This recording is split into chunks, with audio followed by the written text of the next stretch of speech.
The manhwa begins with a young guy. His name is Bai Chi. He's a streamer in his 20s. Not the most famous, but lately he's started to be recognized. All because of one unusual play, which he used to stream. It was an open-world action RPG called Throne of the King of Souls, a universe where the Western Middle Ages collided with the crash of an alien ship. Fiction and antiquity were intertwined, creating an atmosphere that was impossible to look away from. The difficulty, however, was relentless. Players gave up, and spectators came to watch streamers suffer. Bai Chi, with cunning and cunningness, turned his agony into a real show. When things finally got going, fate cut things short. He died. But is the body alive, or is it a new life? A voice sounds, and the boy, not realizing who is speaking, freezes. The timbre seems strangely familiar. The system explains that he's in a new reality now, and now it's getting to him. It's the voice of the game plus world platform assistant. Things are starting to come together. System continues. Death has activated a special reward, the key of rebirth. He now lives again inside the throne of the King of Souls, being born anew in this dark world. The thought becomes clear. That was the point of the award, though death remained a blurred episode. Resurrecting once is okay, but why didn't I end up in a romance game with cute girls and a happy ending? The system, as if hearing the internal perturbation, reports, "The key of rebirth is absolutely unique. No other game has it." And then the guy realizes, the gift is more like a trap. The bonus doesn't even smell like a bonus here. Game pain is familiar to him, and this game is definitely not one of kindness. She's smirking too much. He demands an explanation, but the system just says, "Do what you know how to do. Become king." As a reward, you'll get a time travel key and be able to move between games, even back home. This is the first time a young man has ever been interested in a prize. It sounds much more serious than the usual in-game plushies. But if such a reward is hidden behind this suffering, couldn't the terms have been given out right away? However, the path to it is thorny. In the world of the Throne of the King of Souls, even a stray dog is capable of tearing apart. No second chance at rebirth, but all is not lost. The player has access to 100 games on Game Plus World, in each of which he has accomplished something. Their characters, skills, artifacts, and mechanics are available for use. The thought is overwhelming. One senses that the system has a strange sympathy for him, though it does so with its own zest. Bai Chi loved even marginally popular projects, from AAA to Text Quest with no graphics. Now he can bring it all together to survive and succeed in the new world. While the mind tries to realize all the options, the system throws up an alternative. One can become a mere human being. The boy takes his time to answer.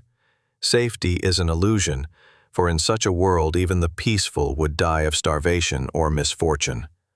The system seems to be purposely pushing him toward the royal path. The final question that worries him is, are there deadlines or penalties if he chooses the path of power? The system answers simply, "Don't worry." Then it's clear. The guy confirms the decision. He signs a contract. From that moment, his journey begins. The journey from ordinary player to ruler. Immediately afterward, the system congratulates, meeting the ancestors, or rather, triumphantly returning to the throne. Good luck to you. With a slightly barbed retort, the guy teleports to a new location. In front of him are people hanging upside down, discussing something among themselves. One of them, a mage named Gray, throws in a chuckle. "You almost died, didn't you? We thought you were dead, but you're alive. Immortal or something? Before the monsters come back, figure out a way to take us down. We'll get out together." The other, a warrior named House, snickers. "Seriously, Gray? You think that slob's gonna save us? He's been calling for his mom lately, shitting his pants. If it wasn't for the traitors, we wouldn't be in this shit." Next, a third, TigerLordHunter.co intervenes, grumbling, "Screw Princess Mina, Knights and the Crown. I'm sick of all this. Enough destruction." And the one in question, Princess Mina, is silent. The girl seems to be unconscious. She is unusually calm, and what's odd is that it's as if Bakchi already knows who's who and what role everyone is playing. An unsettling feeling flashes through his mind. All these people are NPCs, But how can a newcomer get to them right away? It's not even a starting point. If he had chosen the path of a mere mortal, he would have died immediately. There it is, the true price of a high level of complexity. And, oddly enough, it seems appropriate. Now the young man clearly realizes he is at rock bottom, a simple man with no class, no advantages, and no right to make mistakes. During Bai Chi's rebirth, the plot had completely collapsed, and much was now vague and unfamiliar to him. Previously, in the game's first episode, the story began with a man who was born in the village of Anka, progressing through the initial levels 1 through 10. He later headed into a blazing forest of heat and shadows to complete a mission and accidentally activated the storyline.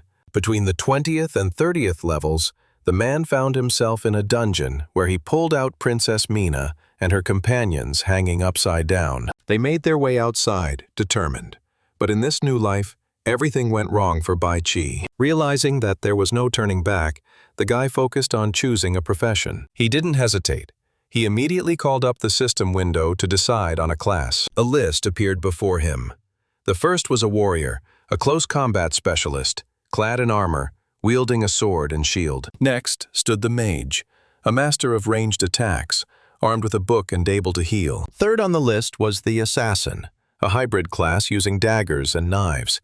It was characterized by its speed and agility. The fourth was an elementalist, a bow-wielding elemental lord who fought both up close and from afar. And finally, the last one was a nub, a shameful choice.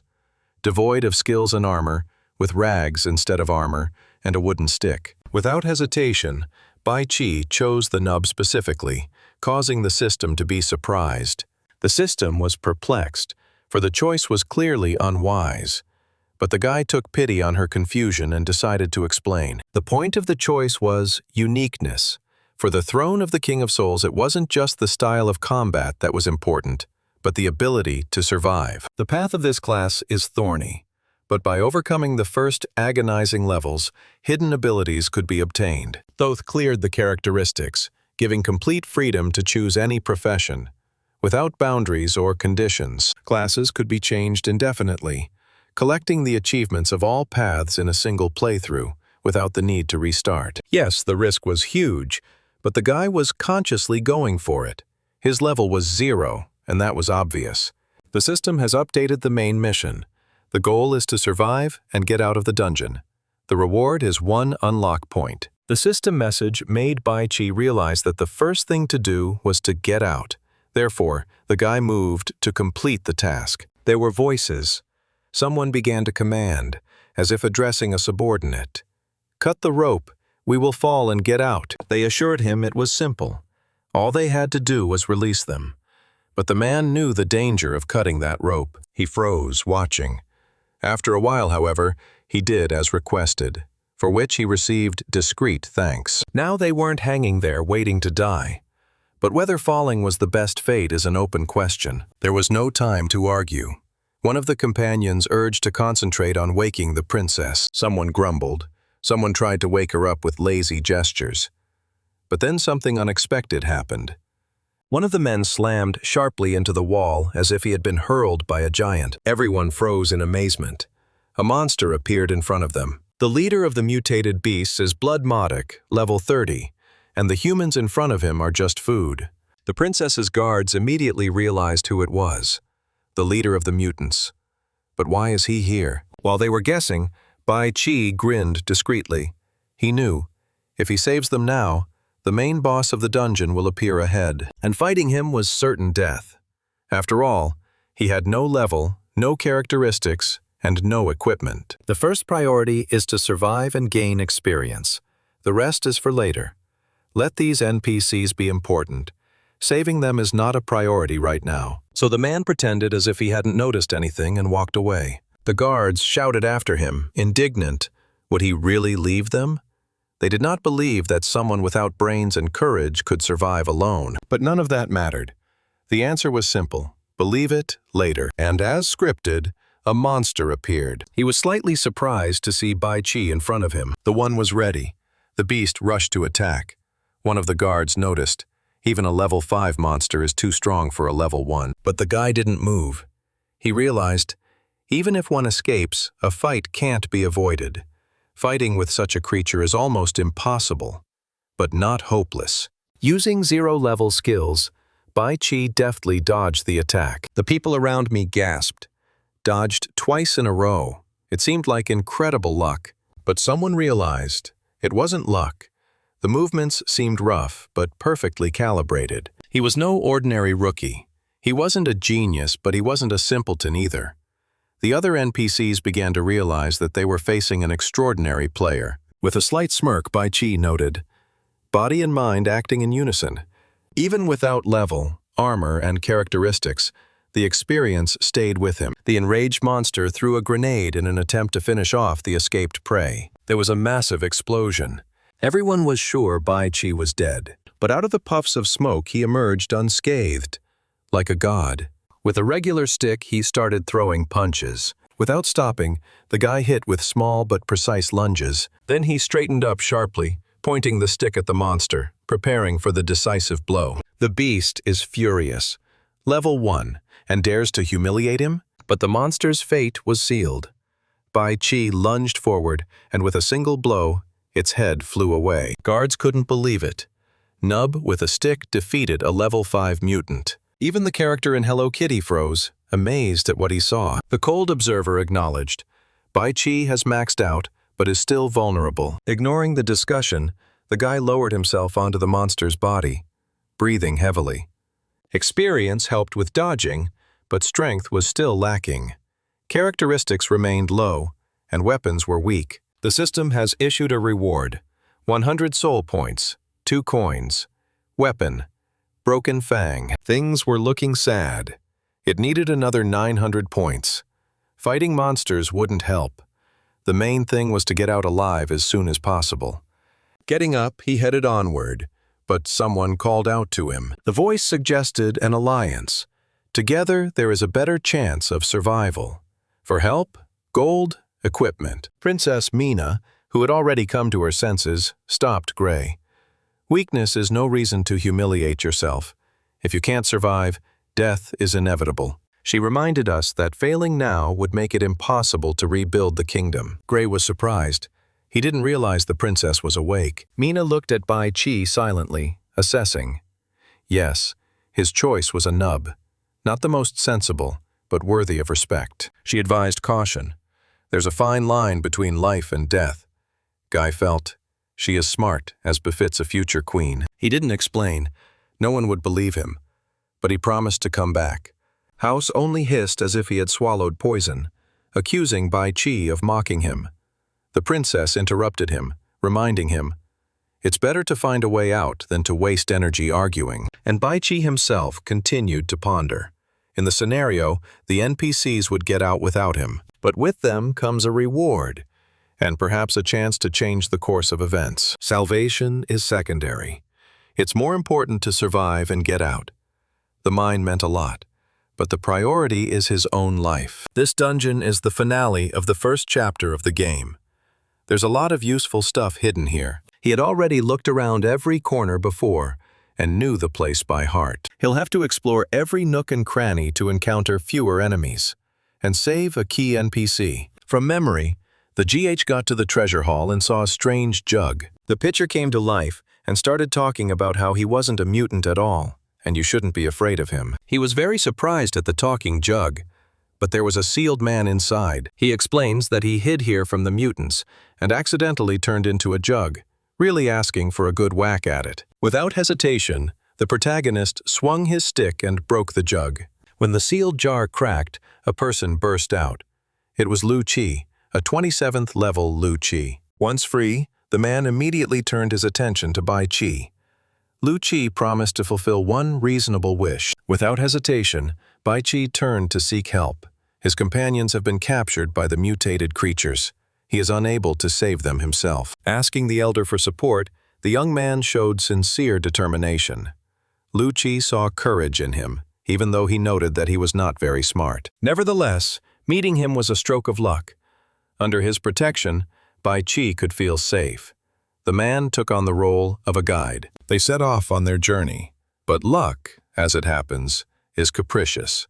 Halfway through the journey, they encountered a subterranean monster that was much more dangerous than expected. Although the creature seemed small at first, it was actually an 18th-level adult mutant, far more powerful than Bai Chi's previous opponent. Upon smelling him, Lu Chi instantly caught a familiar beastly scent. The man realized that before him was the very monster that had once imprisoned him in the bank. Unable to contain himself, he lunged into battle with the monster's hammer. A powerful blow struck the creature, leaving it nearly powerless. The enraged Lu Chi shouted curses at it. The anger that had built up over the years came out, and the man easily separated the creature's head from its body. Watching what was happening, Bai Chi couldn't help but feel admiration. This man's strength was impressive. Feeling the praise, Lu Chi raised the sword on his shoulder with visible pleasure. He felt dignified. Leading the young man deeper, the man brought him to a cliff. It was here, Bai Chi said, that the voice of one of his comrades came from below. Worried if he was alive, the guy insisted. Need to get down there right away and rescue the one who was calling for help. Lu Chi suggested his own way. Without hesitation, he got behind Bai Chi and forcefully kicked him into the abyss. As the boy flew downward, managing only to shriek, the man watched calmly from above. Relaxedly sitting down, as if unintentionally, he revealed his true nature, a morbid urge to kick people off cliffs. Perhaps I should have held back. After all, Bai Chi had saved him. But who's to blame if not the young man himself? The Reborn, in his opinion, should not live. That's the law. The guy below was stunned. How did the man know he was a Reborn? Bai Chi's puzzlement did not go unanswered. Lu Chi added with a chuckle, that one didn't die after the fall. Half dead, with his last strength, Bai Chi smiled. If he jumped himself, he would definitely die. But Lu Chi's kick seemed to have saved his life, although the pain inside felt real. Still, luck was on his side. There was an artifact nearby. He picked up a vial of soul blood and a rare Hoi Guan stone. The man, realizing that the attempt had failed, just shrugged his shoulders and, muttering, walked away. I should have stabbed him instead of kicking him.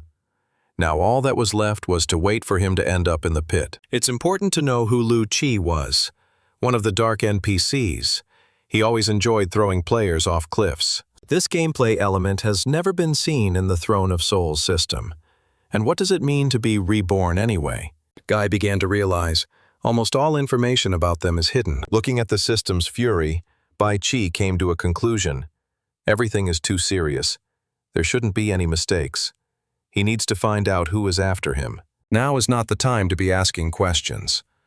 The road ahead may not lead to mutants, but with traps and dangers, it certainly won't be boring. It's time to get ready for the real challenge. Soul King's Seat is an open-world action-adventure game where the narrative is fragmented. The player finds the truth on his own, in ruins, from NPCs, among monsters. The player who reached the end and collected all the achievements knew almost everything about this world. Almost, because the unknown was still living in him. At the center of Pascalo's fantasy world shone a giant crystal, the soul of the world. Under its light, abundance reigned, and the different species lived in harmony. But one day, it all came crashing down. An alien object crashed into Pascalo, an unmanned deep space probe. The ship hit exactly in the center, right where the soul of the world rested. The balance has been upset. The foundation of the world has been shaken. Extinction seemed imminent. But the world did not disappear, but divided, giving rise to new forms of life and civilizations. The young man was now in the ruins of an ancient subterranean nation, abandoned, silent, and dusty. Deep underground in these ruins, there was an inconspicuous exit. The mission required you to reach it, without directions. Exploration here was free, but the path proved deadly. Mutants were not ridden, but the survival rate was negligible. Accurate calculation of the jump was vital. Miss the landing point, and payback would immediately catch up. For a warrior who had been through hundreds of deaths, such leaps were commonplace. It was only important to remember, the closer the bottom, the narrower the platform and the less chance for error. Every prop must be memorized. The guy was just trying to focus, reminding himself to be vigilant, when he suddenly stumbled. But thanks to his combat experience, the man quickly regained his balance and continued his descent, keeping his cool. During a short rest, Bai Qi looked down and realized. It wasn't far to the bottom, but the way there had become too dangerous. He was just reminding himself to be careful when he felt movement behind him. Someone approaching. The stranger claps him on the shoulder and notices that the exit is close, so the target is somewhere near. The sudden appearance made the young man flinch and turn around in a panic. Grabbing the club, he rushed forward, expecting to strike first and not let himself be caught. The man, however, deftly dodged, was on top of it, and remained calm, as if everything had gone according to plan. The stranger phlegmatically mentioned that Bai Qi was only a level 1 rookie, and admitted that scaring him wasn't a good idea. This stranger's name was Harvey. He was a level 30 elementalist, a man with an icy grin and dark intentions. The politeness was quickly replaced by a sneer, as if something inside him had made up its mind. This guy has to die before he realizes what's happening. The man did not understand where this man had come from and what he wanted, because he was pretending to be a noble warrior without any reason. But then an episode from the Abyss came to mind, where Bai Qi himself had found a useful tool. This person was already there. This memory convinced the young man. Before him stands one like himself, reborn, worthy of respect and fear. Barely had the realization come, Harvey jumped in and reminded me of the injustice of rebirth. I myself started at level 28, and this poor guy started at level 1. He saw him as a minor character, not an adversary, but merely a minor figure in a larger game. Despite his words, the attack followed immediately. Half of his health disappeared, and his body was paralyzed. The young warrior felt pain, coughed, clots of blood spurted from his mouth. His body was shaking as if he was hopelessly ill. Grasping his wound, he tried to understand the reason. After all, there were no hard feelings between them. Wouldn't it have made more sense to unite? But the one with a chuckle reminded, "They're born are enemies of the world, and the enemy is the one from whom you were reborn." It was the law. He who did not know it is not worthy of a second chance. And this young man clearly missed his. It was humiliating for someone like Bai Qi to be helpless. But he tried to fight back, if only for the sake of honor. The stranger didn't take his words seriously. He didn't even pay attention. The resistance only amused him. He looked at the newcomer with contempt, as if he were garbage. He looked at the newcomer contemptuously, as if he were trash, but decided to let him live, either out of pity or for profit. Harvey disappeared, leaving the young man with a pile of questions. Alive, but humiliated. He did not hesitate to turn to the system. He was looking for answers. He wanted to know what kind of world surrounded him and why the reborn were doomed to war with each other. The answer came, woe first. In this world, they are considered dangerous, almost demonic. Hunting them is allowed for all. B, second. Anyone who has been reborn in this world, regardless of race or class, is called a genius. High-level reborns are able to unmistakably recognize those below. Why this is so is still unclear. Each reborn starting class gives unique knowledge of the world. The exception is the Nubians, who learn later. Death, it would seem, should have put an end to the story. But the story is not over for Bai Qi. The author has clearly prepared something else for him. The young man rushed forward like a wild ape and, soaring into the air, managed to cling to the rock. He was not yet ready to die. As he struggled to reach the ledge, he swore to himself, "This is no place to die." The chance to be reborn came at too high a price. There was not much left. The bottom of the dungeon was near, and it was necessary to endure a little longer. There was no stopping the pain. The bet was on. And with that desperate persistence, the boy reached the bottom. Paralyzed, weakened but alive, he landed and exhaled with difficulty. He could still laugh, for death had bypassed him. The exit was only 10 meters away. He could barely move, but he knew he had to get out of here, no matter what it took. But suddenly, a sound, a smell. Luck had always eluded him. As soon as there was hope, reality struck. A rare monster appeared on the way. A level 25 beast, with sharp teeth and rage in its eyes like a demon from legends. The guy froze. There weren't supposed to be any monsters here. The appearance of this monster proved strikingly odd against the backdrop of past encounters. especially when the man was on the verge of death. It confused him even more as to why the plot was once again being spun so ruthlessly and unpredictably. The guy quickly realized he should back off while the monster's first form still had speed. But just a moment later, the giant disintegrated into many smaller forms, and the strange creatures rushed at Bai Qi with fury. Faced with this threat, it was as if the man realized something important. A suggestion popped into my head. It could have been that Reborn that attacked him before. He had purposely directed the monsters towards him. Once the creatures attacked, it was as if they went mad, greedily devouring everything in their path. The arrival of another genius ruined the plans. The situation was getting out of control. If nothing changed, the man was unlikely to survive. And while he was thinking, the monsters were already rushing forward. Despite the heavy wounds, the guy struggled, but still dodged using what was left of his former speed. Although the situation was desperate, his spirit did not break. He was hardened by many battles and trials. The man managed to dodge, but was caught in the acid eating away at his flesh, and felt the pain piercing his entire body. There was no exaggeration in this.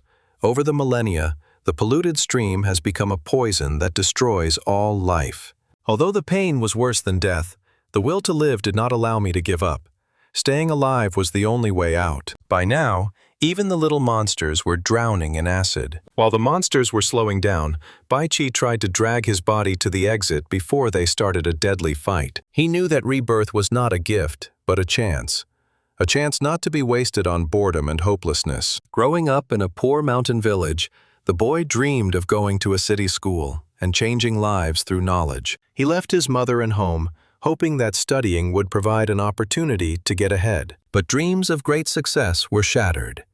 The man washed dishes and endured constant insults. He was yelled at that dirty dishes don't disappear on their own. Either he hurries up or gets out. Then they resented it.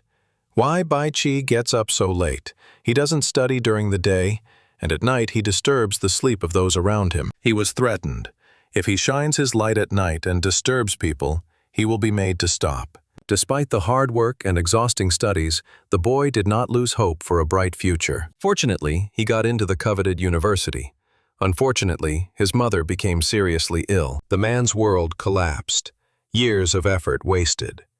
He dropped out of school, got into debt, worked without sleep, but could not save his mother. Later, he got a job as a delivery boy, but even there he faced discontent. Every time he was late, he was threatened with complaints. Bai Qi's world revolved between delivery and streaming. Though progress was unobvious, fame came from playing the game, and at the height of that fame, a mysterious death. Although he had previously been skeptical of life and death, this murder was a real blow to him. Waking up in the world of the game, betrayed and dying, the guy couldn't accept such a cruel fate. Gathering the last of his strength, he tried to rise. Bai Qi overcame the pain from the monster's blow and, clenching his teeth, rushed forward, determined that he wouldn't die in this place. Dying before becoming king of this world is something he will not allow himself. Perseverance has brought him to the door, and the system has reacted. Bai Qi player, you have successfully left the lair. Unlock points have been obtained. Choose one of the options. Use your old account or get a new account with new items and skills, but only 25% ability to use them. The man chose the first option and received 25% of the items from his past account. Immediately after leaving the lair, the sky lit up with a magical light. That was the signal. Items begin to appear. The first were potions of sacred essence, full recovery and plus 30 to level, followed by bloodthirsty shadow, an assassin's equipment that enhances dexterity, intelligence, and the shadow strike skill. Then the Scarlet Dagger of Combat, a legendary assassin's weapon that grants an attack bonus and unlocks the Scarlet Flame ult. As soon as the guy took the gear, a beam of light erupted from the weapon, instantly cutting through the monsters. A silhouette in a black cloak emerged from the glow, a figure that held on to the end. So Bai Qi appeared in full gear. The remnants of the former monsters loomed in front of him. Those rushed to attack, not knowing that he was no longer the same. But now, having received a welcome bonus, the man slid past without difficulty and wiped out the monsters in a heartbeat. He understood. Keeping the old account was the right thing to do, it wasn't worth risking the new one. Even a quarter of the previous inventory was enough to dominate the early stages. Weapons, armor, resources, all from the elite category. Let them try to do harm now. The real story is just beginning. The monsters, realizing they couldn't do it alone, joined together to form one creature. They took on a huge form again and broke out into an eerie shriek. Bai Qi remained unfazed, looking at them like noisy children losing patience. Next second, the system updated. Hidden task activated. There was no point in waiting any longer. The guy quickly baited the merger closer. He knew. The reward is near. Everything he's been waiting for is in front of him. 2 blades fly into the air.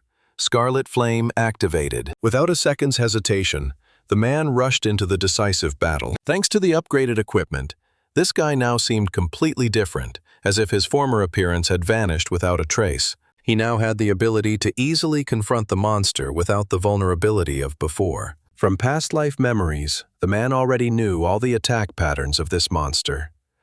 Nothing seemed unexpected. To prevail, all he had to do was act fast enough, without wasting a second. He skillfully used dexterity, slashing the enemy's body with precise blows, as if avenging all his experiences. By linking basic techniques with new skills like Scarlet Flame, he amplified each strike. This deep red flame effect caused painful lacerations and dealt damage for 15 consecutive seconds, followed by the Devil's Pain debuff from Shadow Assassin's skills, which left cuts all the way to the bone and caused agony. After the guy lured the monster out into the open, he didn't hesitate and decided to deliver the final blow. To do this, he used the Shadow Assassin's main skill, Shadow Masquerade, creating multiple clones at once. These copies were completely invulnerable to physical and magical attacks for 5 decisive seconds. Bai Qi used them to launch a furious attack, cornering the monster and causing it to let out bestial howls. As if on cue, all the shadows leapt from above, unleashing blows on the monster in frightening synchronicity. When the battle came to an end, the system notified, "The rare united monster Critozub has been defeated." In addition to the soul points, the man also gained new skills, and his level increased by 8 levels at once. Such a leap was rare. 8 levels at once for defeating a monster in a battle between levels, an unprecedented achievement. He once told viewers on live TV about the rules for getting soul points. Not too helpful, but a lot of people liked it. While the man was pondering what had happened, the system produced a new list of rewards. 108 gold coins, black hole condensation, prayer, cursed infiltration. Prayer and cursed penetration caused 3 series of blows with a radius of 3 meters, swords emerging from a kneeling posture. He remembered how he once did 30 scrolls in a row without getting a prayer, and now he got it right away. Even with a full set of equipment and maximum dexterity, the assassin had to focus on further enhancing it. The monster was defeated, but the guy was unlucky with the drop. Only the Shadow Assassin's outfit was worthwhile. The rest looked useless, and he made the decision to unlock more powerful sets for future fights. First to go was the Blood Dragon set, a berserk armor that increases strength when equipped. The second is the Celestial Oracle Magic set, which is designed for star magic and requires intelligence above 100. It came with a staff made of golden meteorite and a powerful effect that activated star magic. While it wasn't possible to use both sets at the same time, already unlocking them increased the chances of survival. Sitting on a rock, the man began to ponder whether to go back and rescue Princess Mina. It was clear to him that he could have acted alone and survived, but the presence of other travelers was a game changer. Not knowing how they would affect the course of events and what other elements had been rewritten, the guy didn't want to take any chances. Until the situation is clarified, he decided to join Princess Mina to share the danger and gather more information. In the original storyline, saving the princess made her an ally important to future events. Even if she later betrayed or tried to kill, he had the resources to protect himself and keep her from being caught off guard. Unafraid of her detachment, the man headed back resolutely, intent on performing the rescue. The dungeon where the princess was kept was full of fighting and swarming with cave-dwelling monsters. He's done away with the smaller monsters, but soon bigger, far more dangerous ones appeared. However, thanks to his equipment and skills, Bai Qi had no difficulty even in such battles. These encounters gave him the experience he needed, and he soon reached level 10. The reputation system was also unlocked. You could now keep track of your fame. When the man saw the reputation window, he realized, single-player style does not give any advantages in this world. The princess's faction reputation was displayed on the screen. Her attitude towards him became hostile due to inaction. The man was not surprised. He was sure he was now being scolded with every possible word. As expected, Mina's squad got a chance to take over while he was hanging upside down. Their rage poured out in harsh words. In their opinion, the level 1 rookie refused to be saved and went to certain death, forgetting his responsibility. When anger peaked, Princess Mina silenced everyone and pulled herself together. She admitted that the blame lay with her, since she was the leader and the weakest in the group. Her guards tried to comfort her by reminding her of their oath to protect her until death. They complained not out of fear but out of bitterness. Their plan to revive the kingdom was ruined by someone. Then, unreasonable. While they were in despair, something swept through the air and cut the ropes that bound their bodies. All four collapsed downward, but the guards were not confused and rushed to protect the princess even as she fell. Before touching the ground, Manhwa covered Mina with himself, cushioning her landing and avoiding injury. His look was funny, almost cartoonish, but at that moment expressed a slight sadness and relief. He quickly got up and helped the princess up, checking to see if she was hurt from the fall. Worst of all was Gray.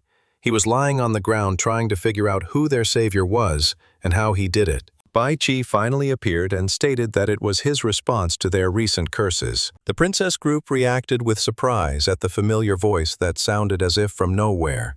The guy took off his cloak, allowing them to see his face, and confirmed he had indeed come back for them. But the real surprise was yet to come, for in a minute, the real battle was to begin. The shackles fell off everyone, but confusion gripped everyone. The only thing that was obvious was that this was the guy who had saved them. However, the sudden appearance of the leader of the beast-taming squad raised suspicions of his true intentions. Whatever the reasons, all felt a debt of gratitude. Without it, they would have been left to perish. The guy, however, did not accept the gratitude.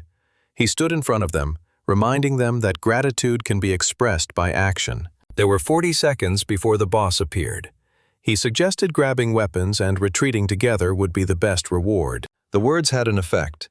Everyone felt anxious, except the one with the Hello Kitty ears. He seemed happy to see what was happening. Chaos, flamboyant and arrogant, rose, not hiding his threats. His warning was as cold as steel. There was Gray standing nearby. He looked at Bai Qi's parameters, amazed. From level 1 to level 10 in half a day. Bai Qi reminded, without his strategy, they couldn't do it. Alone, the group didn't stand a chance. But his level seemed pathetic, only 10th level. The contempt for him only grew, and yet he was confident. We'll win. Tensions were running high. Everyone was ready to snap, but the princess stepped forward, stopping the conflict. She reminded them that they were facing an enemy, not a stage for internal strife. Emotions have no place here. Everyone went into combat mode.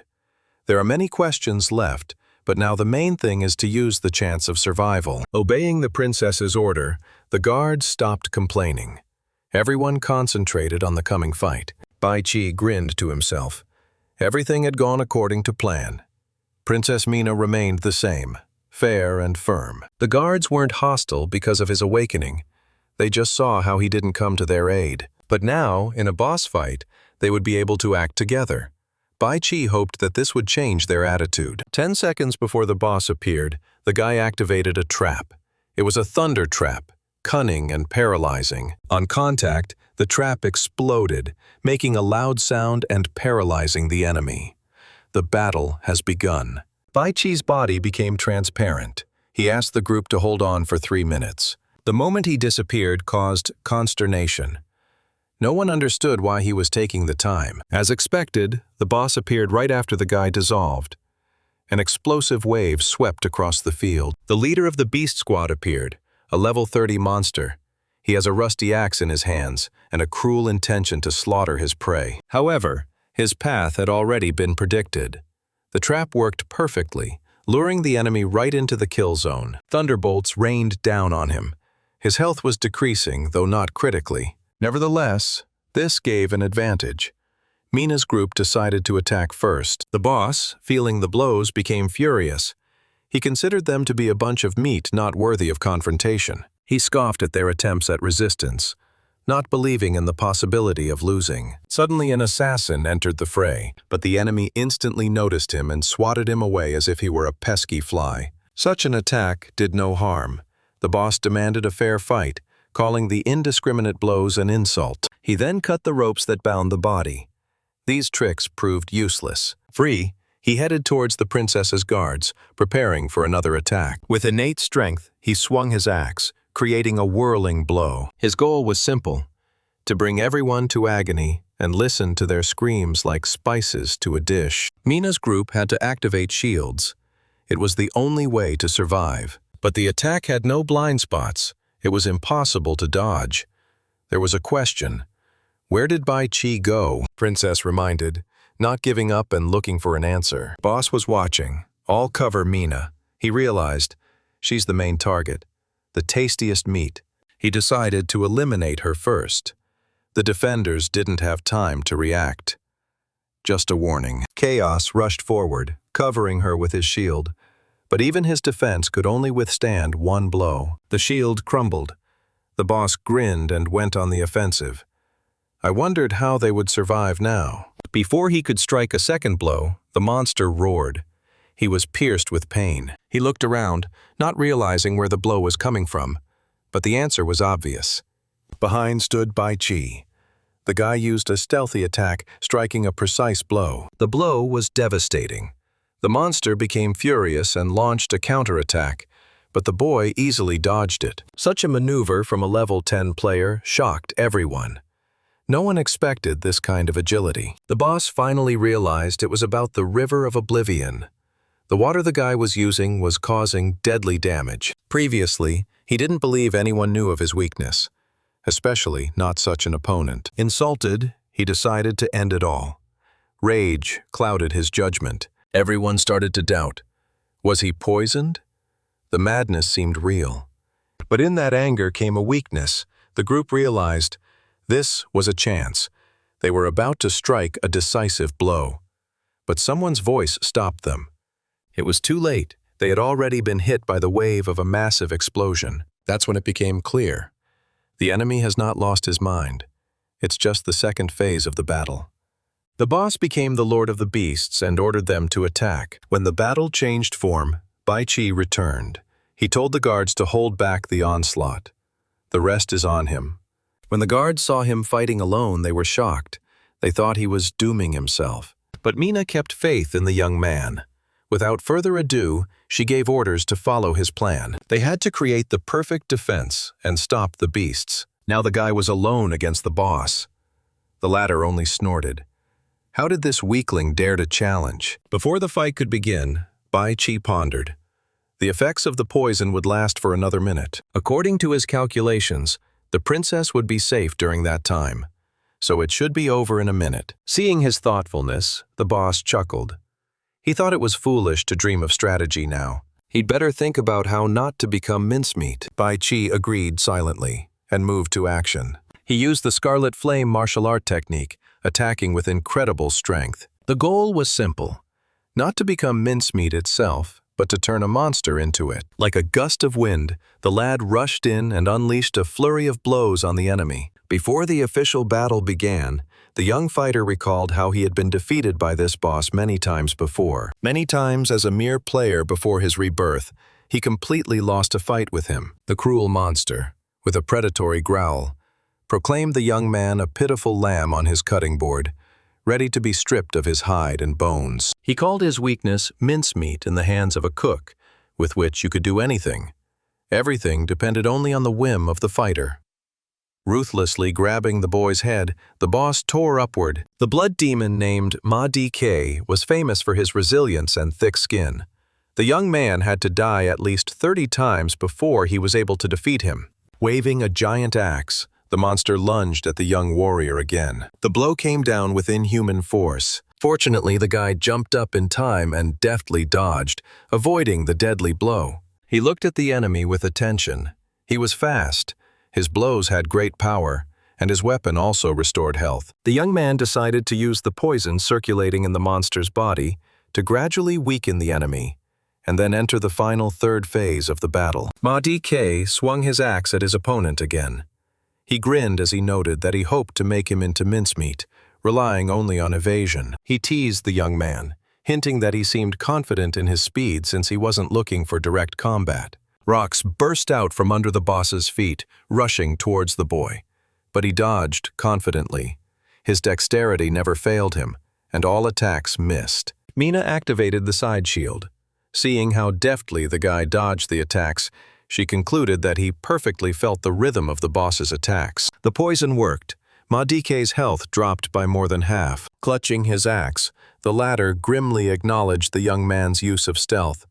Evasion and poisoning do weaken him, but he was sure that the effect would soon wear off. He stated that it would soon become clear who would die from the poison and who would be cut by the blade. The axe was raised again.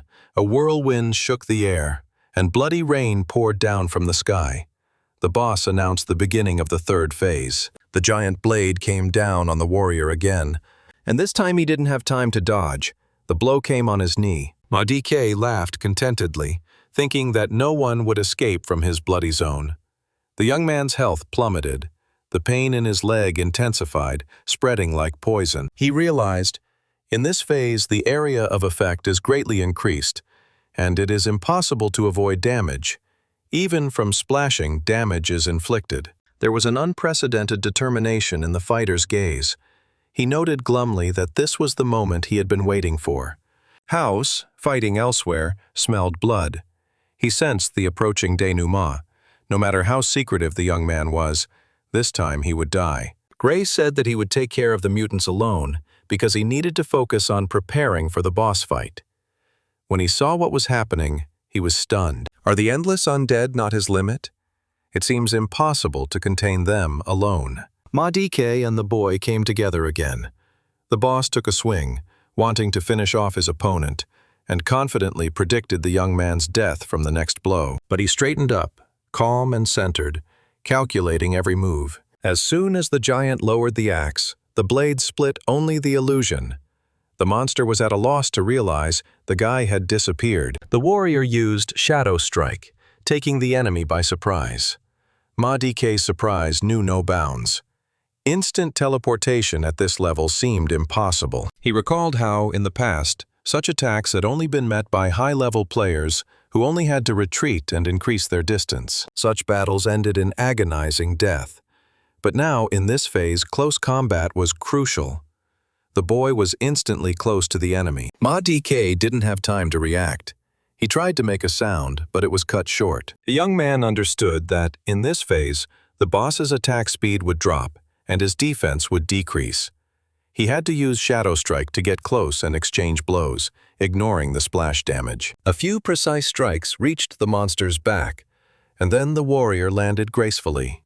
He smiled at the corner of his lips and mentally challenged it. The pain made Ma DK scream. He didn't understand why the guy liked stabbing back so much. House, watching this, was shocked. At that risk and close range, the guy could have died instantly. Gray repeated his words, watching in confusion as the boss screamed in pain. Looks like the course of the fight has changed. The guy found the boss's weak spot. Maybe he'll find his own. In a rage, Ma DK started swinging the axe frantically, but the warrior dodged it by spinning on the ground. The young man's eyes are bloodshot. He lunged forward, activating the flash of fury. The barrage of blows didn't stop. The boss appeared distraught, but he wasn't about to give up. His health was down to 10%. The poison and burns caused unbearable pain. He screamed, fighting for life. When the attack was over, the young man gently lowered himself to the ground. Ma DK gathered the last of his strength to deliver the final blow. He recognized that the young man was not just mincemeat, but someone who was able to corner him. The monster regretted wasting a life-saving artifact on such an opponent, but he had no choice. His eyes flashed with a deadly light. He raised his hand, and a circle of energy swirled around him. Rune of blood absorption, an artifact that disrupts space itself. He used it to start drawing blood from other monsters, restoring health. There was a threat in his voice. Once restored, he would smear the enemy on the ground. All poison and burn effects are gone. The young man was in a panic. The boss was not supposed to have such an ability. Another change in combat that was not in the original version of the game, and it was at the most critical moment. A magic circle suddenly appeared under the monster's feet. It was the barrier of inhibitions, a shield that completely isolates the target from the outside world. No healing, blessings, or external effects went inside. Ma DK was shocked. His artifact had been neutralized. The shield was created by Princess Mina. After putting away the weapon, she calmly explained that the one in front of him was just a copy of the artifact of space. She assured the others that even her magic could break through such a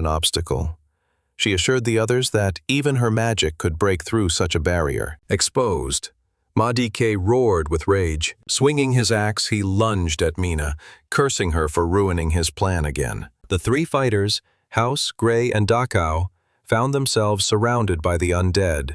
They watched as Mina was under attack, unable to help her. House realized in desperation that he wasn't going to make it. Dakao anxiously called out to the princess. It was at this moment that Bai Qi, the savior who had become a shield for the lady, appeared. He managed to block the blow, losing almost all of his health. He had about 10% left on his panel. Mina called his name in alarm. Her lips trembled. She only managed to whisper an apology and could not say anything else. Seeing a worried Mina, the man stopped her with a gesture, concentrating on recovery. A golden glow filled his body, bringing back half his strength. Ma DK angrily clenched his weapon, his gaze blazing with fury. He was determined to destroy this enemy.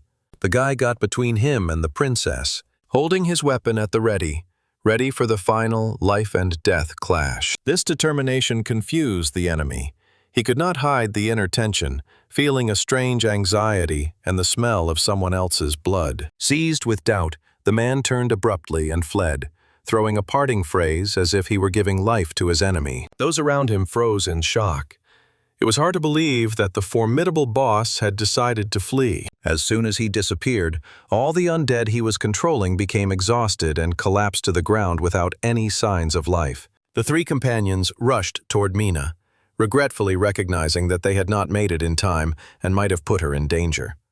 The princess gently pointed out that the most important thing was to stay alive after encountering such a monster. Meanwhile, the man reappeared, warning that it was too early to relax. Danger was still around and could strike again. However, Mina quickly stopped him, insisting that he retreat. Now was not the time to continue fighting. It was better to conserve his strength. The guy abruptly snapped out of his seat without hesitation. He wasn't about to change his own plans. With equanimity, he reminded that the enemy must be destroyed. And at the same instant, he unleashed the Shadow Assassin's blow. Ma DK didn't have time to react. The attack hit him suddenly. The man howled in pain, his strength fading rapidly. The guy got the upper hand by not letting his enemy slip away. Otherwise, the consequences could have been unpredictable. Once the boss was defeated, the four allies, Dakao, House, Gray, and Princess, immediately leveled up. Everyone celebrated the victory with delight. The man towered over the enemy's body, a frightening power emanating from him. He gained 2 levels and became the 12th. Inwardly, he realized that he had overcome the most difficult point of the Howling Cave and could now afford a short rest. The system gave out a new ability, Bloodstorm. It allowed you to wield a bloody axe in the chaos of battle. The second trophy was a book called Manipulation of Corpses, which can grant power over the dead up to level 30. The third item turned out to be the Blood Absorption artifact, a fake space-time relic. The princess moved closer to the guy, recognizing that she shouldn't have interfered with his decisions. They always turned out to be the right ones. She also expressed gratitude for the rescue, believing she now had a debt to him. The man noted that she owed him something too, but the discussion could be postponed until a more appropriate time. His thoughts then focused on what was happening. The man suspected that the anomaly might be related to the awakened ones. He realized that procrastination was fraught with unpredictable dangers. It had to be dealt with as soon as possible. House, Gray, and Doc Ko walk up to Bai Qi and Princess Mina. Gray noted with respect how much this guy had changed in a short time. He had become amazingly strong. Doc Ko crossed his arms and stated that although he wasn't acting at full strength yet, Bai Qi was already showing signs of being awakened, and after thanking him, he would like to fight immediately. House placed his palm on his chest and bowed respectfully. From the beginning, he had disliked the young man. He had said too much, and now he felt deep shame. In front of him really stood a brave man. At this point, the system reported receiving Princess Mina's faction favor for saving her life. Reputation level, friendly. The man noted to himself, reputation grows, but what it brings is still a question. He decided that if the rating was raised, it would be wise to start gathering information. With that thought in mind, the young man clarified why everyone was so concerned about his awakened status. Princess Mina explained that the status was indeed special, but she too, along with the others, were banished. Moreover, it was as if fate had collided them with the awakened, for besides him, they were helped by another unusually strong member of this rare group. The guy was surprised and wanted to know more, because he had just been reborn and needed all the information he could get. The princess nodded, looked back at the young man, and offered to continue the conversation on the road. It wasn't safe here. The five left the cave. One of them could not contain his joy at finally getting out of the cursed place. Bai Qi reminded, it's not the time to relax, because although the boss has been defeated, there are still many monsters in the cave. On the way, Mina started a story that could answer Bai Qi's questions.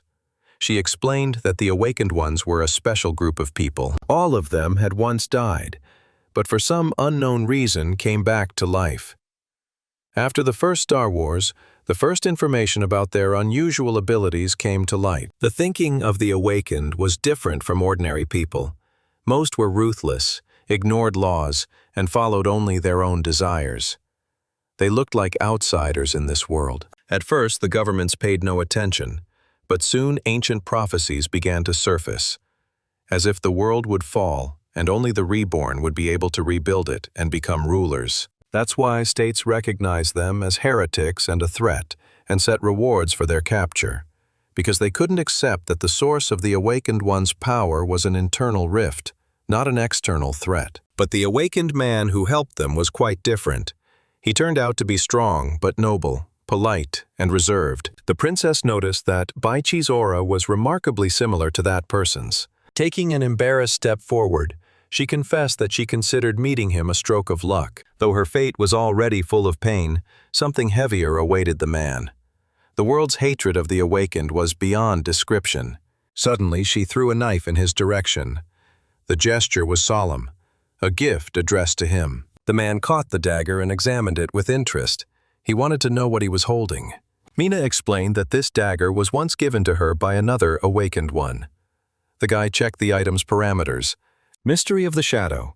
The artifact concealed its true form, remaining only outwardly an ordinary dagger. Amazingly, it masked the wearer's identity in such a way that it was impossible to discern without a top-level artifact. On receiving the description, the man hesitated.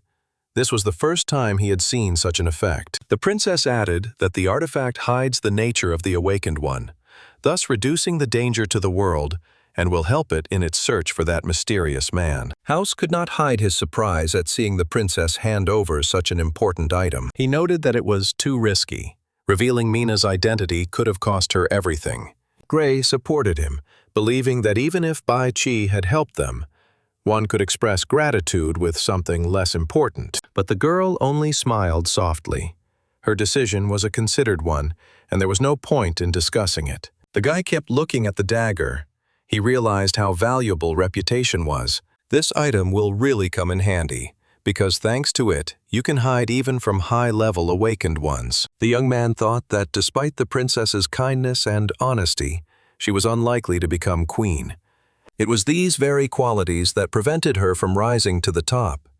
He glanced at the girl, who was still looking at him with a warm smile. As the last heiress of the magnificent star empire that once united the entire world, she was to live in luxury and honor. But then disaster struck.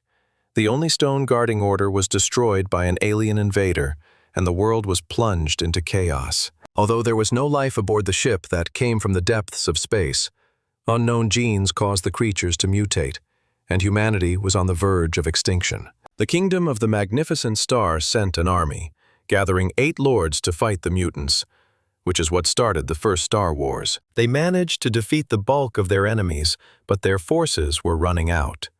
The 8 lords stalled, and eventually the monarchy collapsed. The lords declared independence by dividing the 8 shards of the World Stone among themselves. Since then, Mina has remained the last female member of the imperial dynasty. To the 8 powers, she was an unnecessary reminder of the past.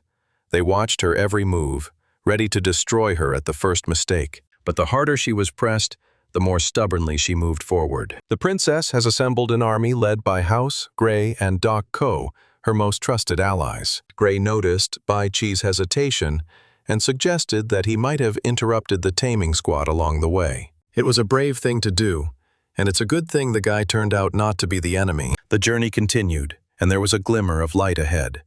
Doc Ko happily pointed to the exit and exclaimed that this time he was sure to survive. The princess stepped toward the exit, full of determination, for they were so close to freedom. After a long time without seeing daylight, the girl was nearly blinded when she came to the surface. She covered her eyes with her hand. The 5 stood in the open air, a world filled with sunlight and the majesty of nature spread out before them. The princess spread her arms and inhaled the air with pleasure. The warmth and light seemed almost forgotten to her. This feeling of freedom was indescribable. House silently admired the scenery. Doc Ko happily stated that such moments give meaning to life. Gray couldn't contain his amused laughter, glad that he no longer had to breathe in the damp and stinky air of the cave. At sunset, the princess turned to Bai Chi and thanked him, for it was only when she was free that she truly realized her worth. The guy politely replied that the gift was already reward enough in itself, and then inquired as to what was now in store for them. He looked at her back, knowing their plan, but deciding to clarify, in case something had changed. Mina hesitated for a moment, then announced that they had a new assignment waiting for them. The boy looked at her with interest and asked what it was. With a slight chuckle, the man made it clear that it was something very important. The other man standing next to him crossed his arms, taking a serious look. He reminded them that it was this young man who had saved them, and that he was trustworthy.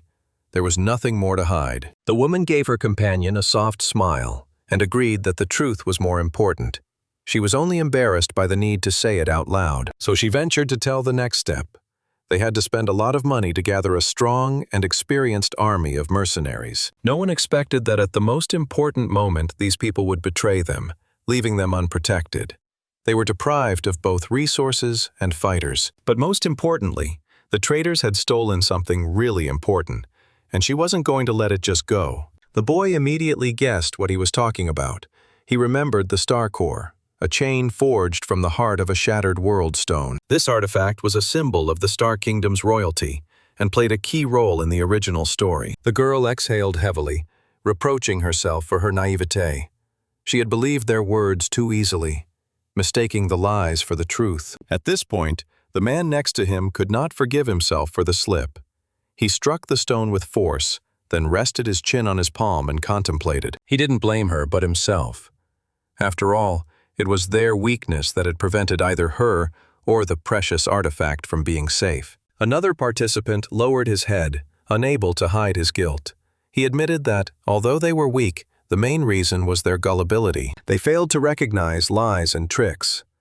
Another man who seemed wise only nodded, admitting that even his keen sense of wisdom was powerless. He had picked up nothing strange about these people, and it was now almost impossible to detect their tracks. The girl's eyes darkened, but her voice was firm. She would not stop until she found the traitors, even if she had to cross the world. The young man did not let her finish. His confidence sounded clear.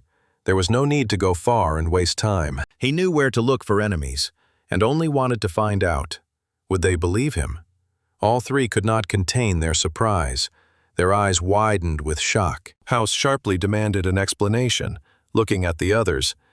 Who knows where those bastards are, and where that information even comes from? No time for jokes. Gray immediately spoke without hiding the tension. Does Xiao Bai realize how important all this is to them? Doc Gu continued to hesitate. It sounded unconvincing. Mina hesitated without uttering a word. Bai Chi, seeing their confusion, looked sternly. After all, he hadn't fooled them once since the beginning.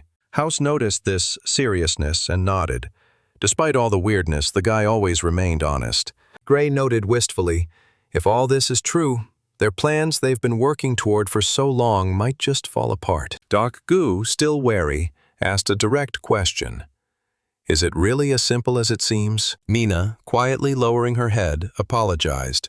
Despite her disbelief, her doubts were now almost dispelled. Her heart told her it was still unbelievable, but she was prepared for the worst. Guy gently placed his palm on her shoulder and tried to reassure her. Can't explain the reason, but sure. Mercenary base will only bring evil. Mina was confused and blushed, feeling the warmth of his touch, but nodded. She believed him. House, noticing the look on her face, sharply inserted a remark. You can't behave like that with a princess. Gray grinned as he watched this, and made a joke about House. What a scene. And the princess herself didn't say a word. The sky in another area is cloudy, and fires are raging everywhere. The system has signaled. The coal forest is ablaze all year round. This place is a veritable arena for a fight for survival, where only the strongest wins. The lizard attacks the tiny creature with fury, swallowing it whole, blood dripping down its mouth. But suddenly something stops the predator. How this happened is unknown, but the result is obvious. The lizard was finished off and roasted. There were voices from outside. The coal forest is clearly not a place for ordinary people. The heat here is unbearable. But the lizard that was cooked was unexpectedly delicious. In front of us is the Justice Mercenary Alliance. About 30 people from level 20 to level 30. They had set up camp right in the woods. One of the fighters laughed. A little bit of mud wouldn't hurt, especially considering the possible reward. The other, chuckling, supported, thanks to one naive girl, they had gotten their way so easily. Several experienced mercenaries were warming themselves by the fire, snacking on roasted meat and discussing recent events. Mashal, sitting at the edge, wondered why they were still stuck in the forest. He longed to get to the city and spend his earnings. Kula, tearing off a piece of meat with a chuckle, reminded, the older man had said there were reasons for that, though he didn't reveal the details. They should just wait. Yuri, a fire mage and deputy commander, also joined the conversation. This climate was pissing him off, despite his own strength. Hides, the head of the squad, stared silently into the fire, not reacting to his subordinate's words. Yuri tried to get his attention again, but got no response. He only sighed. Ever since the leader had gotten the necklace, it was like he'd been hovering in the clouds. Yuri still couldn't figure out where the necklace came from, or why it was affecting him so much. At this point, however, Hides broke the silence. He continued to guard the camp, trying to prevent any surprise. The worst part would be if that woman got out of the cave. He regretted not destroying her sooner, his fist clenched with anger. Mashal thought the leader was being overly cautious. It was impossible to survive in the cave with their level. Kula agreed, joking that all that was left of them already was bones and fertilizer for the local predators. Yuri, grimacing, remembered. It was her own fault for rejecting their help. If she had agreed, she could have easily gotten her country back. But with such stubbornness, there was no chance. The scene came to mind. Bound Mina, with desperation in her eyes, was still trying to talk about justice and trust. Hides gagged her roughly, his voice sounding cold. In their world, good and evil could coexist. He reminded us that everything depends on the reward. There is no betrayal here, only deals. His gaze turned cruel as he lifted her chin. Rebuilding the kingdom will work, but not without effort. He demanded the necklace and emphatically offered her to be his, promising an easy way out in exchange for submission. Mina contemptuously refused. Let him kill her, dismember her, but he'll never get the necklace. Hyde snorted, snapped his fingers, and grinned. In his opinion, she just didn't value her life. Then he shifted his gaze to her garrison and remarked with disdain, "He doesn't need pity, but their loyalty deserves respect." His subordinates immediately bared their weapons, ready to execute any order. Hides looked at the girl testily, checking to see if she was willing to watch her men die. Mina froze with horror, her body trembling involuntarily. The guy proudly put on the necklace and gave the order. A useless princess has no place in this world. They would remain on duty for one more night and then leave for Enka's village in the morning. The camp murmured approvingly, applauding the leader's wise decision. Mashal clenched his fist and hit his knee with it, then roughly grabbed the pretty girl's arm. The man said he was finally leaving the damn forest. He needed to vent his rage. He threw the girl on his shoulder and disappeared into the tent, despite her cries and pleas. Nothing could stop him. Desire had taken over. Yuri smirked at them, commenting on the behavior of his comrades, either fighting or not letting women go. He turned to Hades and asked the question, what to do with the necklace? It's clearly not just bling. In his opinion, it's worth selling it to a neighboring state since half the countries are after it. If you organize everything correctly, you can gain wealth and power, but a mistake will cost too much. At this point, a furry creature ran up to Hades and made a strange sound. In anger, he stabbed a creature with his sword, showering it with a spray of blood. It all happened in an instant. The boy had no doubt. He had made the right decision. Who would have thought a simple escort mission would lead to such wealth? Gotta make the best of it. He was already thinking through the deal. Pushing the animal carcass away, he grimaced. The whole of their country is made up of poor artists. It's much more profitable to offer a Haidaburi necklace. The locals are much richer and more generous. Yuri was wary and reminded that there was an ongoing border conflict between the Earls of Hades and Wambach. They only had time for people like them when they had to deal with the necklace. Hades lifted the necklace with a chuckle. The man believed the jewelry held a power that was underestimated. For him, the essence of any war was profit. Even in such turbulent times, profit has not lost its power. According to legend, a necklace stone inherited from ancient kings had the power to change the world. In his opinion, all the benefits of any war could not compare to even a tenth of the value hidden in that stone. Yuri was amazed and couldn't contain his admiration. It seemed to him that with such an artifact they could have founded their own state. The man did not hide the fact that he was thinking about it. However, in a few days he had not noticed the slightest manifestation of power in the stone. To him, it was just a beautiful stone. He warned, life is too short to play with what you don't understand, and forces beyond reason always lead to trouble. With these thoughts, the man stood up. Everything was clear to him. They were neither a cult nor fanatics exchanging flesh for magic. He believed the point of their lives was not to suffer, but to earn their comfort and live out their time in peace. Yuri looked at him with admiration, and then could not resist. He was interested in how the man had so much knowledge about the hidden and forbidden. Hades turned around, a grin flashing in his eyes. He gave no answer to the question, but told the others that tomorrow the journey lay to Enka's village. The battle would begin there. Yuri nodded silently. He didn't need more words. Everything was clear. At this time, away from the camp where Mina's group had recently killed 2 mercenaries, one of her fighters broke the silence. He didn't believe that those bastards had set up camp in the charred forest so easily.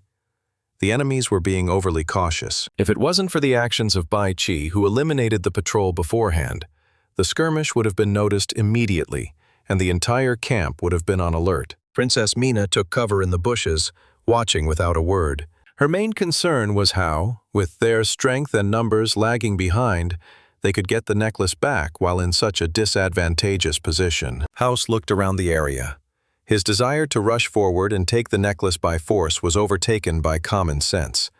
It would be suicide. Daji Yu suggested diverting the bulk of the enemy forces so that the rest could strike at the heart, at the commander. Gray, glancing at him incredulously, was doubtful.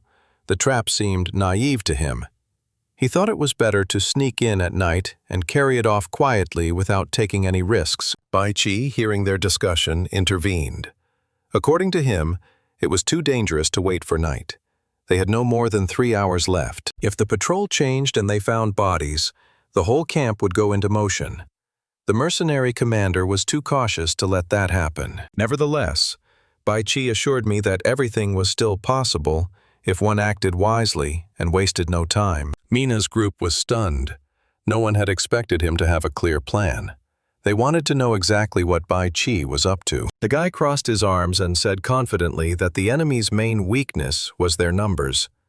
That was what he was going to use to his advantage. He knew of a den of fire spiders hidden deep in a coal canyon.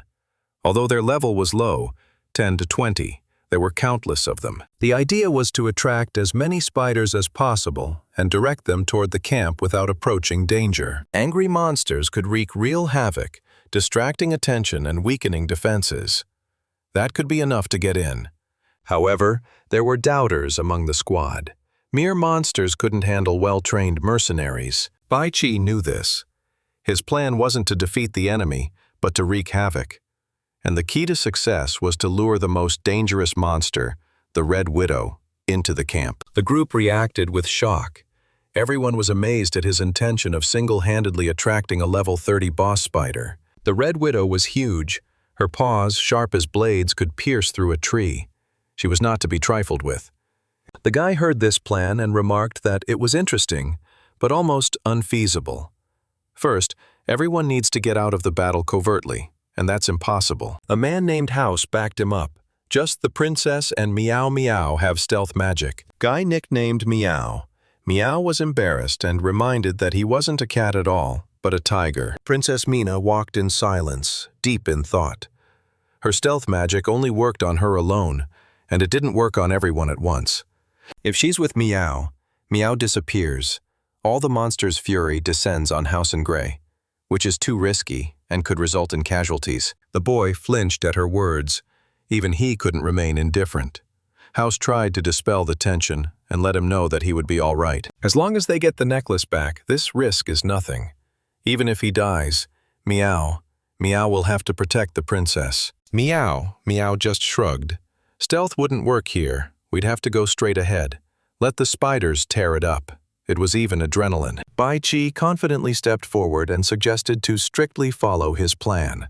If done correctly, no one would die. He tossed items toward the princess group, important artifacts needed to carry out the plan. The first was One in the Shadows, a bath with a dark solution that gives temporary invisibility. Side effects unknown. You can also drink it, but no one guarantees you won't get diarrhea. Water from the dark river gives invisibility without class restrictions. The second subject was the God Whisperer, a primitive deep space device. Only a third of its functions have been restored. 4. The last was the Ice Grenade Artifact, a magical organ that compresses the elements into a closed vessel. Dr. Gerald created it. The three young men were overwhelmed by these gifts. House was stunned. In front of him lay the rarest artifacts, and they're giving it all away. Gray could hardly believe his eyes. In his hands was a real spacecraft.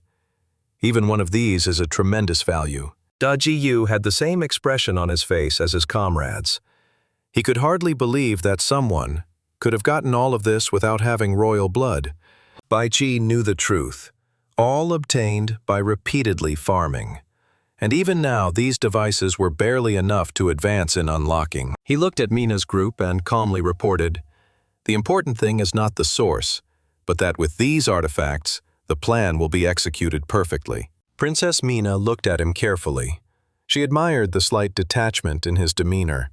Not everyone could do such a thing. Even 8 kings couldn't have gotten that many space devices on their own. They were only for the upper classes.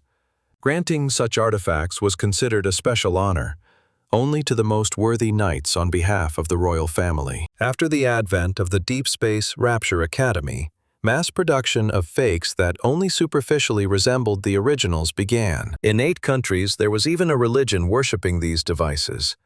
They were honored by both nobles and common people. The Academy was independent and outside the jurisdiction of all 8 nations. It turned discoveries into weapons and sold them to the highest bidder. On the one hand, it drove scientific progress, and on the other, it increased the belligerence of humanity. There were real wars on the black market for original devices, and the prices were unaffordable. Guy knew that, for the sake of hiring fighters, the princess had sacrificed a family heirloom by selling it on the black market. No money and no necklace. The girl wondered how he knew that, but the man only smiled confidently. He knew much more about her than she could imagine. Bai Qi looked at her gravely, promising to return everything he had lost. He doesn't throw words to the wind. Mina flashed, touched his cheek, and whispered agreement. The thoughts in her head were confused. His words seemed to warm her from within. She tried to suppress the feeling. After all, this was no time to get lost in such emotions. A battle awaited them. System notified. Main quest updated. Return gold stars. Reward, 1 point to unlock. The guy rejoiced. If you manage to open more accounts, the task is complete. So far, 3 quests are active. He pulled his hood up and realized there was a long way to go. But with the return of the Star Core, the task of unlocking it would be closer. The man led Mina's squad. The team had to be ready. There was a lair of spiders ahead, and they had to work together. All synchronized. They were ready. A lair opened before them. The eggs glowed like lamps, cobwebs strewn everywhere. Small fire spiders began to appear from the depths. Their level was no higher than level 5. The squad proceeded with the plan. With their feet, they crushed the spiders, destroying them one by one. House couldn't contain his joy. Such a process was strangely relieving and even fun. Gray nodded. It was indeed a stress reliever. He suggested the princess try it too. There was already a pile of corpses underfoot. Mina joined the fight. Then reminded, time is of the essence. You need to follow Bai Chi's plan and destroy the eggs to summon the boss. House chopped a few eggs with his sword. Everything was going according to the script, but he wondered if Bai Chi had calculated everything to the last detail. Gray, using his strength, was breaking the eggs. He felt that until there was a better plan, one should trust Bai Chi completely. Meow Meow agreed with this, also enthusiastically breaking eggs. Everything was going according to plan. Finally, an adult level 18 spider finally appeared. She roared when she noticed the group. Everything was going as planned. Mina ordered the retreat strictly according to the plan. It was too early to use Bai Chi items until they reached the camp. Everyone agreed. The princess's troop ran forward, followed by a wave of angry spiders. It was all happening as calculated. Meanwhile, deep within the den, a level 30 widow sensed the doom of her descendants. Her eyes filled with bloody rage. Her scream shook the cave. She felt who invaded her world and destroyed it. At that moment, Bai Chi appeared in front of her. His face was calm, his steps confident. Everything was going according to plan. She looked at him with hatred. The man stood firm, holding his swords in both hands. When the spider realized it was a human, it lunged forward and threw a sharp claw. The rocks shattered under its paws. There was a furious snarl. The woman, in a fit of anger, did not understand how someone dared to break into her den, provoking a fight. The guy didn't look in her direction, but the glance cast at the spider woman was direct. He didn't hide his intention. The response was a sharp attack. The man swung his saber, marking the paw of his opponent, and stunned her with the accuracy and speed of the blow. After a moment, the monster reappeared as a woman with hair as scarlet as blood. She looked at the fighter, studying him. Her eyes reflected not rage but curiosity, a strange mixture of attraction to power and the realization of her own defeat. The woman grinned.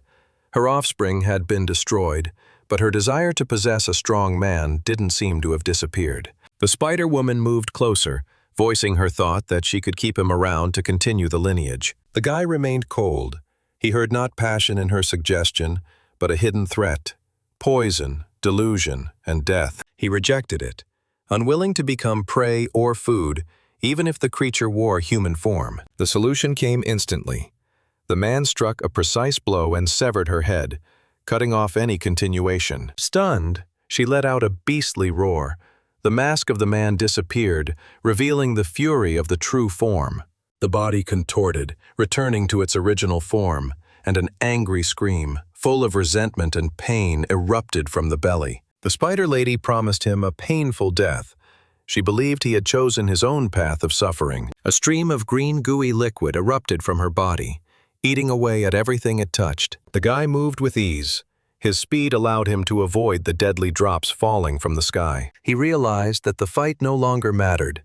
Inwardly, his attention was focused on something else. Realized that what was important for victory was not to win the battle, but to lure the monster out of her territory. The man stopped abruptly. The spider caught up with him from above, and for a moment he lingered in motion.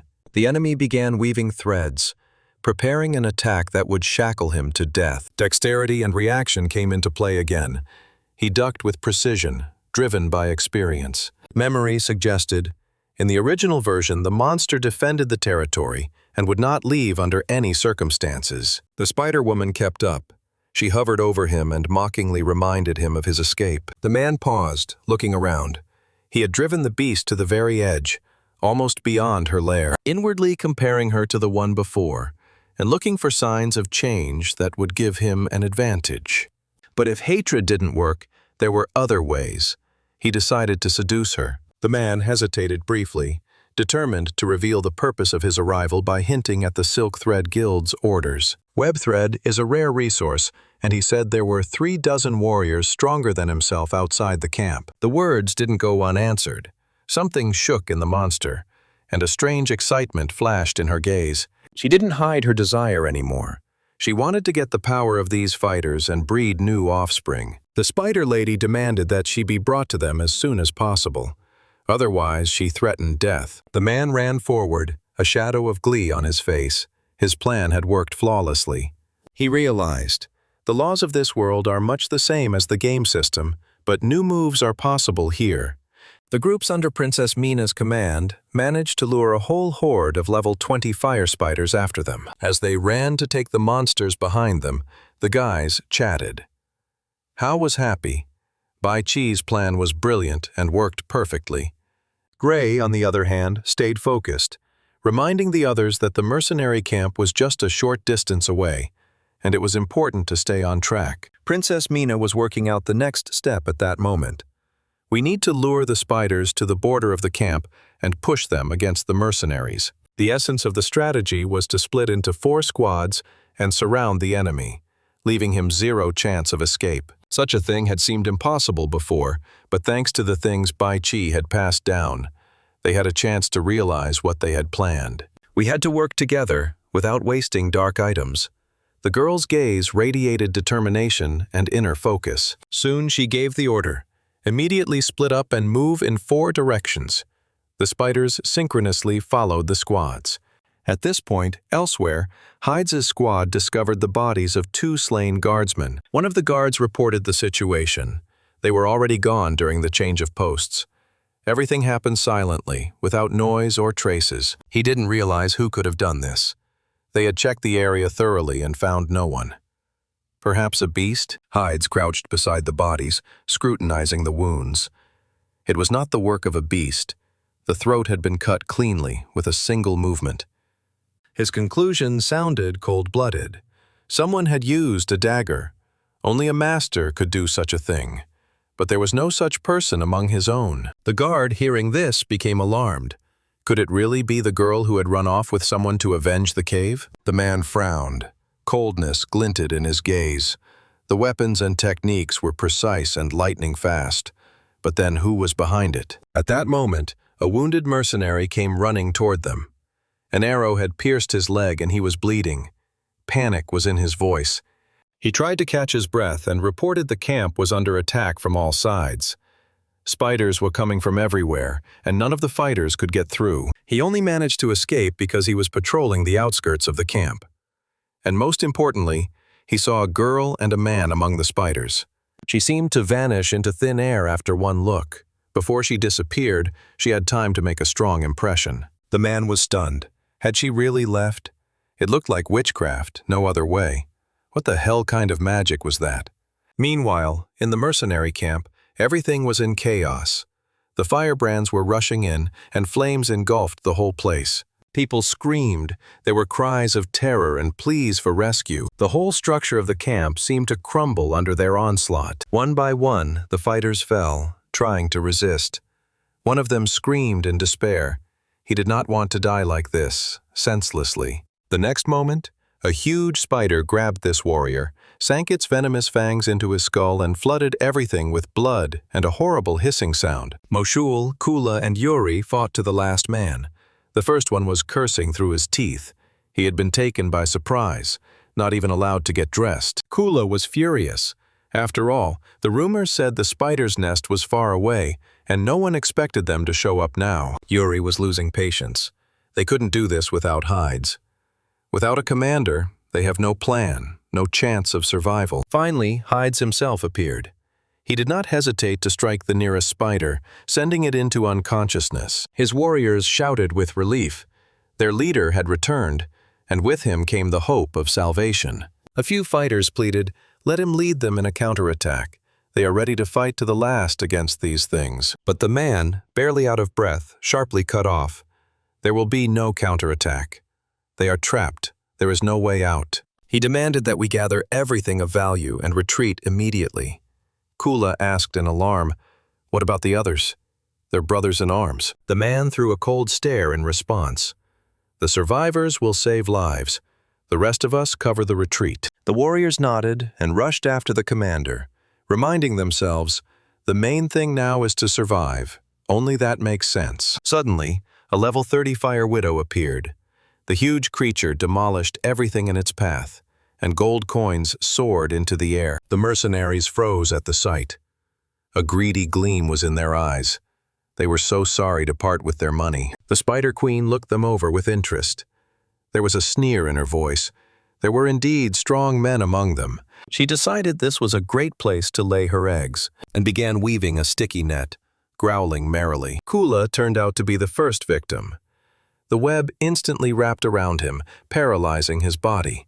He cried out, unable to move. Hides dodged the attack and bounced aside with a curse, but the widow switched to him, continuing to shoot the thread. She remembered him. He was the one who sent people after her cocoons and webs. Now he just ran away when he saw her. The man was getting tired. Questions ran through his mind. Is this really that guy's job?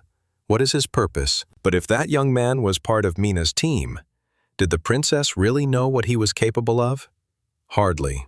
Suddenly, Yuri grabbed Hades' leg. His body was paralyzed. His hope of survival was melting away. He begged for rescue. The man lifted his comrade with one hand. Yuri had time to thank him, but was immediately thrown into the enemy's mouth. The scream spread through the neighborhood. While the widow was busy with her new victim, the commander rushed away. His face darkened. Without the trump card, he can't stand. The only way now is to retreat. He used the corpses and fleeing allies as cover. Alone, without ballast, he moved faster. Just a pity for the prey. The desperate cries of those left behind could be heard.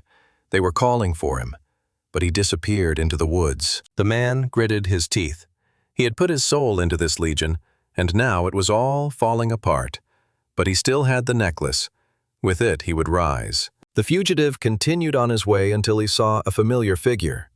It was the same girl.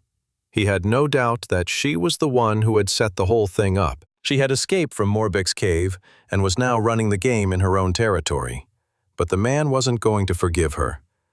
Clenching his fist, he leapt forward, ready to strike. But it turned out to be only an illusion in front of him. Underneath the mask was a deep space machine, a high-level item. It's impossible to believe she had it. At this moment, Bai Qi appeared behind his back. The cold blade was at his throat. His eyes flashed red. The man froze, unable to answer. For 5 long seconds he stood still, then sharply attacked, but Bai Qi dodged. He recognized the weapon in the young man's hands. It was the same dagger, so it was the one that had started it. He chuckled as he realized the truth. He had overestimated the situation. There was a level 10 assassin behind the attack. The plan was brilliant. But stealing face to face? That's too audacious. He thought the young man was playing around. With these thoughts, the man rushed forward. Bai Qi dodged. The punch was strong, but missed. The young man landed easily behind his back. A hunch flashed through his mind. Perhaps the opponent is above level 10. He stood opposite and made a defiant gesture with his hand, as if calling a dog to fight. He challenged them to see who would stay.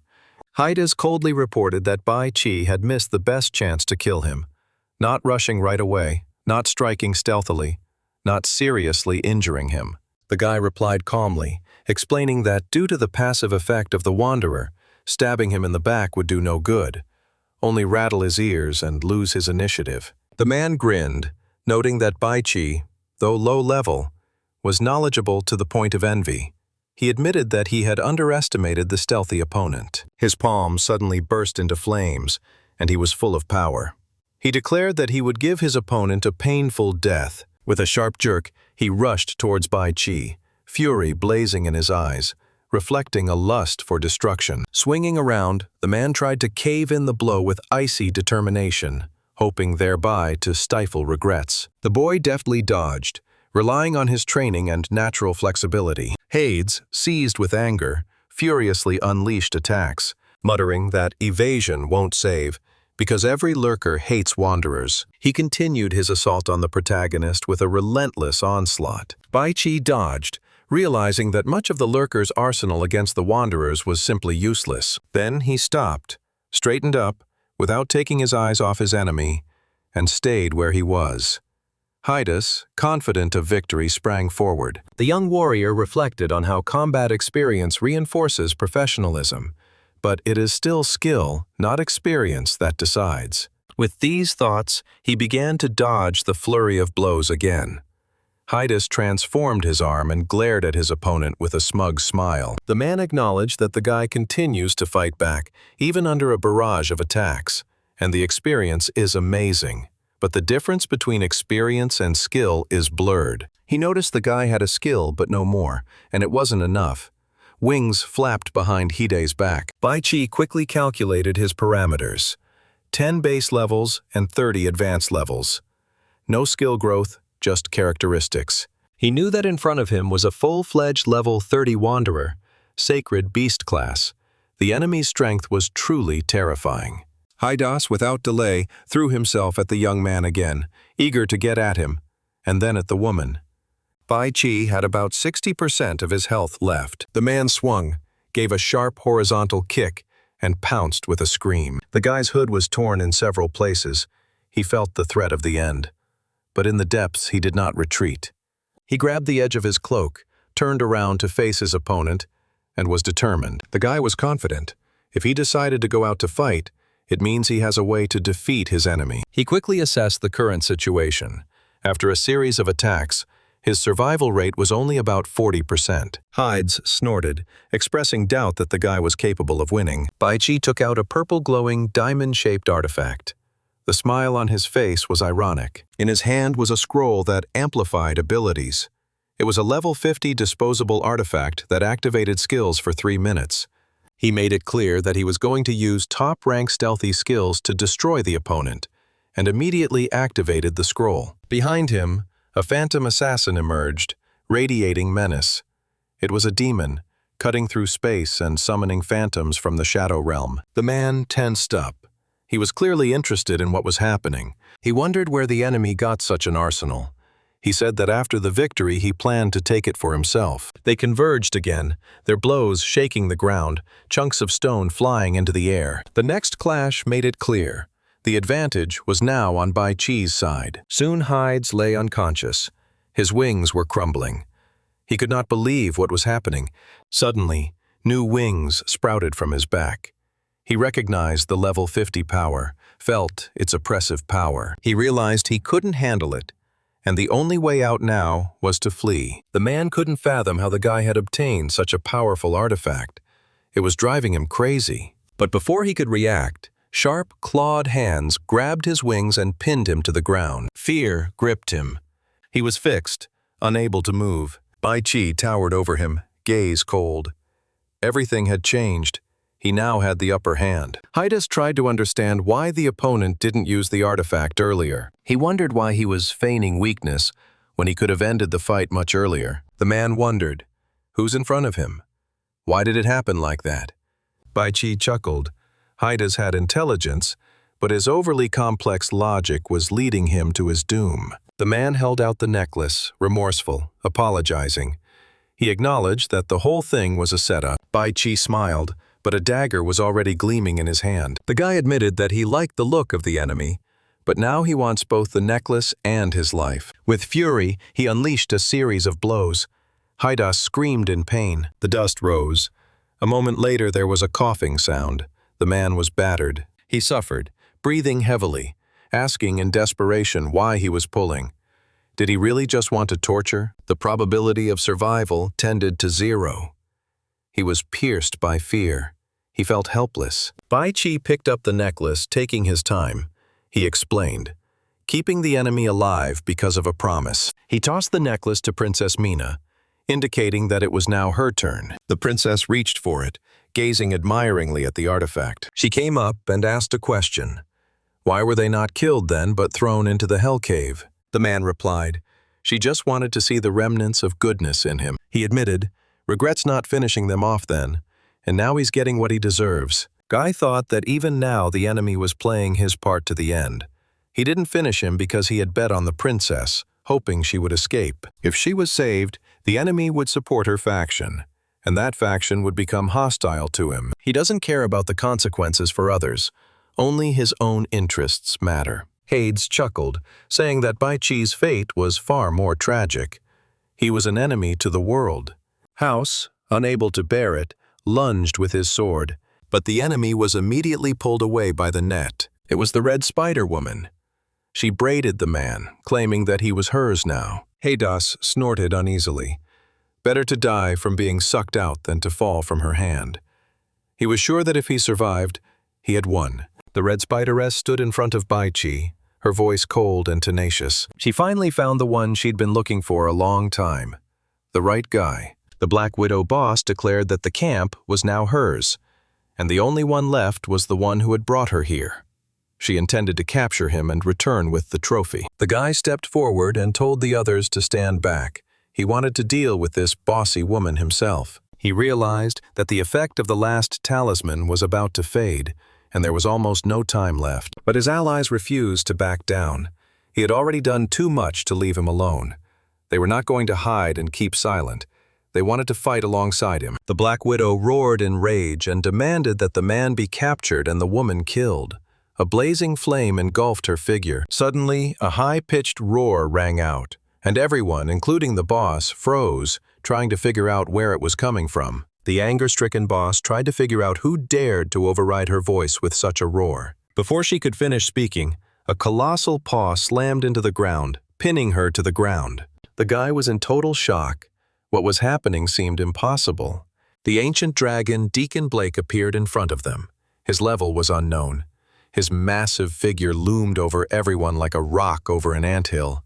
The man was stunned by the creature's appearance. He couldn't understand why such an ancient dragon was here. The Black Widow tried to break free from his steel grip, but the dragon entered the fray without hesitation. Bodies trembled with terror. The legend stood before them. No one knew whether to fight or just run away. The man told the others not to move. He realized the situation was getting out of control, and a way out had to be found immediately. The enraged boss yelled, calling the dragon a stupid bird and threatening it with retribution for its intrusion.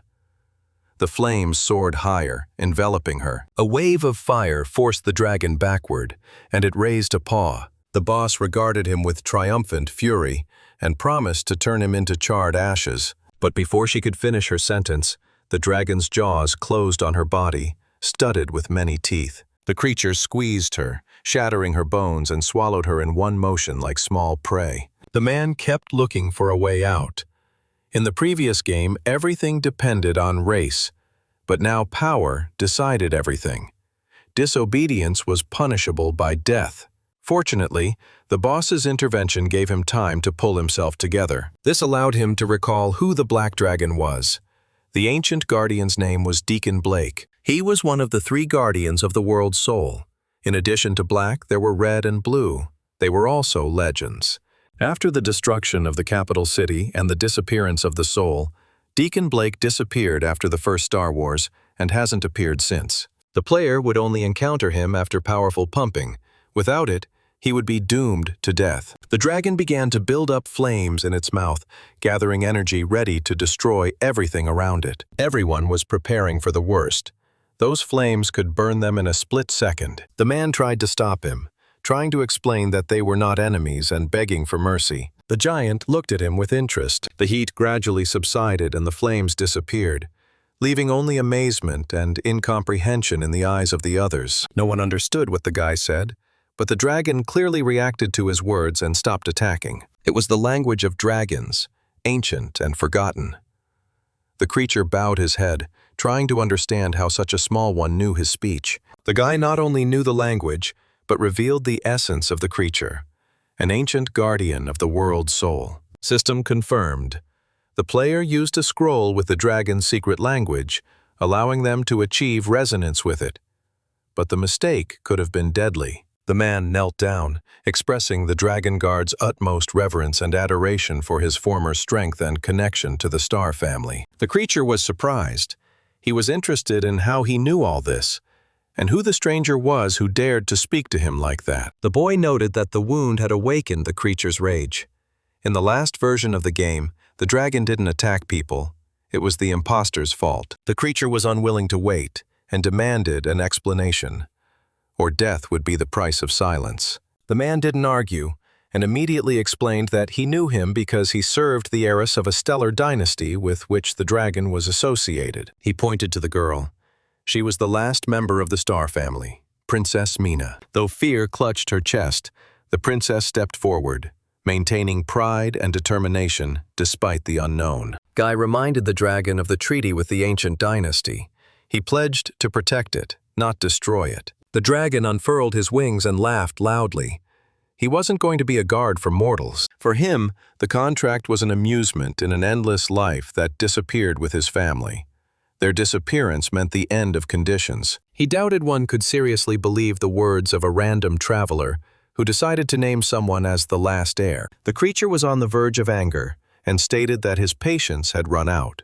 The last chance was to prove status, or else everyone would be burned to the ground. The man nodded briefly, pulling out a necklace, within which a star core shone like a star hidden in a jewel. He calmly showed it, certain of one thing. Such a core could only belong to someone who carried the blood of a royal dynasty. This was enough to confirm his truth and intentions, but the man was not allowed to finish. The ancient dragon instantly unleashed a monstrous power and unleashed flames on the ground, giving no time for words. Guy rushes to the side, wrapping his arms around Princess Mina, pulling her away from him, trying to deflect the blow away from her. The power of dragon breath was devastating. One touch could wipe out all life. They managed to survive only by a miracle. The monstrous heat passed very close by, leaving behind a scorched earth. The enraged ancient beast roared, accusing mortals of sacrilege. They had touched the supreme stellar core. There was rage in his voice. Anyone who dared touch the sacred deserved to die. The man tried to finish by rebuking the monster, for he who was supposed to be the guardian of order had himself violated it. In his thoughts, he was clearly aware that despite the rescue, the loss of 2 rare artifacts from the depths of space had come at a heavy price. In response to the lad's words, the dragon spewed flames again, accusing him of insolence and a futile attempt at concealment. The creature remembered seeing this artifact once before in Star Shadow, but knew it wouldn't work a second time. The man understood. The current situation was a dead end. It was impossible to break it without new powers. Options flashed through my mind. Create a new path, unlock at least 25% of the artifacts, find a way to break through. But almost all tools were useless against such power, and the most valuable armor and sword required a greater reserve of strength. Understood, the blood armor and skull dragon sword could help, but he couldn't use them. Not enough power. There was only one possibility left. Painful, desperate, but offering a chance to change the course of the battle. Guy turned to the princess and made it clear that this path would cause her incredible suffering. She did not hesitate to give her consent. The main thing is to survive. Everything else can be survived. The man, wasting no time, touched her neck, gently blacking out her consciousness to relieve her of pain and fear. He was sure it was the only way to save himself, and now it was up to her. House, who was watching, was confused.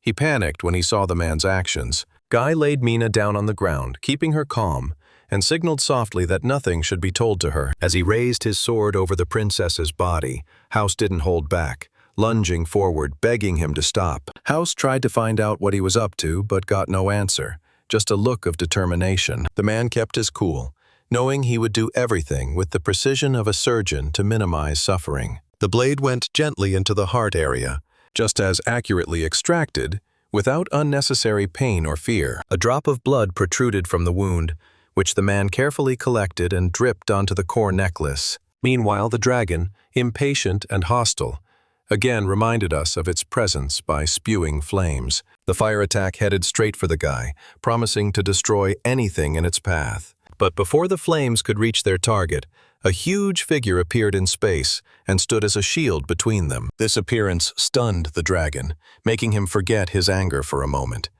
He recognized the man. That was Manhwa Starry himself, the first king of the Star Kingdom whose figure rivaled that of a dragon. Even the mighty monster felt fear.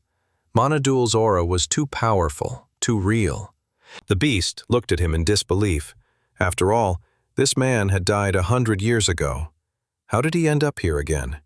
The dragon didn't believe it, assuring him it was a trick, and no one is capable of resurrecting from the void of nothingness. The boy stood beside the king, squeezing the princess's hand as if conveying an oath and power through touch. He held the girl tightly against him, preparing for the final battle, and knew, illusion or no illusion, the battle would decide everything. The irritated dragon took to the skies, assuring that the ants before him were but pitiful ants, not worth his fury. He promised that none of their appeals would save them. It was his final blow that would erase everything. The released breath rushed straight toward the image of the king, leaving a blazing path behind it. The tremendous energy collided with the barrier, causing a rumble, explosion, and shockwave to sweep through the neighborhood. The monster laughed. Such breath would melt even the stars. No one could stand against it, not even a ghost. The dragon triumphed, confident of victory, and mocked whoever dared to summon Manhwa's shadow. But the man discreetly refuted this by urging the monster to open its eyes and see who it was facing. Manhwa remained unharmed by the monstrous impact, standing in the center of the blast like an immovable giant. He put his foot down on the ground, and a powerful shockwave spread across the plain, making the air shake. There was no mistake. The real Manhwa stood before them, alive and unyielding, not a ghost or an illusion. Guy knew the dragon had once seen his own demise, but he couldn't imagine that a star core would yield such power. Manhwa threw himself at the ancient dragon. He could not believe his eyes.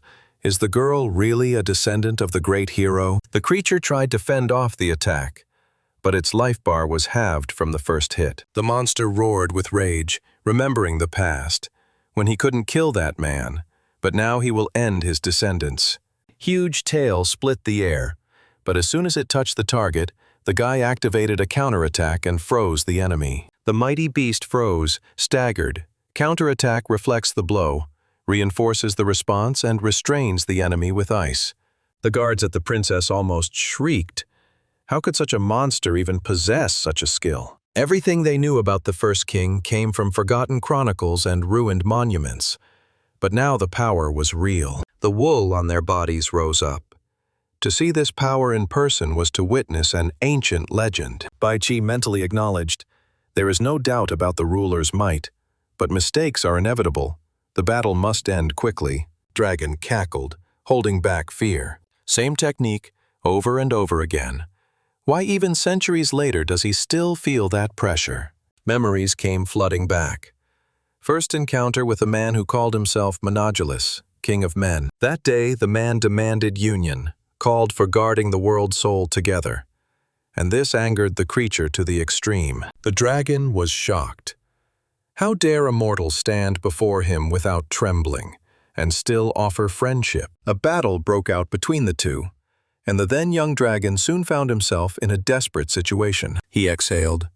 A man can kill, he can let go, but he himself is not going to bow down to people. The sword stroke was ready to tear it apart, but suddenly it stopped. The king noticed a tremor in the body of the beast. Perhaps he is still afraid of death. Despite the immortality of the flesh, his soul is still vulnerable. Still vulnerable. The monarch gave a choice, either cooperation or a fight to the death in the future, when the time comes and fear gives way to rage. The dragon was tormented. How could such a short human life cause such awe? But resistance was futile. He would soon kill him. A man from Star Shadow stood before him. A mighty warrior who could not stand up to all his enemies in the first battle fell. He couldn't forgive himself for not killing it himself. And now his shadow haunted the dragon. The wind from the new sword strike cut through the woods. The very heavens themselves seemed to part, but the creature held on. The dragon glared at his opponent. Fear still lived in him, but memories should not subjugate the will. The monarch struck again, applying a back kick and forcing the monster to retreat. The astonished creature didn't understand. Was he really going to be forced to submit to the descendants of that very king? Rage gripped him and he roared, rejecting the very thought of submission, and spewed a torrent of slimy slime. Inside turned out to be a chest. A roar filled the neighborhood and the beast disappeared, activating a terrible escape. The guards and Bai Qi breathed a sigh of relief. The enemy had fled. Victory had come to them without a final showdown. The princess wondered why he didn't finish the monster with his final blow. The guy calmly explained. There was no animosity, and the ruler's summoning time had expired, so scapegoating was the best choice. The dragon had not recovered from its encounter with the first star shadow. Mental trauma was holding back its power. At the princess's current level, even a summoning of the king wouldn't keep the beast under control that long. The system soon reported. Bai Qi defeated the Justice Lord, the Scarlet Whip, and the ancient dragon guardian. The reward was points, and a chest that exuded a bad odor. But inside could hide everything from great power to a death trap. And yet, it was worth opening it. This moment could bring both riches and doom. Meow Meow anxiously noticed that Bai Qi had suddenly increased by 2 levels at once. But why? Then no joy was felt. Gray admitted. What he saw was beyond anything he could have imagined, and his own power seemed tiny. House reminded of the most important thing. The princess's health. Her condition is the most important thing right now. He noticed that the core of the star was still active, and wondered what exactly had happened to its body. Bai Qi explained. Physically, she is intact, but her soul has been injured. It will take about 10 days to recover. Core energy is incomprehensible to ordinary people. It only responds to the blood of royalty. For safety reasons, the guy asked everyone to keep the secret. Otherwise, the proud princess would risk getting hurt again. He had to take this step to survive. He made no excuses, just apologized. But his entourage did not condemn him. On the contrary, they felt indebted to him for saving them. The princess took part voluntarily. Her determination and strength are worthy of eternal protection. It was time to leave the scorched forest. But something was still lingering. No one could have left the chest. It shone too suspiciously, hiding something important inside. Everyone remembered the preface, wealth or death moment, and it made you think. House wanted to understand exactly what that meant. Bai Qi explained. It's most likely a trap inside, since no such item existed in the original game. The battle is over, but a new mystery has arisen. What is this ancient chest hiding? Gray stopped the guy named Bai Qi, reminding him of the possibility of the trap he himself was pointing out. Gu intervened as well, noting that it could very well turn out to be a monster sunduk, and if careless, everyone would be in trouble. Guy knew about these creatures. They are soft-bodied monsters hiding in chests that lure treasure hunters. When the hunter succumbs to temptation, the chest swings open, and the creature swallows the victim whole in an instant. Such monsters usually dwell in ruins or in the depths of mazes. Guy was killed by them more than once in the game. Although he hadn't seen anything like this here before, his intuition told him that this was the chest in front of him. Gray decided to be cautious and instructed him not to open the chest until he counted to 3. Bai Qi, now focused, nodded and prepared himself. When 2 sounded, the guy hit the lid of the chest with force without waiting for the count to 3. Gray barely had time to express his displeasure before the lid flew off, and a flood of gold coins came rushing out of the chest. The coins flew in a fountain. Shining gold filled the air and dazzled everyone with its luxury. The guy turned out to be right. The chest turned out to be an ordinary vault. His description was a trap, a defense against thieves. System confirmed. The team did open the chest and obtained many rare artifacts. First among them was the majestic coin of the first king, an ancient and priceless relic representing the glory of Monodul. Next came the key of exile to hell, covered in scarlet symbols, as if exuding the heat of lava and the smell of blood. Next was a scroll with the coordinates of the Dungeon of Exile, a location hidden by time, with a history forgotten even in the original game. The last was the soul-calling bell, whose ringing echoed in the afterlife. Gray picked up the gold coin, unable to believe his eyes, and gazed in amazement at the find. Its value was beyond ordinary riches. Gu excitedly tossed the coins into the air, letting the gold shower down on himself from head to toe. The guy offered to let the others take all the gold, saying he was keeping the rest of the artifacts for himself. but warned against possible traps. House, perplexed, noted that he could have taken everything. After all, he was the one who ensured the victory, and there was no need to share. However, Baichi explained that this was not generosity, but an investment in rebuilding the kingdom that he was counting on for the future. House laughed and recognized in the boy not only a warrior, but also a visionary who could think strategically. He accepted this gift on behalf of the princess, hoping that when she woke up, her heart would be filled with joy. The team decided to keep the previous plan. The alliance had been concluded. It was interesting to see where Baichi would go. Guy admitted that he originally wanted to round up the mercenaries and go to Baron Robbie's place. Now that the princess is weak, that's exactly where she should go. The Baron's name was familiar. A noble and violent aristocrat of the Duchy of Alina, powerful and unpredictable. He held no grudge against the Star Dynasty, for his kind had enjoyed its favor. The princess would be safe there. The boy cast a farewell glance at his comrades and said that he was heading for the village of Anka, where his path diverged from theirs. They were surprised. The place was not well known, but he confirmed that it was not far away at all. Gray wondered what Baichi was going to do there, but the answer never came out. The guy preferred to keep his intentions to himself. House hoisted the princess on his shoulder and said that they were on their way to the Baron's house. If Baichi wanted, she could drop by later. They said their goodbyes. House promised a toast in his honor and even a duel. Daegu gave a final meow and told him to take care of himself. The guy waved back, promising they'd see each other again, and told him to tell the princess to apologize. System recorded. Baichi's reputation in Mina's camp has peaked. The screen plunged into a new scene created by Manhwa. Hands began to sprout from the ground. There were more and more of them.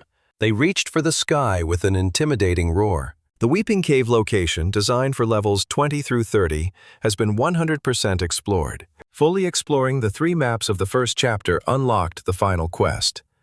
But now things have gone differently. The order has been disrupted. Blazing Jungle, level 10 zone, 90% explored. Scooter of Souls is an open location. The beginner quest could have been skipped, but the player couldn't afford 90%, because he was aiming for a perfect score. The village of Anka, with levels from 1 to 10 or even 110, has not yet been explored at all. Since his rebirth, the guy hadn't found peace, couldn't rethink everything and plan his future. Anka seemed to be the right place for him. She was poor but safe and harmonious. It had a special spirit. The residents kept hope alive, even in the face of apocalypse. And all of this was due to a headman named Incarvel.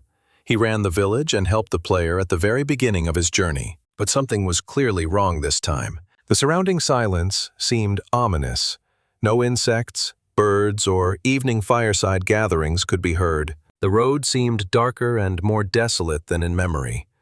This sensation could not have been a deception. Suddenly there was a heart-rending scream, piercing, desperate. Something terrible has clearly happened to this place. It had to be dealt with immediately. The road leading to the village was permeated with the sounds of mysterious chants accompanying the ancient ritual. 3 hooded and masked men held the young man tightly, preparing him for the macabre ritual. The boy wriggled in a desperate attempt to escape from the stranger's grasp, but resistance was futile. One of the participants suddenly spoke up, accusing the young man of running away, betrayal, and indifference to his parents. He assured me that it was useless to resist.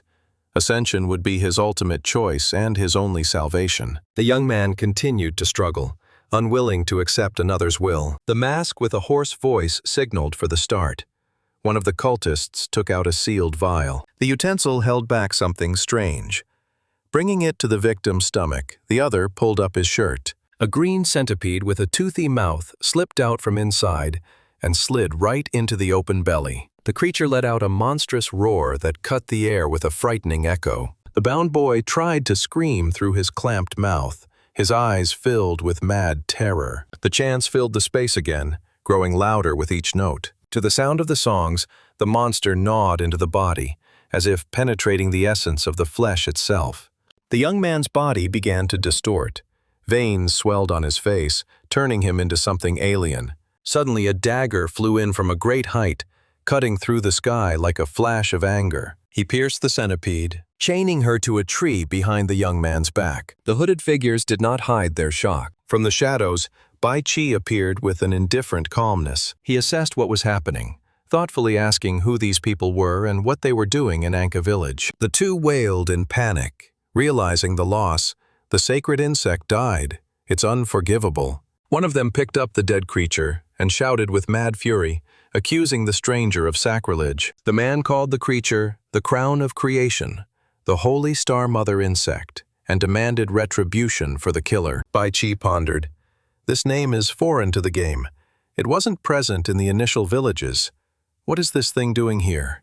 Suddenly, a man wrapped in a black cloak burst out of the crowd. He was level 5 and was shouting, calling for Bai Qi to be killed. The man was raring to fight, wanting to use his body for a sacrifice, for the sake of the insect mother's gift. Bai Qi easily dodged their blows, moving with honed agility. He retaliated with a swift blow. The two attackers fell dead before they realized what had happened. Looking at the body of one of the enemies, Bai Qi recognized the familiar tattoos and realized it was an imposter. His old lair was far from here, but now he somehow ended up in Anka. The leader summoned an insect spirit, his voice full of anger. He called Bai Qi a blasphemer, said the holy star mother's gift is beyond the comprehension of those like him. A wave broke from his body, knocking his breath away. Two minions shook in agony. Their bodies began to contort. Their flesh twitched. They began to change. Bai Qi, covering his nose with a cloth, recognized the familiar process. It all started with the parasitic beetle. It was that form of the Great Feast, a foreign plague from deep space. The leader exclaimed with madness in his voice that this was the true appearance of the Ascended Ones. He scorned the attempt to interfere with their ascendancy and released another spirit. The creature trembled, and the mutants began emitting a poisonous powder, a neurotoxin from the Great Pyre's arsenal. Bai Qi covered himself with a cloak. Breathe in, and you see illusions while the body decomposes. They struck with their claws, one of them laughing, assuring me that resistance would only increase the suffering. But their claws only tore the fabric. Bai Qi abruptly jumped forward and delivered a crushing blow. He turned to the leader to ask about the gentleman, but only a furious hissing sounded in response. Two mutants were about to pounce on the protagonist. The boy chopped through the mutants, his sword slicing through their bodies with ease. There was no response. The leader was horrified. How could such a blow destroy two ascendants? It's impossible. Bai Qi gave one last chance to find out who this ascended one was and who gave the order. But the man continued to resist. The old man shouted that the stranger was interfering in the affairs of the village. He escaped, not realizing that even with Pyre's gift he remained a prisoner of the logic of the beginner's zone. Bai Qi finished the job by piercing the man's head with his sword. The man wheezed, emitting his last sounds. System notification confirmed. Bai Qi received 180 soul points and the insect summoning sword. The sword's tail emitted special vibrations, stimulating the parasites hidden in the creature's bodies. It could reveal their true form, awakening the alien essence within. If someone was hiding behind this weapon, he's an imposter. But why bring Pyre to a village of newcomers? The parasitic beetle are eggs from deep space that ended up in this world after the ship died. By merging with local life, they caused catastrophes and mutations. The feast parasitizes everything: plants, animals, humans. Symbiosis has 3 forms. The first is death of the host. The second is latent symbiosis with no visible signs. The third is a dangerous mutation with increasing strength and intelligence. The consciousness of the infected is preserved, but is subjugated to the collective mind. It's the Pyre's way of survival. In the original game, there was a cult serving Pyre, but these called him Holy Mother. Perhaps this is a true form of the plague, or a new, infected version. What is happening cannot be explained except by the appearance of an imposter. The young man who had escaped from the ritual was panicking. He pressed his hands to his head and said that he did not agree to the ascension. His name was Dinah, 2nd level. He knew Bai Qi. The guy had once followed him to the newbie village, being a cheerful NPC with a lot of potential. He admired Bai Qi, dreaming of becoming a strong and courageous warrior. Even getting the meat seemed like a feat. Smiling, he was proud of every step. What had happened to him? Bai Qi lowered himself next to the young man, trying to calm him down and find out the truth of what was happening. The boy said that the head of the village had gone mad, turned into a monster, and enslaved others. Those who resisted were killed or imprisoned. His mother is now in the dungeon. He managed to escape, but there was no one to ask for help. He was panicking, his voice sounding doomed. If his mother is turned into a monster, there is no way to save her. In a fit of desperation, he jumped up and ran, screaming that he had to save her. Bai Qi placed a mark on it, a medium marking rune. It showed the location of the target. The duration was 1 hour. That way, the guy wouldn't disappear from the radar. The one who was thought to be a benevolent headman turned out to be a traitor. But one cannot judge by appearances. You have to get to the bottom of it and uncover the truth. Main objective: investigate the anomaly in Anka village, clear it, and return the old world. The reward is 1 account unlock point. The village of Kafir Anka spreads out among the hills like a lost mirage. Its houses, weathered by time, held the secrets of ancient rituals. The silence was broken only by the whisper of the wind and an anxious foreboding. This was the beginning of a story full of pain and unexpected twists and turns. The situation in Kafir Anka was rapidly deteriorating. The man, inspecting the ruins, recalled the rare moments of warmth associated with this place. The shadow of the looming threat contrasted with the past. Every crack in the walls seemed to scream of imminent trouble. The boy clenched his fists, rejecting the darkness that was about to consume his mind. His eyes burned with determination, like a flame in the darkness. Every movement spoke of struggle. He would not let darkness dictate the rules, even as the world crumbled around him. Bai Qi confidently walked forward in order to fulfill his mission. Despair tore at his chest. Hitting his fist against the lock only made the pain worse. Inside screamed why he was weak, mixed with shame. Doubts choked harder than chains. If even the castle doesn't yield, how can those who believed in it be saved? A voice from the darkness urged to flee, leaving the others to their fate. The words sounded like a sentence, robbing them of their last hope. But the guy stepped forward, ignoring the advice. His eyes spoke clearer than words. He would not betray those he promised to help. The man said to himself, through clenched teeth, that he would not leave them. His hands trembled, but his will remained unshaken. Every word was an oath. Even if there was no chance, he would fight to the end, transcending fear. He would do it, even if he had to sacrifice himself. Suddenly, a hand gripped his sword. The enchanted castle glowed with an ominous light. A voice from the shadows insisted that only precise action would save those trapped inside. Magic required sacrifice, but the man sought another way. His plan was born in agony, like a spark in ashes. A man was confronted by a stranger whose appearance aroused sharp distrust. Suspicion fell on the alien's connection to a hostile principality, threatening to destroy the village. The voice trembled, urging urgency to leave the danger zone. The warning sounded like a last chance to avoid imminent death. Words about past sacrifices increased the anxiety. Every step forward seemed like a step into a trap. The boy demanded information about the lair of the mutated creatures. The answer was vague, pointing only to the underground labyrinths beneath the village. Uncertainty complicated the plan. Without accurate data, it became almost impossible to rescue the hostages. The kid's desperation translated into pleas for help. The only solution was a risky plan to use the boy as bait. Fear mixed with hope. The willingness to sacrifice for others outweighed the horror of the unknown. The woman rejected the idea, begging to save her son. Her words breathed with a mother's pain and fear of losing the last of her son. The decision was hard. Even in hell, there were those who were ready to defy fate for the sake of their loved ones. Faith in the child's perseverance became a ray of light. His tenacity, unbroken by hell, inspired desperate action. He accepted the plan. Every word of the mentor sounded like a sentence. From now on, everyone's fate depended on following instructions precisely.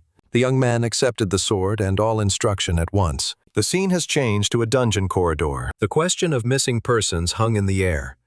The presence of the fugitive caused bewilderment and a latent threat. Silence was the answer. Each second of silence increased the suspicion of betrayal. The man rejected the hypocritical promises of the village head. His anger was directed at the one who had turned his native place into ruins. The words about goodwill sounded like mockery. Behind the facade of nobility, there was a monstrous truth. Suddenly, one of the cultists began to release tentacles from under his cloak to grab the small one. The sword didn't help him, and the evil freak began to strangle the child. The mother was terrified, demanding her son's release. Her voice trembled, mixing anger with despair as her hands clung to the last shreds of hope. The boy rejected his father, calling him a monster.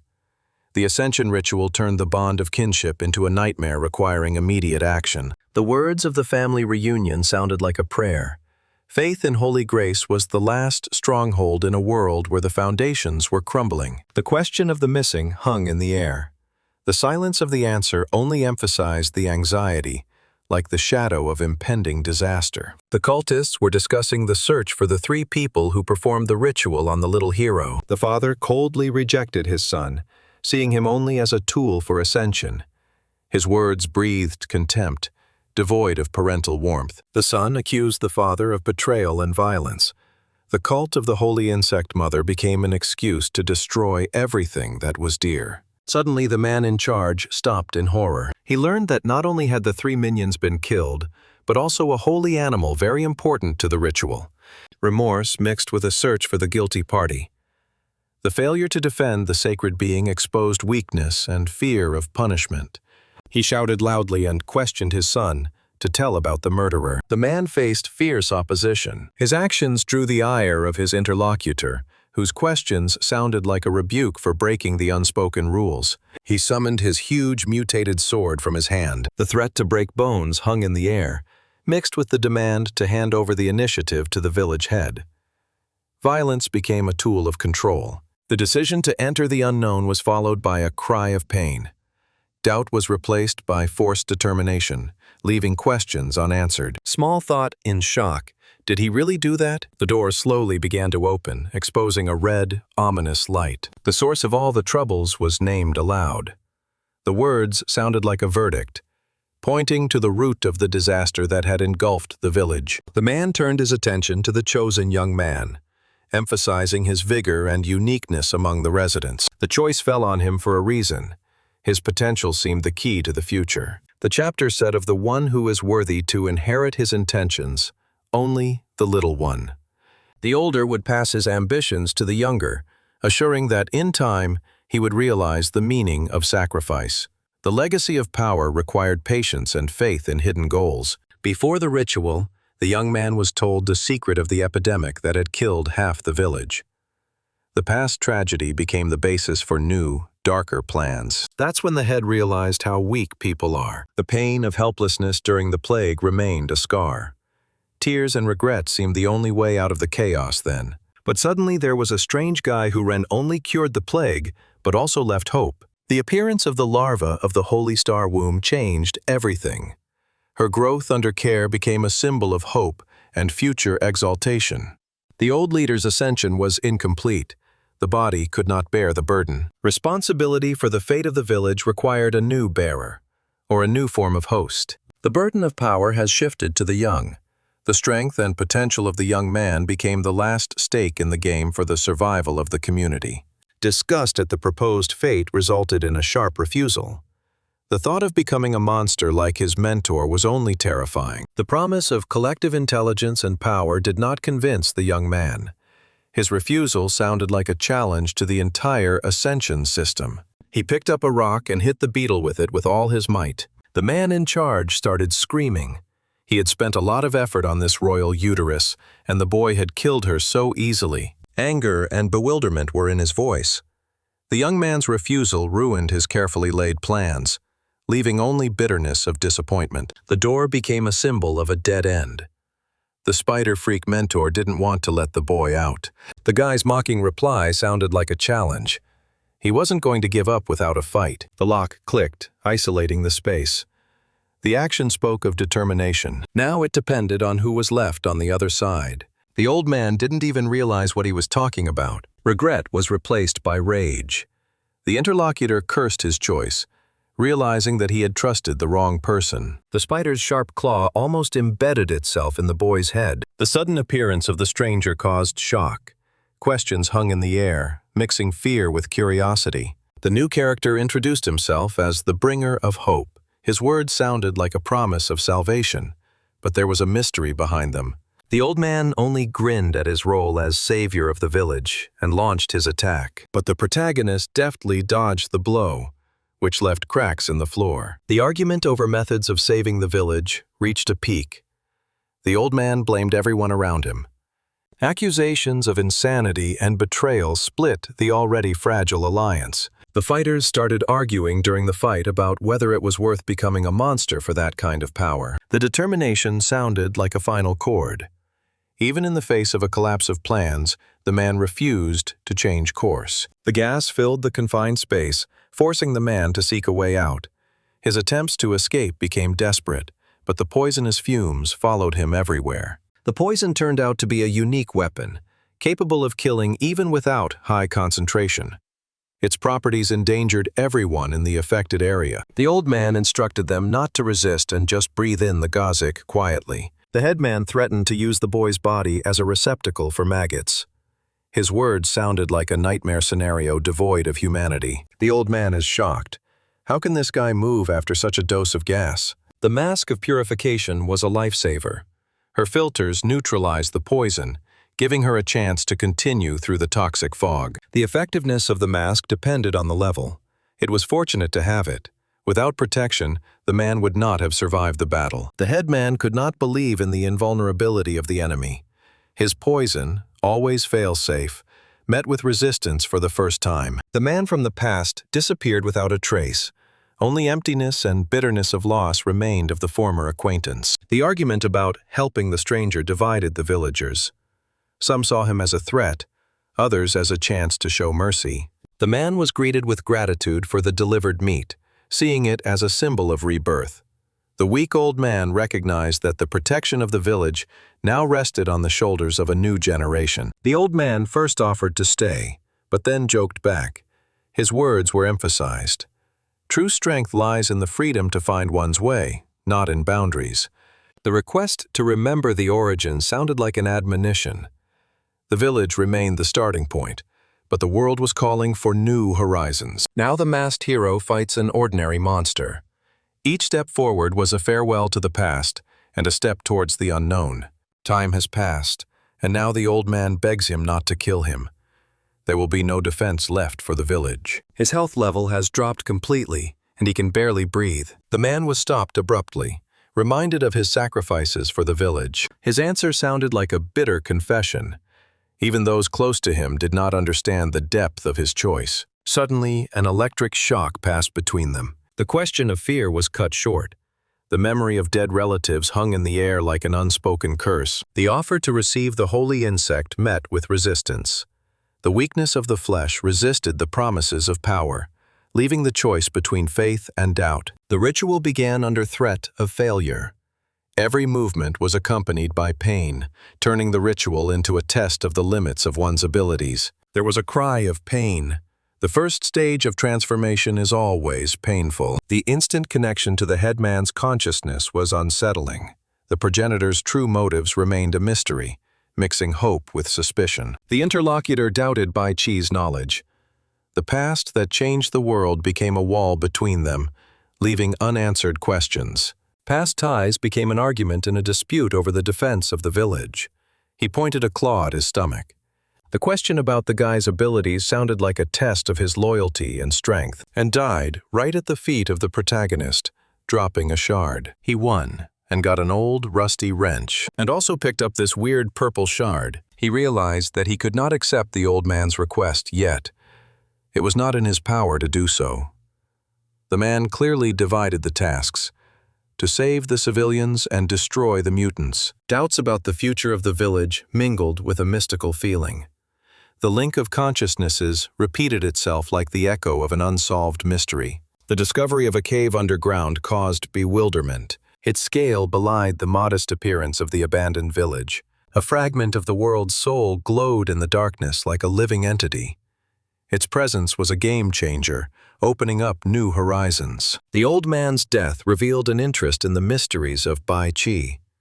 The mystery of his origins became the key to a larger intrigue. Courage in the face of death took physical form.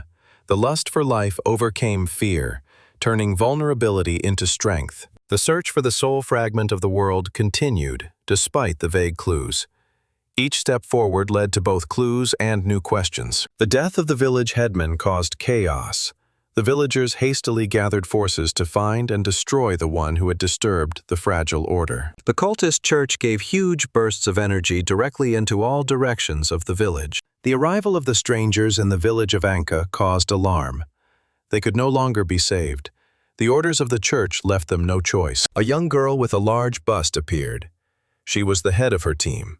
The order to destroy the village to the ground sounded cold. No one had to survive to erase it from the memory of the world. The question of faith hung in the air. Every word sounded like a hint of power beyond the reach of mere mortals. The strange intruders turned their attention to the girl and immediately attacked the girl with their entire purple band. The stench of mutated insects filled the air. It was no accident that church messengers disappeared here. The danger was omnipresent. She jumped in and gracefully began fighting them off with her team. A cry of pain echoed through the neighborhood. Even in the silence, hell continued to move, leaving no chance for respite. The weakness of the enemy did not deceive the vigilantes. Even without his former might, the threat remained as real as a blade at his throat. The guy stood there, faced with a choice, to attack or to retreat. His posture was determined, but there was a shadow of doubt in his eyes, as if fate itself were weighing the options. An emotional outburst cut the silence. Chains wrapped around this hot girl's arms. The secrets of the village went beyond mutations. The church's interest in the place pointed to something more, perhaps a key to ancient powers or curses. This girl's mysteries were still unsolved. They had to be gotten to. The headman's family had kept a shard of the soul of the world for generations, unaware of its power. Their mission became a blind faith devoid of understanding. The Reborn unlocked the artifact's potential, using it to amplify the cosmic parasites. His knowledge surpassed the naivete of the Guardians, turning the power against them. The soul shard of the world turned out to be one of the highest treasures. Its value surpassed even its contaminated counterparts, capable of creating entire nations. Even tiny fragments of artifact changed destinies. Purity determined power, and beneath the village lurked a shard that could tip the balance of power. Becoming king alone is impossible. Guy realized, to change the rules you have to take possession of the shard, even if the world is cruel and requires sacrifice. Mutants cannot be saved. Their death became a necessity. So the man tried to stop the chain of suffering, torn between duty and pity. The death of the culprit brought no peace. The world remained ruthless, leaving a choice, to fight or to accept its laws. Mother taught him to keep his humanity, even when the world demanded cruelty. The boy was at a crossroads: kill the traitor father or give redemptions. The last chance for survival was hanging by a thread. Every decision could be fatal, but there was nowhere to retreat, only forward, through the darkness. The guy demanded that the interlocutor run without looking back. His words sounded like an order, hiding the bitterness of his own illusions, which now seemed naive. The request for a final blow was an act of mercy. The man saw it as the only way to end the torture while preserving his dignity. Gratitude for kindness mixed with realization. The former NPC now possessed humanity. His blood and flesh became a symbol of his unexpected rebirth. Preserving his humanity did not make the man weak. His strength lay in his ability to open doors that others were afraid to even touch. The boy talked about how the cultist shouldn't touch his mother. Anger sounded in the reproach for disobedience. The interlocutor could not accept that the young man had chosen to risk rather than to save himself. The death threat hung in the air. The boy defended the girl and challenged her, even though her fate seemed already sealed. Feelings were called burdens. The elevated mutants rejected humanity as a shackle, but there was ambiguity in their voices. The key to the village became a bargaining chip. The interlocutor despised the headman, but longed for the power the latter hid behind madness. The sharp push in the back became a metaphor for choice. The pressure from the outside pushed for action, where there was no room for hesitation. At this point, the little one went to hug his mother and the guy threw the key. The man looked at the key with mania. He had dreamed of it for so long. The man dreamed of meeting the Holy Father, seeing exaltation as the ultimate goal. His laughter sounded hollow. Even his promises were nothing but ashes carried away by the wind. The pre-mortem advice sounded like a warning. A harsh order ended the dialogue, leaving only the crunch of bones and the silence after the shot. Doubts about the reliability of the deal were in the air. If the key is so easy to give away, what's to stop you from taking it back? Trust had become a bargaining chip. He used the agonizing piercing technique and scrambled all the enemies around him. Bai Chi's strength shocked the enemies. Even with numerical superiority, they hesitated. Killing the headman broke all patterns of their strategy. One of the enemies started complaining to another cultist about how they were almost all interrupted by one person. The appearance of the Rose Sisters of the Order of Alina changed the balance. Their blades glowed cold, and the church's mission left no room for mercy. The ringleader was definitely convinced of their appearance because of the arrows around them. They walked and shook their hips, cheering on all the losers. The captain ordered the extermination of all, accusing them of heresy. The church did not forgive those who dared to challenge its authority in the shadow of the village. She grinned and urged everyone to pay attention. They had a new target in front of them. The guy froze in amazement as he assessed Bai Chi's strangeness. His cry sounded like a mixture of fear and admiration for the inexplicable. The woman moved closer and smelled this guy's scent. It had something to do with the secret of this village. The man cursed as he saw the women approaching. Their madness and insistence had disrupted all his plan. Getting hold of the shard proved to be more difficult than expected. Each step forward revealed new obstacles on the way to the goal. The narrative takes a sharp turn toward the origin story of the Order of the Rose, which obeys only the Alum throne. It's all made up of young girls who worshipped the cult. The girls, who had passed a cruel selection process, stood at the threshold of the ordeal. Their physical appearance matched the ideal, but their true strength required them to go through physical and spiritual torment. The training became more and more sophisticated. Only those who crossed the line between life and death could be deemed worthy to continue the journey. Each nun was a dangerous opponent, very difficult to defeat in a one-on-one battle. The girl immediately began aggressively flirting with the protagonist. The words about modest abilities sounded ironic against the background of mentioning legendary feats. Gratitude for the unexpected help sounded with a note of sarcasm. The interlocutor clearly underestimated the guy's abilities, which led to an awkward confession. The purpose of those who came was clear: to destroy the village to the ground. Their words left no doubt. Mercy was excluded from the scenario. Questions of innocence were shattered by the cold logic of orders. The church dictated rules where justice gave way to blind obedience. The girl took a swing at the mother and son and prepared to kill them with her weapon. But Bai Chi stood up and blocked the blow, ordering the girl to stop. But she was even glad of it. Bold and strong men had always turned her on. The death threat took on a personal tone. The interlocutor changed her plans, seeing in the guy not a victim, but an interesting opponent, worthy of the first blow. Life was compared to the bloody petals, fleeting and bright, and faith to the stem that gives them support. Blossoming meant not only struggle but eternal devotion to ideals. The woman marveled at the knowledge of an ordinary kid. It was the most secret treasure of their organization. Because of this, they decided to all attack and kill the man who knows so much together. Learning and patience went hand in hand, leaving no room for mistakes. The blood blossom technique was activated. All the women stood there wondering, how? How did he know this? The blood rose shone as the supreme symbol of the order. Its image on the shields spoke of honor bought with blood, not empty words. Previously, Bai Chi had pretended to be an ordinary person, but now he revealed his cards. The woman notified him that doubts about the decisions of the church had led to a temporary postponement of the execution. The uninfected residents of Anfina were given a chance, but their fate hinged on a higher judgment. The escape plan had matured while the enemies were distracted. There was a power behind the door that could wipe out the mutants, but the price would be too high. The stiff tentacle was already catching up with the cultist. The defense of criminals drew harsh condemnation. Even with the highest insignia, Justifying their actions was considered a betrayal of the order's charter. Baichi clarified that his actions were not directed against his interlocutor. Saving the residents was more important than personal reputation, even if the truth remained a secret. The advice sounded like a sentence: to break the law and obey the church. The choice between conscience and survival became an unbearable burden. Suddenly, the guy activated the invisibility skill. This surprised everyone, but the minions of the Master Rose can still track him down, which is what they're doing now. The threat of assassination mixed with calculation. Invisibility proved to be an illusion. The enemies anticipated the steps, turning the escape into a trap. 2 trials, separated from the shard. Unlocking a second account was the key that opened the door to new opportunities. The new account activated hidden resources.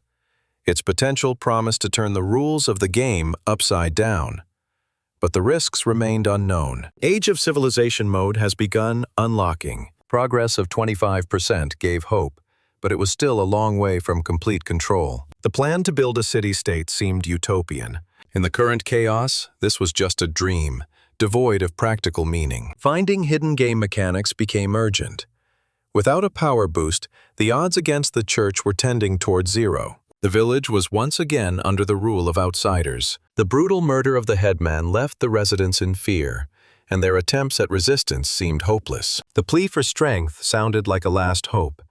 The words, addressed to a higher power, mingled despair with a desire for revenge for the destroyed house. The Holy Father acknowledged the devotion of some servant. His actions, though controversial, were proof of his loyalty to the common cause. Higher power was given, but with a condition. The promise made in exchange for power became a new chain that shackled freedom of choice. The caterpillar embedded itself in the servant's mouth, killing him and empowering him. It filled the body, but in doing so made it very ugly. Some purple monsters shrieked in pain, and all the mouths on its body started demanding the death of everyone around it. It turned out to be a level 40 insect mutant executioner on the hunt. Their appearance marked the final stage of the confrontation, where the life of the entire village was at stake. The temple keepers stood and discussed the actions of the elder and others, their exploits and mistakes. The goal of ascension took concrete shape. The presentation before the Holy Father was the final step, promising absolute authority over the world and its laws. Suddenly, 3 monster spikes flew out of the gate, which were quickly shoved into the heads of the temple keepers, and the monster came out holding their corpses on its tentacles above and celebrating its retribution. A cry of pain mingled with threats. The intention to use sacrifice to enhance power sounded like a manifesto devoid of pity and doubt. Slow revenge became an obsession. Every second of the enemy's suffering had to be turned into fuel for the final triumph. Voluntary surrender into the hands of the enemy sounded like a challenge. The man was willing to accept death, but on his own terms, retaining control until the end. Baichi showed himself and challenged the monster, who eagerly responded to him. He thought it would be easy for him to handle, but Baichi had already dodged all of his attacks and chopped up all of his tentacles, which caused surprise. The monster threw himself at the guy, threatening to kill him right now. Even after his ascension, his level seemed insufficient to justify a failure in battle. A sharp scream sounded as a reaction to the unexpected event.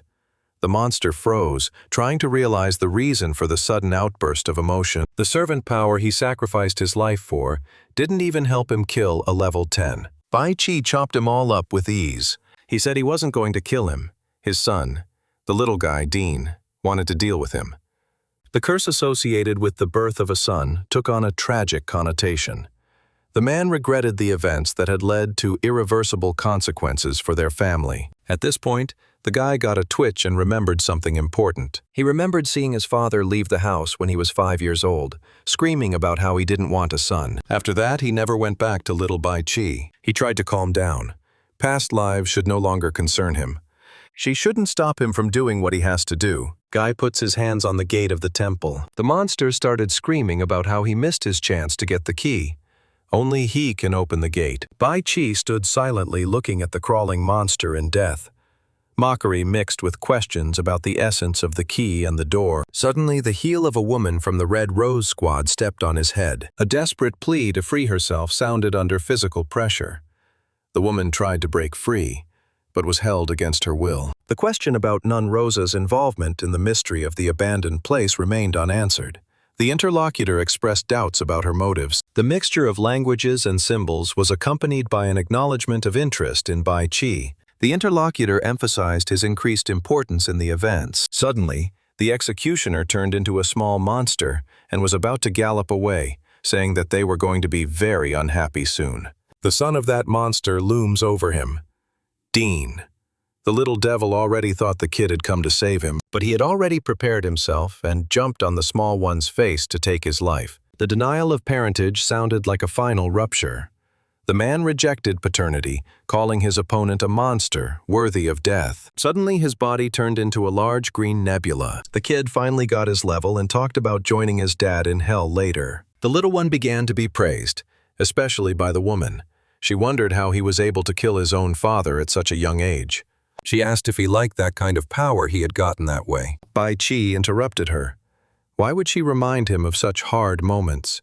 He asked, didn't she do the same thing? And suddenly she got a headache. Memories of childhood came flooding back. A native cage and a toy. Then the violence from relatives. And then she's the same one with a huge torch in her hand, against the backdrop of a huge burning village of wooden houses. The mysterious images caused confusion in the companion. She turned her attention to the captain, trying to understand the nature of the sudden visions. The discussion of erased memories revealed the uniqueness of the guy. The interlocutor hinted at retained memory fragments hidden after joining the order. Sincere thanks were expressed for the help he had given. The boy promised to repay, showing his determination to fulfill the obligation. The woman threw away the key and talked about how their goal would not be accomplished. They asked what was in there after all. The offer to exchange the key for an answer sounded like a provocation. The interlocutor tried to manipulate by using the man's indecisiveness. A location check confirmed that there were no threats. The woman assured Bai Qi that it was safe, completing the preparation phase, and put the key in the door. It unlocked, and now a purple spirit flew out at once, startling everyone around, and promptly killed almost the entire Red Rose troop with his tentacles. But the main Red Rose fended off the blow. Bai Qi dodged by rolling across the ground from the tentacle's strikes. Discussion of the game's rebirth mechanism caused confusion. The GG doubted his own death, despite the obvious signs of it. The warning of danger outside the door heightened interest in the contents. The woman changed her mind after seeing the value of the hidden object. Leading the group to the door was accompanied by a stern warning. The man emphasized the need for caution in an uncharted area. The discovery of the World Soul Shard raised questions about its origin. The scale of the artifact belied the inconspicuousness of its storage location. Red Rose was in complete excitement at a situation so well put together. The task update activated a new mission phase. The goal was to gain rights to the shard to launch an era of civilization. Admiration for the artifact's power mixed with caution. The shining shard attracted the attention of many applicants. A level 45 boss with a codename appeared in Bai Qi's path. The man assessed the threat, preparing to fight the powerful opponent. The demand to turn into a maternal entity was accompanied by ridicule. Opponents doubted the boy's abilities, despite his determination. An alarm from an artifact indicated an anomaly. The girl realized she wasn't facing an ordinary enemy, but a reborn entity. Questions about the appearance of the Reborn remained unanswered. The man commanded the group to be ready for surprise attacks. Everyone was ordered to remove their restraints and attack the Reborn. This surprised Bai Qi. Half of the surviving Rose Troop had directed all their forces to attack, directly at the Reborn with tremendous force, and a very powerful explosion. Detection of the enemy occurred contrary to expectations. He remained vigilant, anticipating further maneuvers of the enemy. The nun said the Reborn's actions are too strange. They can't kill him. The monster soared into the air and said that since they knew the truth, they should die. This hit the nuns very hard and they went out of business. The enemy's blood proved to be a corrosive substance. The group was faced with a new threat that required immediate tactical solutions. The encounter with the Reborn with abnormal abilities was perplexing. The woman noted the unusual traits of the opponents associated with blood and roses. Everyone in the girl squad was leveled up and given new powers. The order to destroy the Reborn triggered chaos. The interlocutor questioned the value of life, comparing the real world to game conventions. The nun's body stopped moving because of the gas. The plea for an end to the violence sounded desperate. The girl begged for mercy, appealing to her mother, but her cries went unanswered. Manipulation of the heart and mind was part of the psychological attack. The sorcerer taunted the victim, demanding the return of the lost child. The sermon on rapture through renunciation of the past sounded fanatical. Memories from her childhood haunted her. Followers were promised power in return for loyalty to Byron. Doubts about the new identity created internal conflict. Baiji's name caused alienation, despite the oath of allegiance. The girl twitched herself and realized she had almost betrayed her faith. She turned around and said, "You can't let him do anything," and found that her entire squad had already been practically wiped out by the hands of this monster. The guy towered over and praised the girl for her stamina.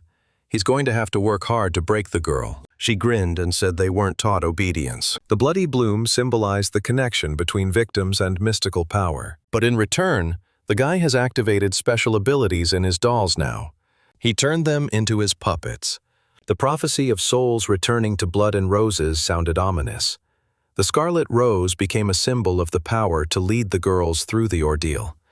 The accusation of betrayal provoked a violent reaction. The guy took the occult artifact, preparing for decisive action against the allies. The inscriptions in an unknown language caused bewilderment. Bai Qi noted the dissonance between the visual chaos and the group's attempts to act. Rose continued her attack, aiming for the monster, but he quickly intercepted her red chains, and with a swift flail, he pulled her behind him and prepared to slam her to the ground. The man continued his attack and now hit her right in the stomach with all his might. He grins, chanting his strength and ferocity, delivering blow after blow. He pulled her again and slammed her to the ground, not going to let her live. Now he threw it farther away from him, figuring he'd already wrinkled it enough. There was an explosion where the woman landed. Her strength and health had already almost run out from this. The mask came off and exposed the girl's face. Her name is actually Leloy, and now she's ready to kill both herself and the monster together. She began to build up energy in her body for a powerful and highly murderous outburst at the very end of her life as a flower. The ritual with the body as a sacrificial altar activated the blood flower. The monster watched the summoning of a force capable of destroying everything around it. Now the blood is being sucked out of the monster, and he mentions that it's not exactly good, and suddenly her plant shackles were torn apart in a second. The confession of uselessness sounded bitter. The woman compared herself with the past version that had failed to win. The decision to blow off steam turned into a death threat. The interlocutor recalled her long-ago death, heightening the drama of the situation. Recollections of the past brought relief. The woman made the decision to leave, grateful for being saved by the queen. Suddenly the tentacle was cut off, and the hero Bai Qi appeared in front of the girl, greatly surprising her with his abrupt appearance. He stood up in the rack and mentioned that it was now his turn to act. Completion of the mission of inquiry caused disbelief. Guy questioned the order to stand down despite seeming success. The girl was surprised at the order. She lost her 4 sisters for a reason. The monster saw him and thought, "Oh, another stupid NPC." The criticism of Bai Qi's strength sounded harsh. The interlocutor emphasized his tendency to intrigue rather than openly fight. The mockery of Bai Qi's tactics sounded scathing. The man was compared to cannon fodder, lacking combat experience. The refusal of help was accompanied by accusations of betrayal. The girl rejected the support, calling the savior a treacherous reborn. Bai Qi's level rose, confirming his status as a reborn. The man demonstrated latent potential. The monster stood and marveled at GH's abilities and thought about the fact that he might actually be reborn. Breaking the disguise caused a shock. The interlocutor was unable to recognize the guy's true nature despite warnings. The monster became more and more amazed at his abilities. Bai Qi had received the new information and was preparing to attack again. The offer of a free tip sounded dismissive. The interlocutor emphasized her lack of obligation to Bai Qi, but gave her a chance to cooperate. Gratitude for the clarification did not hide the lack of interest. The man noted that the special feeling did not fit into his plans. The girl sat and watched the battle. She was shocked at the kid's strength. The question about combat experience sounded like a provocation. The guy was accused of panic flight instead of tactical skill. Speed was the key weapon in the fight. Even against a strong enemy, Bai Qi used his advantage to methodically wear down his opponent. The girl marveled at his abilities. The monster had registered their abilities and was now preparing to fight back. He accumulated mana and energy and soared upwards, preparing to take on a new and powerful form. Immediately afterward, a fireball flew towards the protagonist. He jumped on it, but was shocked how it disappeared so quickly and was behind his back. He was shocked at Bai Qi's speed and couldn't hit him at all. Facing a level 45 enemy required unconventional tactics. Bai Qi used speed and maneuverability to compensate for the gap in strength and experience. The attempt to escape was cut short by the betrayal of an ally. The man turned to open confrontation, declaring war on his former followers. He was ready to give his most powerful blow, the call of the insects. It was starting to drive Rose crazy because of the pain to her head. The strategy of point attacks was replaced by full-scale combat. The guy proved that tactics are more important than numerical superiority of the enemy. He pulled out the soul-summoning bell and began to use it on the case, and suddenly the village headman appeared behind his back. The level 47 opponent had increased the pressure. Bai Qi adapted his fighting style by exploiting the weak points in his opponent's defense. Masterful parrying of blows made the enemy furious. The man was demonstrating skills that the enemy didn't even know he had. The guy couldn't stand the difference in strength and rushed to the crystal to replenish it. He managed to touch, and our protagonist failed to save him. The flash flashed again. Consciousness united once more. The mention of a past life caused a wave of questions. Bai Qi was confronted with information about his previous 40 years intertwined with current events.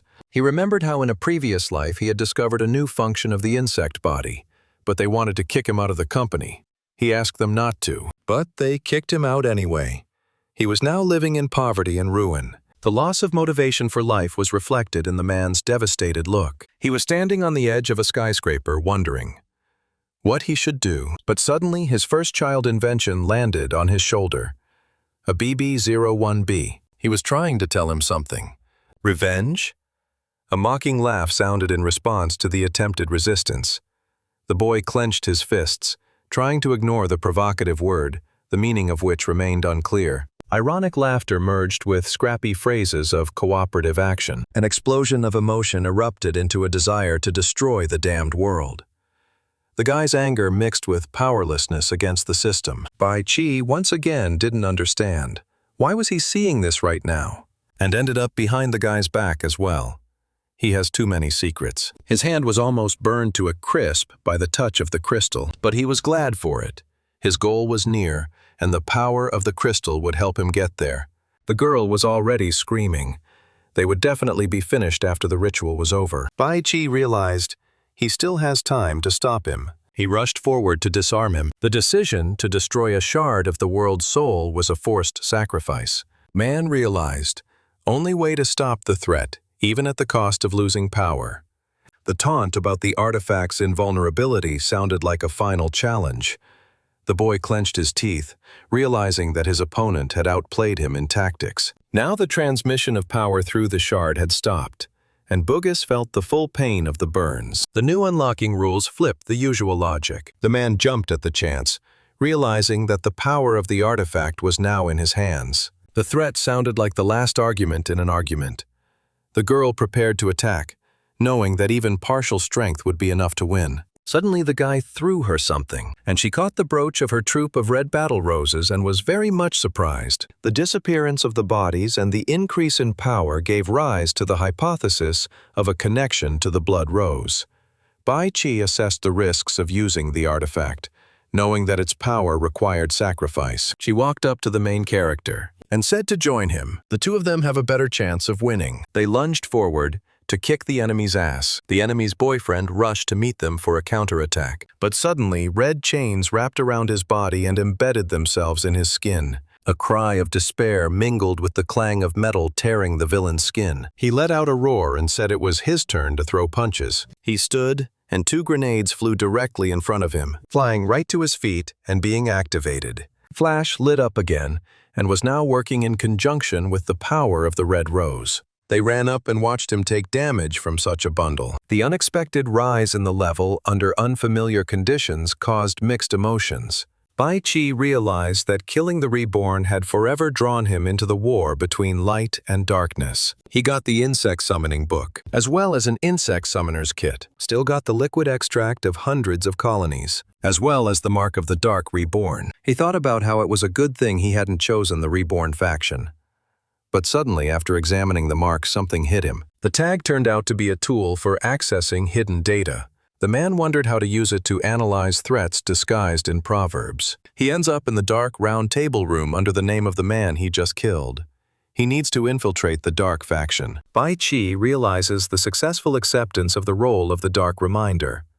The system requires the new personality to be preserved until the mission is completed, linking him to the mechanisms of the game world. The round table is mentioned as an area of player interaction through trading and data sharing. The man suggests that the Dark Hall has become an analog of an online chat room, created for covert purposes. Suddenly, Bai Qi notices the person behind him. The administrator expresses bewilderment at Bugise's sudden visit. Today is not the scheduled day of the meeting, raising suspicions of a breach of protocol. Bugise's strange behavior alarms the administrator. He points out that a visit without reason is a clear sign of trouble. The man parries with a question about the strangeness of the hall itself. The administrator recognizes the mistake. Today is indeed the day of the meeting. The embarrassed attendant apologizes to Bugis, trying to smooth things over. The administrator offers to escort the guest out, reminding him of the many years of keeping the secrets of the hall.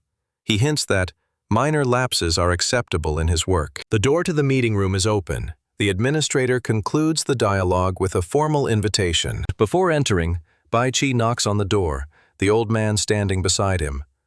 With him, and silently observes. Stone-faced, he's waiting for something to happen. Bai Qi confronts him with a glance and asks, does he really want to kill him? A level 40 character resents the offer to enter a level 60 zone.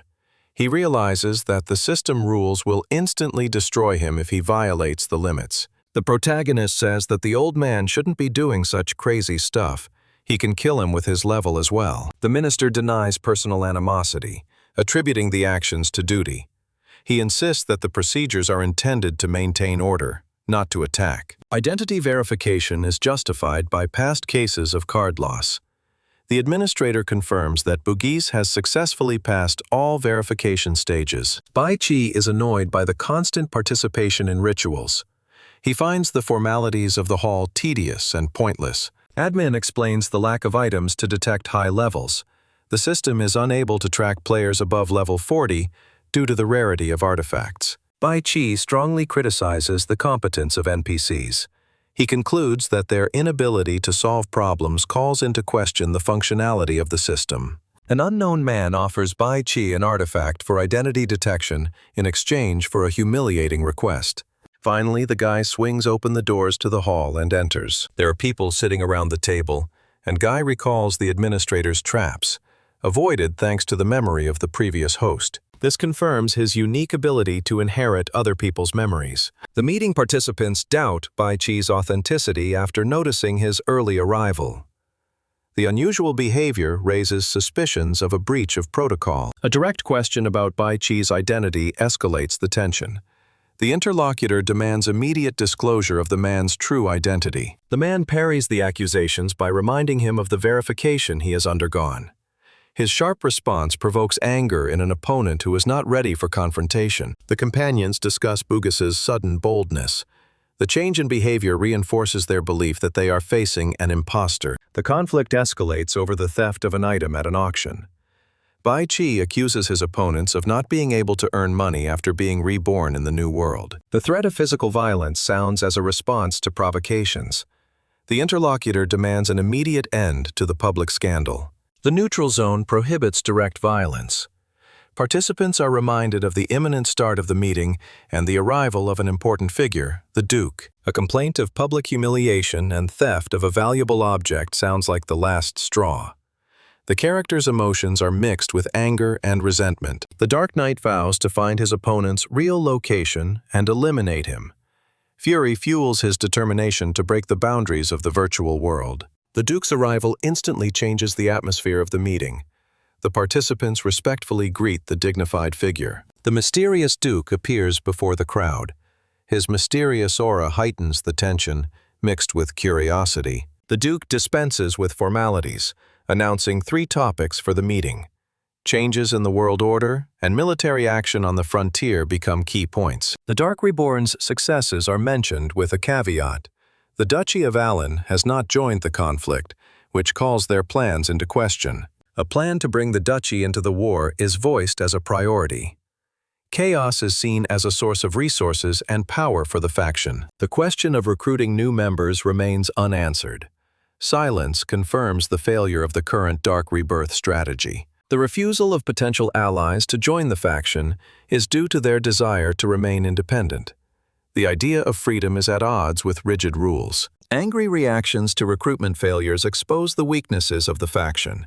Rebukes against subordinates are mixed with disappointment in their methods. The Duke demands that any method of recruitment be used, including threats and enticement. The subordinate makes excuses. The allies reject the offers, believing themselves to be the chosen ones. Cruelty is manifested in the elimination of the unruly. The Duke mocks the naivete of the victims, who do not realize the immutability of the laws of the world even after rebirth. The interlocutor reassures the Duke, reminding him of the Dark Faction's numerical superiority. Worry about lost opportunities is replaced by cold calculation. Pressure from above increases the Duke's irritation. The only positive aspect, Bugis's successes, temporarily mitigates his anger. The move to praise Bugis dramatically changes the tone of the meeting. The Duke singles out his merits, hinting at a special reward. Bugis's access level increase to level 49 is justified by his sabotage against the Duchy of Allen. The new privileges open access to elite resources. The contestants are shocked by Bugis's ability to acquire weapons above his level. Envy drives them to seek out his weaknesses. Envy escalates into a plan of murder and robbery. A character vows to reveal Bugis's real identity in order to take possession of his artifacts. Bai Qi thanks the Duke for the promotion and asks for the right to recruit new members. His request sounds like a strategic move to increase his influence. Bai Qi declares his desire to increase his contribution to the faction. His opponent accuses him of attempting to misappropriate other people's achievements for personal gain. A participant in the meeting tries to warn the Duke about the boy's strange behavior. He is interrupted before he can finish his thought. Duke supports the idea of assigning responsibilities according to ability. He emphasizes the need for responsible leaders to grow the faction. In exchange for active recruitment, the Duke promises Bai Qi access to rare resources. The rewards will become greater with successful completion of the plans. The man thanks for his trust, assuring of his loyalty. His words sound like a formality, hiding ambitious plans. The unexpected benefit of the side quest pleases Bai Qi. He realizes how the side plot will strengthen his position. Initial intentions to attend the meeting have been replaced by the need to play a role. Bai Qi is amazed by the scale of the new place. After gaining a high level of access, he plans to spend unlimited resources on elite goods. A level unknown pops up on the screen. The character turns to the man questioningly, noting his sudden appearance. A hot girl shows up. The emotional encounter with Marie is filled with exaggerated longing. She is waiting for the surprises of Bai Qi's return. The name Rich Merchant indicates the status of the interlocutor. Her role is related to the provision of exclusive goods. The man confirms his intention to make a major purchase thanks to the level of 49. Marie's flattery emphasizes their long-standing partnership. Marie's surprise at Bai Qi's level of access is replaced by a cordial invitation. She opens all the categories of goods for him to choose from. She says to explore the assortment, hoping to find rare items. Her interest is focused on the hidden features of the store. Guy is dismissive of level 49 items, but still looks for unique lots. His experience suggests that exceptions are possible. He is surprised to find something and looks closer. A rare artifact of the Pioneer base, a drone for space colonization, is on display. Its price of 1,000,000 gold shocks Bai Qi, but its functionality requires enormous energy. The guy offers a ridiculous 10,000 instead of the requested amount. His attempt to bargain is baffling to the seller, who knows the true value of the item. The seller resents the low offer, emphasizing the artifact's status as a relic of deep space. His tone expresses contempt for the customer's ignorance. She insists on her price, pointing out that the drone has been gathering dust for years without use. His confidence masks a cunning negotiating tactic. A man compares the cost of the drone to the price of 100 slaves. He agrees to buy it for nothing to get rid of the useless cargo. The seller admits that functional uselessness has reduced access to the artifact. Even the reduced price did not generate interest from other buyers. Marie agrees to the deal, but makes it conditional on a personal favor. Her playful tone hides the expectation of future benefits from the cooperation. Baichi cautiously accepts the condition, stipulating the limits of possible help. His response preserves room for maneuver in the future. The salesman reassures the guy, promising to use the favor only at a critical moment. The arrangement solidifies their tacit alliance. Baichi officially gets the base pioneer for 10,000 gold. His contract with Bloody Mary binds him to fulfill one demand without the right to refuse. The guy leaves the store, saying goodbye to the salesman. His departure is accompanied by a reminder of future visits for new deals. Successfully purchasing the drone and unlocking Anka Village earns Baichi additional points. Researching the hidden background of the location is 100% complete. The historical background reveals the connection of the first king, Mina Taila, to the village of Anka.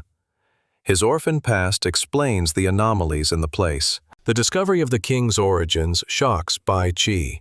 He connects ancient buildings and soul fragments to the ruler's secret plan. The villagers thank the gods and the spirit of the king for liberating them from darkness. Their belief in divine intervention shifts to recognizing the merits of the lad. Dean's boyfriend disproves the myth of the gods by pointing out Baichi's actions. His power brought sanity back to the distraught village. The death of the old chief hands the title to Baichi. Residents' doubts about his age collide with Dina's confidence. The problem of rebuilding the village is exacerbated by the age of the residents. The man confidently claims a ready-made solution for heavy labor. Residents are at first frightened by the huge drone and don't understand what it is or what it's for. The robot activates and notifies you that it is fully charged and ready to work. The villagers watch the drone's movements in excitement. The automated process of repairing the walls causes widespread amazement and joy. The drone begins scanning the destroyed buildings. The system analyzes the architectural style, selecting templates from the database for reconstruction. The cosmic printing of the damaged areas begins. The walls self-repair, demonstrating the artifact's technological superiority. The girl, who was the head of the Rose clan, is shocked by Baichi's hidden powers. He offers the man to join the Duchy of Alin, but is turned down. Guy declares his ambition to become king. His ambitions exclude submission to any existing factions or states. The proclamation of independence for the village of Anka raises doubts in the girl's mind.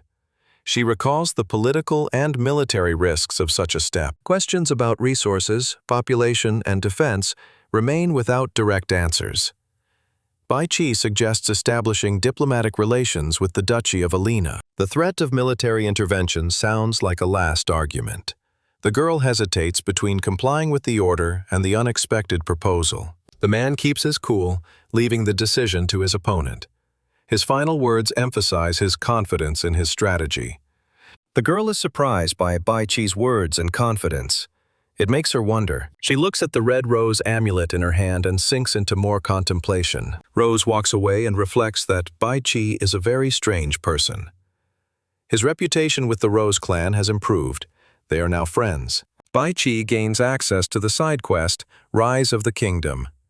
The system proposes to start building civilization from the village of Anka, combining strategy with action.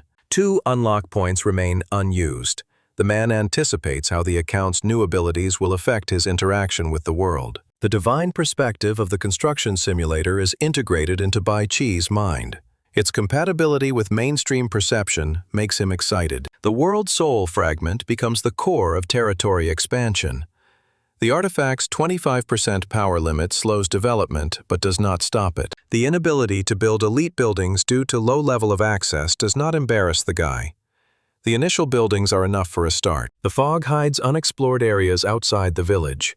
Baichi focuses on exploring the coal forest with 90% progress. From a divine vantage point, the sites of past battles are clearly visible. It gives the guy a tactical advantage in planning. The uniqueness of the god perspective in the simulation is comparable to a game bug. Its power goes beyond the standard mechanics. Bai Qi notices a strange movement in a cleft in the ground. Zooming in allows you to see the anomaly hidden beneath the ground layer. In the coal forest, an underground army of demons is discovered in a huge rift in the earth. A hypothesis arises. The sword of the first king has awakened ancient creatures from the depths. The system warns of an invasion of 299 demons and a level 30 ringleader. We have 15 hours until the attack on Anka's village. Bai Qi realizes that the residents won't be able to defend themselves.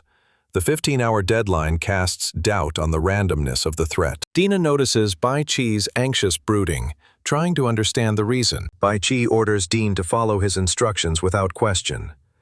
The shock of the news of the approaching demons paralyzes him. A village elder recalls family tales of subterranean demons. The young villagers ridicule him, believing the stories to be the fabrications of an old mind. The legend of a young man who defeated demons centuries ago confirms the historical threat. The myth becomes the key to understanding the current situation. The generational conflict escalates. Some call the old man a madman. Others see hidden wisdom in his words. The time for arguments is rapidly melting away. Dina rushes in and makes the inhabitants unanimously decide to take refuge in the underground ruins. Their trust in Bai Qi outweighs their fear of the unknown. Dina vows to become a pillar of support for Bai Qi in the future. His determination to change from being a refugee to an ally reflects his inner growth. Bai Qi promises that his wish will come true and focuses on choosing defensive structures. Analyzing the available blueprints becomes a priority before the battle. The system offers simplified construction schemes with minimal construction time. Each construction is adapted to the current constraints. Time calculations show 15 minutes per unit of fortifications. The tight time frame requires maximum concentration of resources. The construction time of demonic nodes varies from 5 to 20 minutes. The system highlights the available circuits by emphasizing the limitations of the current access level. Base Pioneer bonus reduces build time by 50%.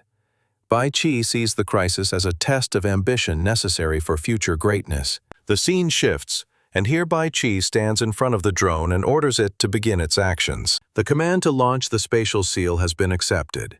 The system starts creating fortifications in automatic mode. The scene changes again, and now the demonic army is seen advancing. The demons rejoice, celebrating their release after centuries of imprisonment. Their laughter reflects the rage built up over centuries. Hundreds of years of underground captivity have come to an end. The creatures vow to use their freedom to take revenge on the human world. The lust for murder and destruction drives the demons. Even time has not erased the memory of who sealed them. A huge fat demon lord appears on the screen. The demon's goal is clear. The village of Anka is the source of their centuries-old curse. They move toward the place where it all began. The demons swear vengeance on the descendants of the caster, even centuries later. Their rage is aimed at destroying the entire village, without the slightest mercy for the inhabitants. They approach the gate. Short shouts reflect the creature's instincts. Bloodlust, destruction, and revenge become their only motivation. But suddenly their ranks begin to thin. Huge projectiles begin to fly into the crowd of demons, killing them. The loud roaring of the demons is interrupted by bewilderment. Suddenly, the dragon statue starts shooting flames, incinerating the demons. The demon lord doesn't understand. How are they almost defeated already? Where do humans get such power from? Suddenly his gaze clings to something else, and now the course of the battle changes drastically. The creature's gaze focused on a lone figure in the distance. Could one such man have defeated an entire army of demons almost at once? Bai Qi comes right out to meet them and asks them how they like this prepared welcoming ceremony. The demons don't understand who it is. The demon denies Bai Qi's connection to the descendants of the ancient caster. The absence of a kindred aura reinforces his doubts about the boy's origins. The mockery of trying to stop the horde alone sounds like a judgment. The demon leader orders a massive attack, merging the forces into a single strike. Multiple projectiles fly from the castle walls and hit directly into the crowd of demons. The demon formation reorganizes for a counterattack. The synchronized preparation for the volley turns them into a deadly mechanism. The army's numerical superiority negates Bai Qi's tactical advantages. The demons are confident that his defeat is inevitable. The boy's lightning-fast maneuver disrupts the attacker's plans. The demons froze in bewilderment, losing control of the situation. Bai Qi's speed and reactions contradict everything the demons know. Their logic refuses to accept the possibility of such a development. Bai Qi notes the demons' unusual tactical coherence. Their intelligence exceeds expectations, differentiating them from the primitive creatures of the abyss. The man links the army's organization to the Lord's command skills. The ability to coordinate the masses becomes a key threat. Abandoning the frontal attack in favor of the subterranean strike changes the dynamics of combat. Demons use bodies as a barrier, and as soon as they had the opportunity, they went on the attack. The uniqueness of the demon lord shocks Bai Qi. His adaptability and calculating nature call into question the standard methods of fighting. The limitations of fighting against multiple targets become apparent. Guy realizes the need to switch to mass attack techniques. In the battle, the entrance went not only the powers of the demons, but also the huge spiked balls that smashed the walls. The Lord's taunt emphasizes the uselessness of the ground fortifications. His certainty of victory through the undercroft increases the pressure on the defenders. The comparison to the legendary ancestor humiliates Bai Qi. The demon emphasizes the skill gap, intensifying the psychological attack. The demon describes brutal methods of reprisal, mixing threats with pleasure. His words reflect a sadistic nature aimed at the physical destruction of the victim. One thing he saw that surprised him: a huge burst of energy right in front of him. The Lord thinks it's an earthquake and hears strange sounds from underground. He becomes alarmed, growing stronger with each new cry from the depths. Panic grips everyone involved in the events. A worm emerged from the ground and scattered all the demons. The emergence of the insect race completely changes the balance of power. The demons and their lord cannot understand how humans have subjugated these creatures. Bai Qi parries the demons' ignorance by reminding them of their centuries of isolation. Technological progress has become an unfathomable mystery to them. Activation of the insect call skill temporarily blocks defenses. Strengthening of attacking attributes is achieved at the cost of losing control over fortifications. The demon lord scoffs at his opponent's vulnerability. He is sure that Bai Qi will not be able to fend off two threats at the same time. The demon threatens to suppress Bai Qi by numerical superiority. His confidence in victory is bolstered by an endless stream of reinforcements from the depths. The system displays the remnants of the demonic army: 208 fighters. Despite their losses, their ranks remain threateningly dense. Guy parries the threat by demonstrating his own reserves. A swarm of mutant insects equalizes the balance of power on the battlefield. He hit the army with energy. The updated statistics show 158 demons and 50 vassals. The gradual reduction of the enemy army gives hope to the defenders. The neurotoxin in the air activates the mass mutation of insects. The loss of consciousness is compensated by doubled strength, obeying Bai Qi's will. The demon lord is furious at the transformation of his warriors. His powerlessness in the face of the boy's new tactics exposes the vulnerability of the strategy. The question of Bai Qi's humanity sounds like the final argument. The demon can't reconcile with methods that break the usual framework. The Lord's determination to fight to the end does not falter.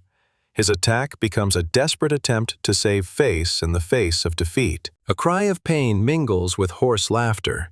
Even on the brink of death, the demon refuses to acknowledge his opponent's victory. The system records the remainder of the legion: 1 demon and 10 vassals. The final battle is near, but the last battle has not yet been played. Bai Qi challenges the demon, demanding to show his last trump card.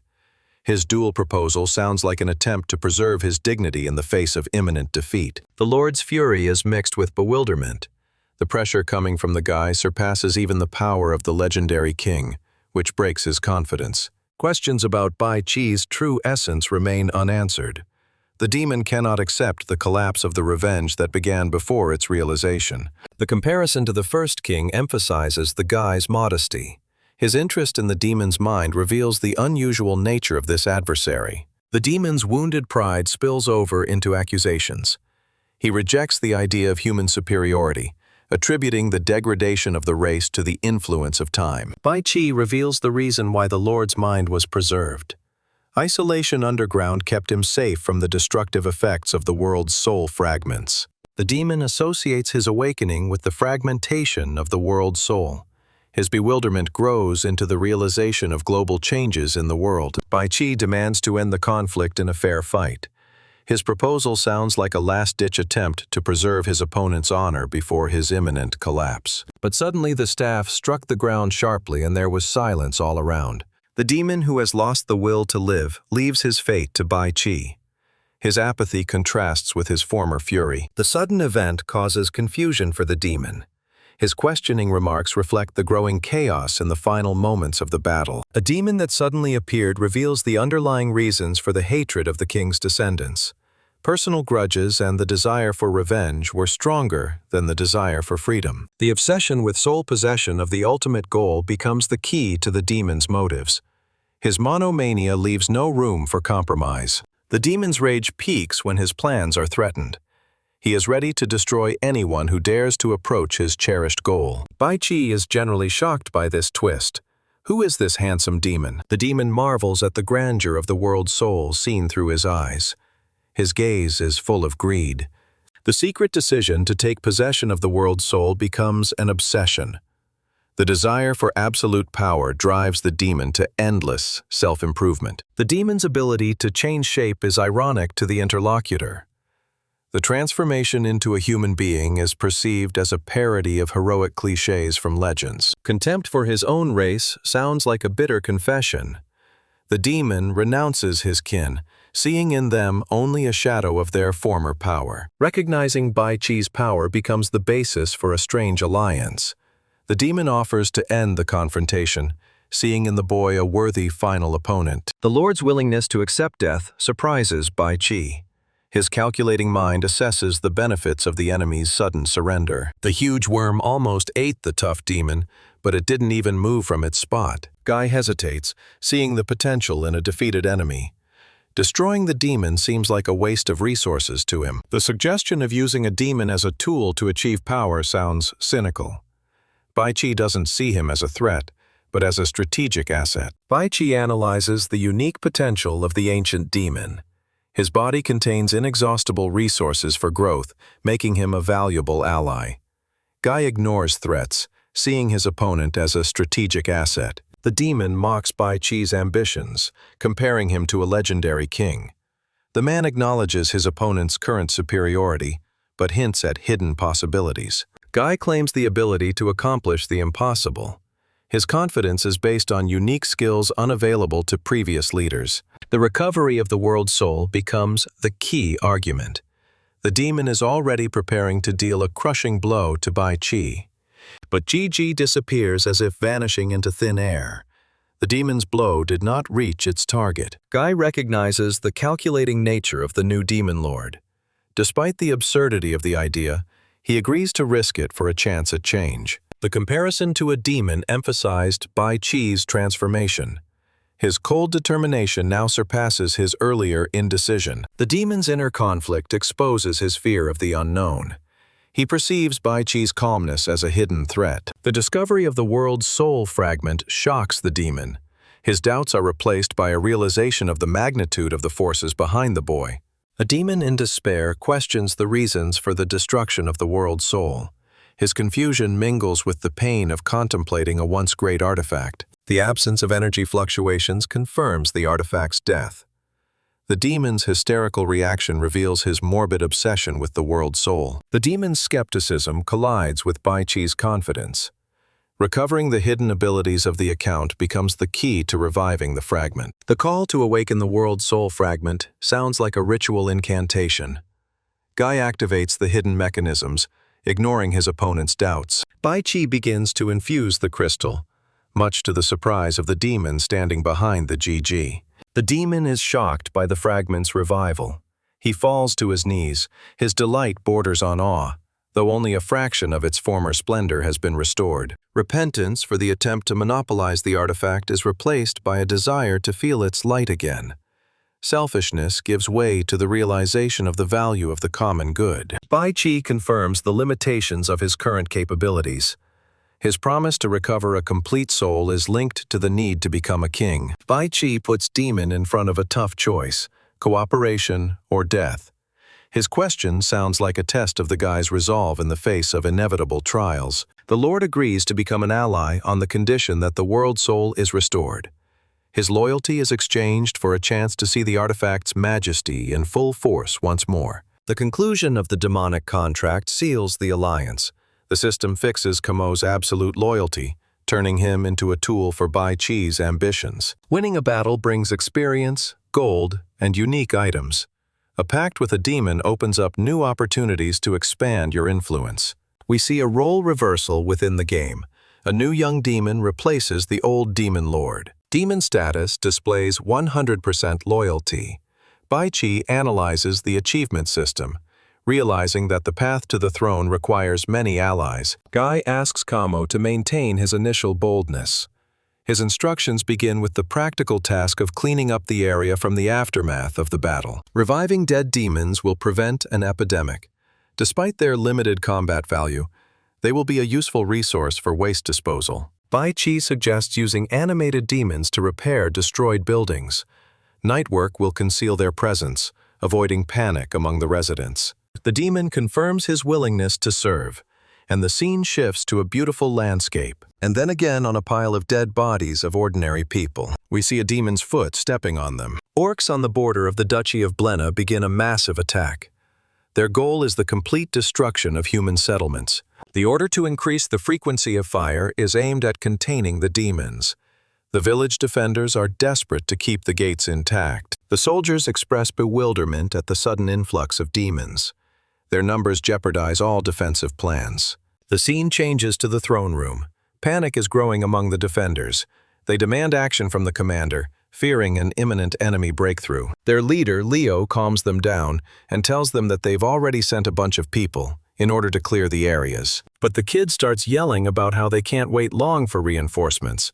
A lot of people have already been eaten, and he doesn't want to be one of them. The girl next to him calms him down and tells him that the soldiers of their army are so powerful that they will soon win. But at the same time, she herself prays to God for them to do well and be helped in such a difficult time. She vows that if she manages to survive, she will never be married and will serve God. The demons almost break through the gate despite the desperate resistance of the soldiers. The situation becomes critical, leaving little time to make decisions.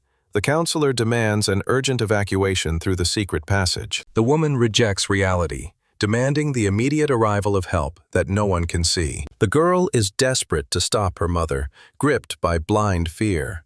Her hysteria threatens to derail the last attempts at organized defense. She gets up and starts running away, talking about how they need to get out of here right away. Someone's words recall a vow made long ago. A vow forgotten in chaos suddenly takes on weight in a moment of mortal danger. The man recalls his vow to be an eternal protector despite any threats. His promise remains unbreakable, even in moments of extreme danger. An old warrior reaffirms his loyalty to a vow made many years ago. His questioning of his ally's faith sounds like a test of trust before the final battle. Her mother's fervent confidence in the old master's words is mixed with regret for past mistakes. Her devotion never falters despite the years of separation. The father attributes the mother's fainting spell to the effects of a long-standing psychological trauma. Her bravery in exploring the frontiers remains legendary, contrasting with her current condition. The tragic birth story has affected the woman's psyche. The daughter reminds her father of his unchanging love, despite her current weakness. The father vows to remain loyal to her mother, and that the daughter must become a pillar of support for her. His words become a final admonition before the decisive step. The breach in the gate marks the beginning of the final phase of the invasion. The ominous laughter of the demons echoed through the empty streets. Suddenly, one of the crowd of monsters is hit by a huge iron stick right on the head. The village head is startled to recognize the approaching figure of the Lord. His question reflects a mixture of fear and disbelief at the sudden appearance of a superior being. The Lord's presence inspires the defenders to organize the last line of defense. His authority and power become a symbol of hope for the desperate. The soldiers on the human side are cheering and rejoicing at the ringleader, but suddenly some red energy crashes into them. Loud roars and indecipherable screams fill the air. The combatants fly in different directions. An elite demon appears and taunts attempts at resistance, offering an easy and quick death to the inhabitants, while the soldiers can survive. The demon's offer to leave the territory causes a rift among the defenders. Some see a trap. Others are willing to risk it for a ghostly chance. The leader warns of the deceptive nature of demonic promises. Their call to maintain morale sounds like a final admonition before battle. The demon's ultimatum limits the time to make a decision. The pressure builds as the huge monster counts down. A short exclamation reflects the shock of what they've heard, and the soldiers begin to quickly drop their weapons and flee the city. The demon urges people to leave the city, accusing them of primitive instincts and senselessly wasting lives for their own ambitions. The demon gives an ultimatum, leaving 3 seconds to choose. The head of the army rejects the threats, vowing to defend the house he built with his own hands. His determination borders on fanaticism. The soldiers are trying to buy time, counting on the approach of reinforcements. Their actions resemble a desperate attempt to hold on to a crumbling line of defense. Suddenly, the king is stopped abruptly by the huge mace with which the demon struck him. He asks, "Does this man really want to die?" The demon mockingly promises to grant the wish, accompanying his words with a contemptuous chuckle. His offer sounds like a trap disguised as mercy. The impact sent the man flying off to the side and crashing his back into the castle wall, losing half his health. The demon swings around and talks about how human life is too short and no amount of pride can change its end. Someone yelled, "Stop!" and 3 arrows flew towards the villain. He almost fends them off, but they still dig into his spiked arm. Dad says she shouldn't have come here, but she said she couldn't just watch him get killed here. If they are to die, she wants to end up here with her father on the battlefield. The demon looks at this whole situation in shock and can't believe his eyes. He snapped his fingers and said, "Okay, these people will get what they want." Now he orders his minions to kill the old warrior and his daughter, and let them do whatever they want here. Now an army of monsters has surrounded them, and are already discussing aloud how they will eat first the tasty young girl and then her father at the same time. They yell and scream about how they want to eat her, and she can't move, her body shaking, though she has no fear of death. Desperate attempts to move are shattered by the paralysis of her body.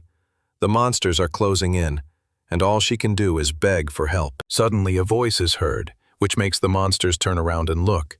Who is that familiar talking? They realize it's Lord Camo. They see Bai Chi riding a camo horse. The question of betrayal burns with bitterness.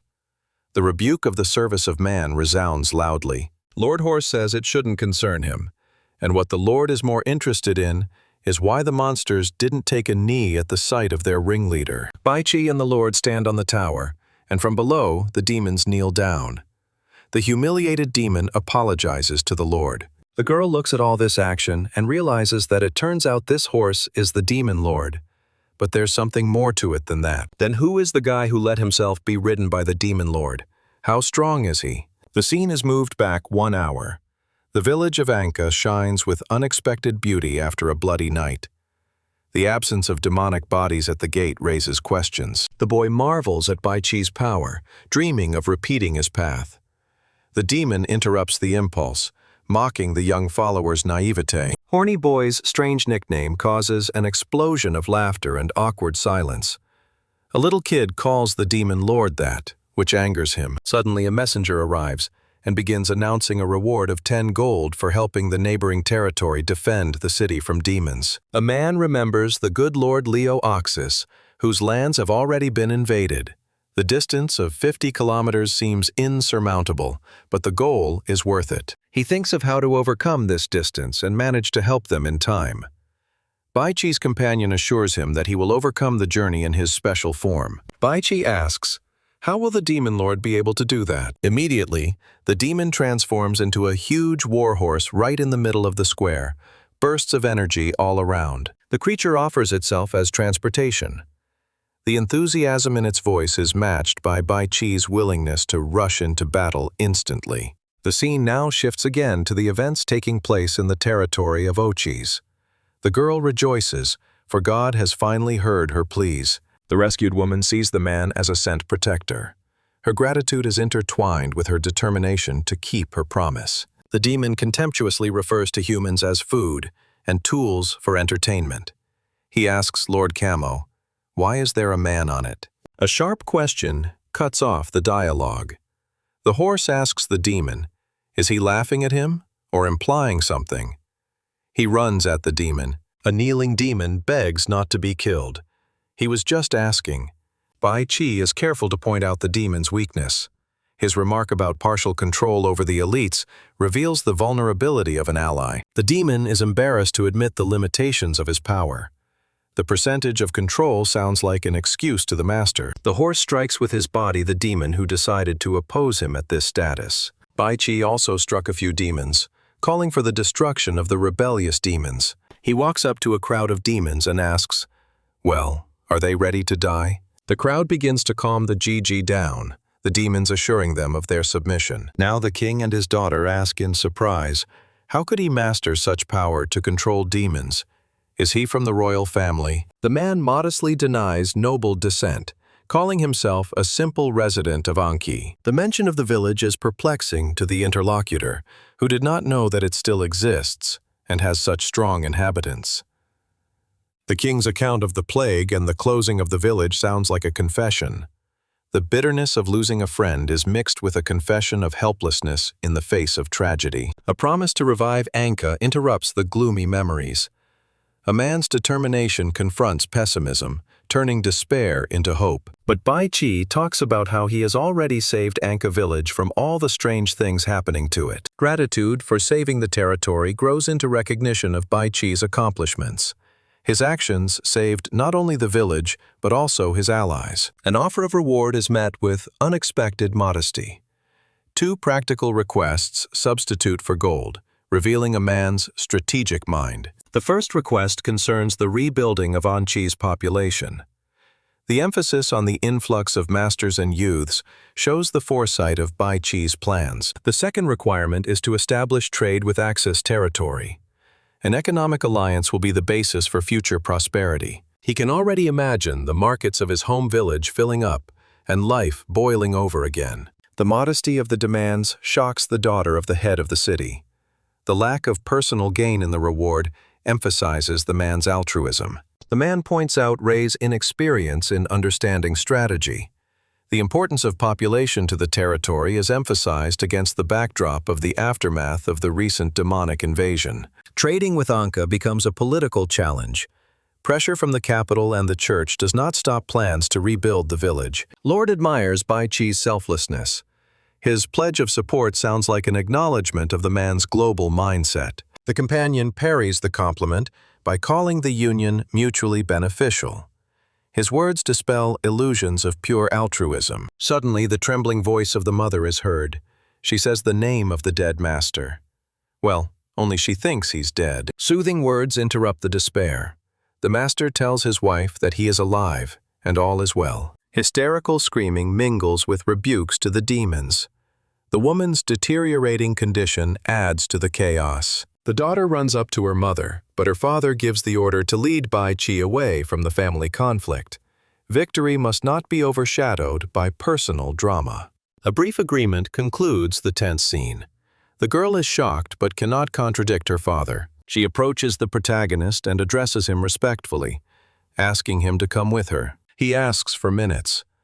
Bai Qi's resolute protest interrupts the attempt to evade the problem. It reflects the importance of maintaining victory without compromise. It surprises the girl. Using the elixir of mental health changes things dramatically. The mother talks about how the master has aged, and it shocks the head of the city. The father's relieved sigh ends the long nightmare. The mother's awakening from the morass sounds like a release from an unbearable burden. Tears of joy interrupt the long separation. The family reunion is a stark contrast to the horror they have experienced. The girl is also crying. Gratitude to God for the rescue sounds sincere, despite the demonic horse of the Savior. The contrast of the image evokes mixed feelings. She kneels before Bai Qi and realizes that they wouldn't have survived without him. He is the real angel who saved them. The traders beg the Lord for forgiveness, admitting their mistake in leaving the territory. Their voices shake with the fear of losing their last chance for salvation. The excuses about demonic influence sound unconvincing. The pleas to regain trust sound like a desperate attempt to save oneself rather than sincere repentance. A harsh rebuff from the head's daughter exposes the hypocrisy of the returnees. Accusations of cowardice and calculation mingle with contempt for their ostensible modesty. The refusal to accept apologies intensifies the conflict. The argument that traitors are unreliable collides with the pragmatic need for defenders. A rational argument about the benefits of compromise interrupts the altercation. A reminder of the risks of an uninhabited area makes you think about priorities. The daughter insists on being principled, but the father recognizes a critical lack of strength. His words reflect an internal struggle between honor and survival. The issue of trust becomes central to the negotiations. Bai Qi appears and says that without guarantees of loyalty, any agreement is meaningless, exacerbating the crisis. The soldiers' loyalty oaths are met with derision. Empty promises only emphasize the gulf between words and real intentions. Bai Qi turns to the camo and asks him, "The demon lord has things with him that will be able to make a contract." The demon grins and says that of course he has such a thing. The ancient text of the contract describes an unbreakable bond through the sacrifice of the soul. The ritual requires mutual consent, sealed with an oath in a magic circle. The head puts his hand on the table with the contract on the table. Father vows to forgive the traitors on condition that they sign a contract. His words sound like a last chance for the guards who have lost their trust. The soldiers look at each other in shock and don't know what to do. The mockery exposes the soldiers' fear of ritual. Questions about the sincerity of their vows call into question the entire negotiation game. The soldier says it's not. He's willing to take the oath. Trembling hands touch the magic circle. The Pledge of Allegiance sounds loud, but the tremor in his voice betrays his inner doubts. A mass signing completes the ritual. The question of the consequences of breaking the treaty hangs in the air, heightening the tension. The demon smirkingly describes the punishment for betrayal. The threat of execution by 5 demons strips the soldiers of their last illusions of impunity. The demon with a cold smile promises a quick and spectacular execution. His words about the beauty of dismemberment sound like subtle psychological torture. The soldier prefers death in battle to demonic slaughter. His cry for loyalty becomes a mantra that drowns out the fear of the future. The scene changes. The offer to stay for the banquet sounds like an attempt to ease the tension. The hospitality contrasts with the nightmare they have just experienced. The scene changes again, and we now see the demon sitting on the edge of the tower at night, contemplating how beautiful the moon is tonight. The demon's gaze lingers on the woman, who exudes a strange aura. His hint of hidden power remains undisclosed, heightening the intrigue. A disturbing premonition breaks the silence of the night. The companion warns Bai Qi of the coming trials that will keep him awake. The scene shifts. Bai Qi is lying on the bed. Dinner at the castle becomes a rare moment of peace. The taste of the food reminds the man of the value of simple pleasures in a world of chaos. Suddenly there is a knock on the door and Bai Qi asks, "Who is it?" Lei's nocturnal visit interrupts the solitude. Her name, spoken in a whisper, evokes a mixture of curiosity and wariness. The girl hesitates at the threshold, trying to find the words. Her uncertainty betrays the importance of what she wants to say. A polite refusal sounds like an attempt to avoid a scandal. The hint of gossip makes Lei think about the consequences of her move. The guy suggests postponing the conversation until morning, citing possible gossip. He's concerned about his reputation. Just as suddenly, the girl makes a leap forward and swoops at Bai Qi with her entire body. She throws it on the bed. The memory of her vow to the gods condemns her to eternal chastity. The confession of this becomes an unexpected twist in the night's dialogue. The desire to fulfill the vow turns into a sacrifice of oneself. The girl is ready to give up everything, seeing a man as a divine savior. The guy talks about how he certainly wasn't expecting such a reward, but he's willing to accept it, and now he's swooping in. He rolls her onto the bed and asks, "Is she ready?" His ambiguity heightens the tension, leaving the choice to the girl. The girl is embarrassed and turns away, but in her mind she only wishes that Gigi would do something to her. But the man rejects the initiation, calling himself not a god. His rejection sounds soft but definitive, shattering the girl's illusions. The girl rejects the rejection, insisting on the man's divine status. She owes him her life. Her unfinished sentence leaves room for hidden feelings, but then the man knocks her out with one deft blow. She loses consciousness. A man rejects the possibility of manipulation, defending the purity of her faith. His principles are placed above immediate desires. He talks about how he's not such a beast to do such a thing. A quiet goodnight wish concludes the tense dialogue. He wishes her good night, and to meet God in her dreams. On the following day, in the throne room, the king makes a treaty with the Bai Chi. The contract includes 300 workers of different specialties for the village of Anka. A thank you for your cooperation is interrupted by an unexpected request. The hint of a personal request from the daughter adds to the intrigue. A trembling voice interrupts the man's departure. Her request sounds like a last attempt to change fate. She asks Bai Chi to take her as his wife. He's a brave warrior and she trusts him and is grateful for his rescue. A marriage proposal hangs in the air, shocking everyone. The boldness of the step overturns previous vows and conventions. A sharp call interrupts the silence. The father demands his daughter to come up and speak to him. A father accuses his daughter of making an absurd joke. His words sound like an ultimatum, bordering on a loss of self-control. The girl insists she's serious. Her father tries to explain that her infatuation with Bai Chi is just a youthful impulse. Lord warns of political risks of alliance with Anka. Marriage to an outcast could destroy the region's delicate balance. The daughter categorically rejects her father's arguments. Her eyes burn with determination, leaving no room for compromise. The will of the gods becomes the girl's main argument. She sees a chance encounter with a man as divine providence. The threat of eternal loneliness sounds like a final argument. Her words sound more like a vow than a request. The father recognizes his daughter's stubbornness, inherited from him. His surrender is emphasized by the phrase about his only precious daughter. The father reminds her of the subjectivity of feelings.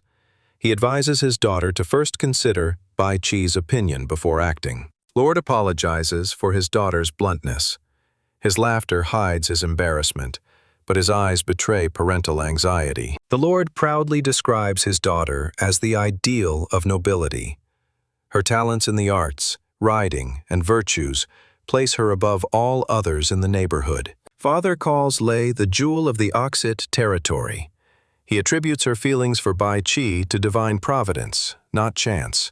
The attempt to justify the daughter's impulse by the will of fate sounds unconvincing. The reference to the suddenness of her confession only masks parental anxiety. The question hangs in silence, framed in anticipation. All eyes are fixed on Bai Chi, whose answer will determine the outcome of the negotiations. The man politely declines the offer, citing the difference in status. Lei's answer breaks all convention. She is willing to become a commoner for his sake. The Lord interrupts his daughter's emotional outburst, fearing for her reputation. His words sound like an attempt to save face in front of his guest. Bai Chi recognizes Lei's persistence, but avoids a direct answer. His diplomatic evasiveness betrays a desire to buy time. A man reveals grandiose plans to create his own state. The dream of independence becomes a shield against matrimonial ambitions. Explaining your goals sounds like a soft rejection. The surprise in Lei's voice betrayed that she hadn't expected this scale of ambition. The Lord warns of the dangers of ambitious plans. His words mix anxiety for his daughter with a pragmatic assessment of political risks. The girl vows to support Bai Chi at all costs. Her promise of help from the Oxit territory sounds like unconditional loyalty. The joke about his daughter literally spilling the news on him hides the father's bitterness. The Lord's request to the man becomes the last hope for the stability of the region. Lei's parting words are filled with determination to wait. Her cry echoes through the hall, leaving a heavy silence in its wake. A sigh of relief ends the tense negotiations. The boy wipes his forehead, as if relieved of the weight of unresolved conflict. Scene changes. Bai Chi's return to the village with a group of people causes a stir. The villagers crowd around the gate, looking at the unexpected guests. The new settlers marvel at the well-maintained nature of Anka. Their amazement contrasts with their expectations of an abandoned wilderness. The jokes of the settlers are interrupted by the mention of demons. A hint of destruction along the way reminds us of an unresolved threat. The question of the number of demons exposes the magnitude of the problem. The urgency of action becomes clear in the face of growing danger. The demon base at Black Mountain is destroyed, and the survivors are sealed at the rift. The question of the number of survivors remains rhetorical. There are too many to count. The demon mentions another lord who surpasses him in power. The mystery of his current status adds to the already bleak picture. The enemy army is described as huge and ruthless. The warning about Bai Chi's lack of strength sounds like a challenge rather than a call to retreat. The uncertainty of the demon's awakening heightens the tension. His own rage once prevented him from assessing the magnitude of the threat. The discovery of a demonic rift beneath the mountain shocks a man. The scale of the disaster exceeds even his worst assumptions. A reference to the Dark Abyss from the game lore explains the nature of the rifts. The largest of them became a prison for legions of higher demons. The joint guard of the Eight Kingdoms held back the threat of the century. Technology and troops are the last barrier before world catastrophe. Hundreds of years of relative peace prove the effectiveness of defense. But the illusion of security carries with it the fragility of that balance. A decisive call to action interrupts the musings. The characters agree, their footsteps heading towards an ominous rift hidden underground. Lava spills out all around. The demon lord's horse takes off above the lava, then allows you to effectively travel long distances in this location. The demon bitterly points to the place of his centuries-long imprisonment in this prison. The walls of the cave bear traces of ancient seals that barely contain the darkness. Finally, they stop, and Bai Chi climbs off the neck of the demon horse onto the ground. The unknown dungeon is disconcerting. Its architecture contradicts all known game locations, as if the world had evolved on its own. Caution becomes the cardinal rule in this place. The vibration of energy outside the door warns. Even a small mistake can stir up something unpredictable. A demon lord attempts to break the seal holding back the rift. His actions reveal an ambition that threatens the stability of the entire world. The call to action sounds like a challenge to fate. The group decides to confront the threat, despite warnings of the enemy's strength. A man accepts the risk of facing an invincible enemy. His determination emphasizes his willingness to sacrifice for the common good. A joking question about the wizard's strength interrupts the seriousness of the moment.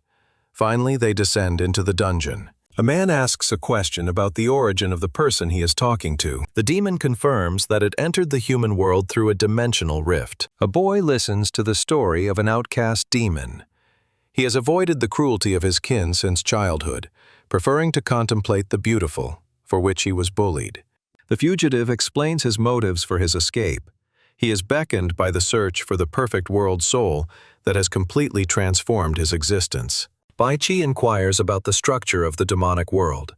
The answer is a description of a hellish wasteland with poisonous air, primitive creatures, and soulless gold. The demon recalled with disgust the blinding gold veins. The metallic glow symbolized for him the deadness of his native world. A man interjects about the extent of the precious metal deposits. The interlocutor shows off the armor, confirming that it is made of enchanted gold. Guy analyzes the potential of demonic resources. Controlling inferior creatures and minds could strengthen his army, but requires a complex strategy. The group is approaching an ominous rift. Tension builds. Demonic energy demands immediate readiness for battle. Bai Chi suggests that it's time to start taking action now, and summons two of his minions, a huge spider and a fat former demon lord. The fat man assesses his current form with annoyance.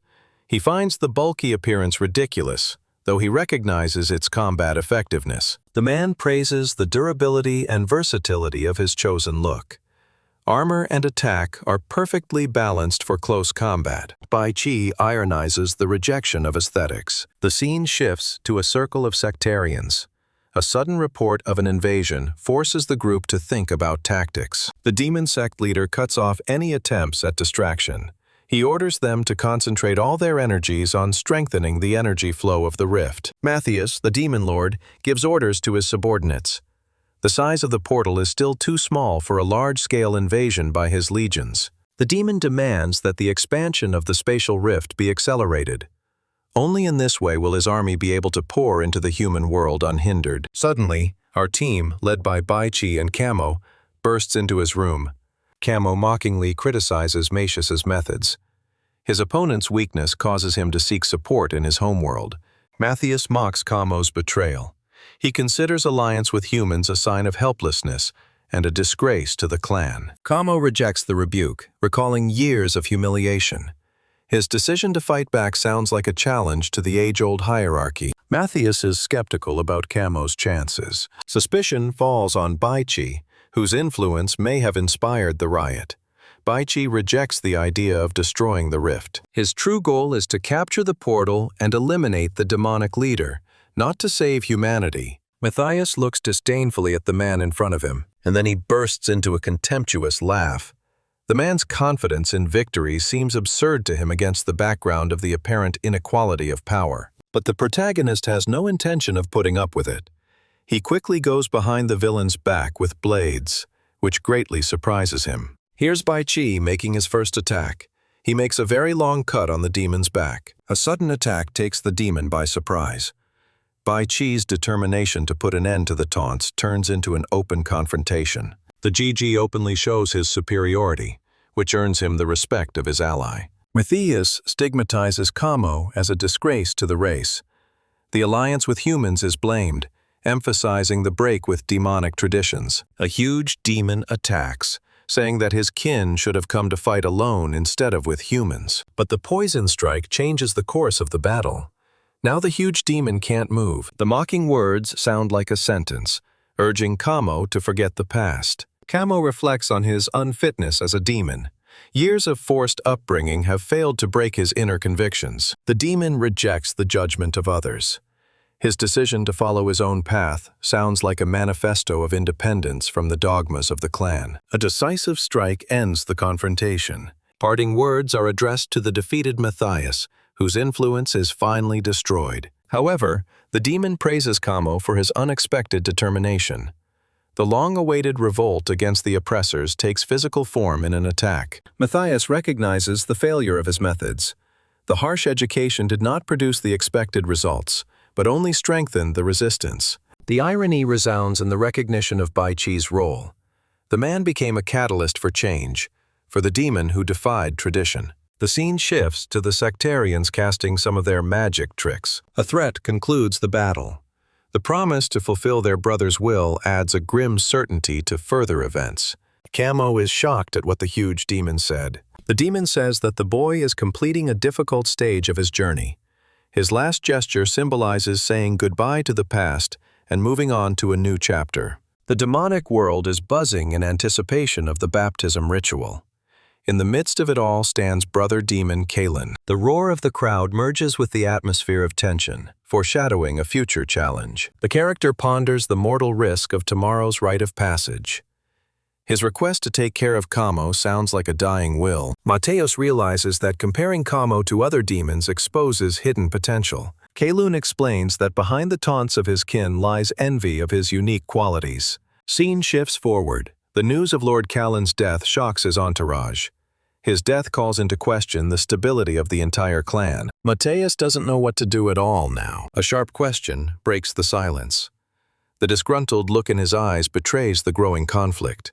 He asks, "What are you doing here?" Little Camo, immersed in the search for rocks, triggers the rage of a conjurer. The reproach of dishonor is mingled with contempt for his childish pursuits. Now that a lot of time has passed, Mateus looks at the grown-up brother in front of him. He talks about how his brother Camo is the only one with such abilities that he is capable of becoming a true demon lord, even with a better chance than his brother, but a brutal ultimatum concludes the coming-of-age ceremony. The sound of steel interrupts the dialogue, leaving the choice between murder and death. Camo looks at his weapon, which is cracking at the seams from his older brother's blows. He has indeed become even stronger. The weapon breaks and Mateus stabs his little brother right in the back area. Lord Camo's despairing roar mingled with a contemptuous sneer. His older brother's offer to surrender sounds like false mercy masking a lust for cruelty. He says he will show no mercy in this fight. A sharp roar cuts short the attempt at negotiation.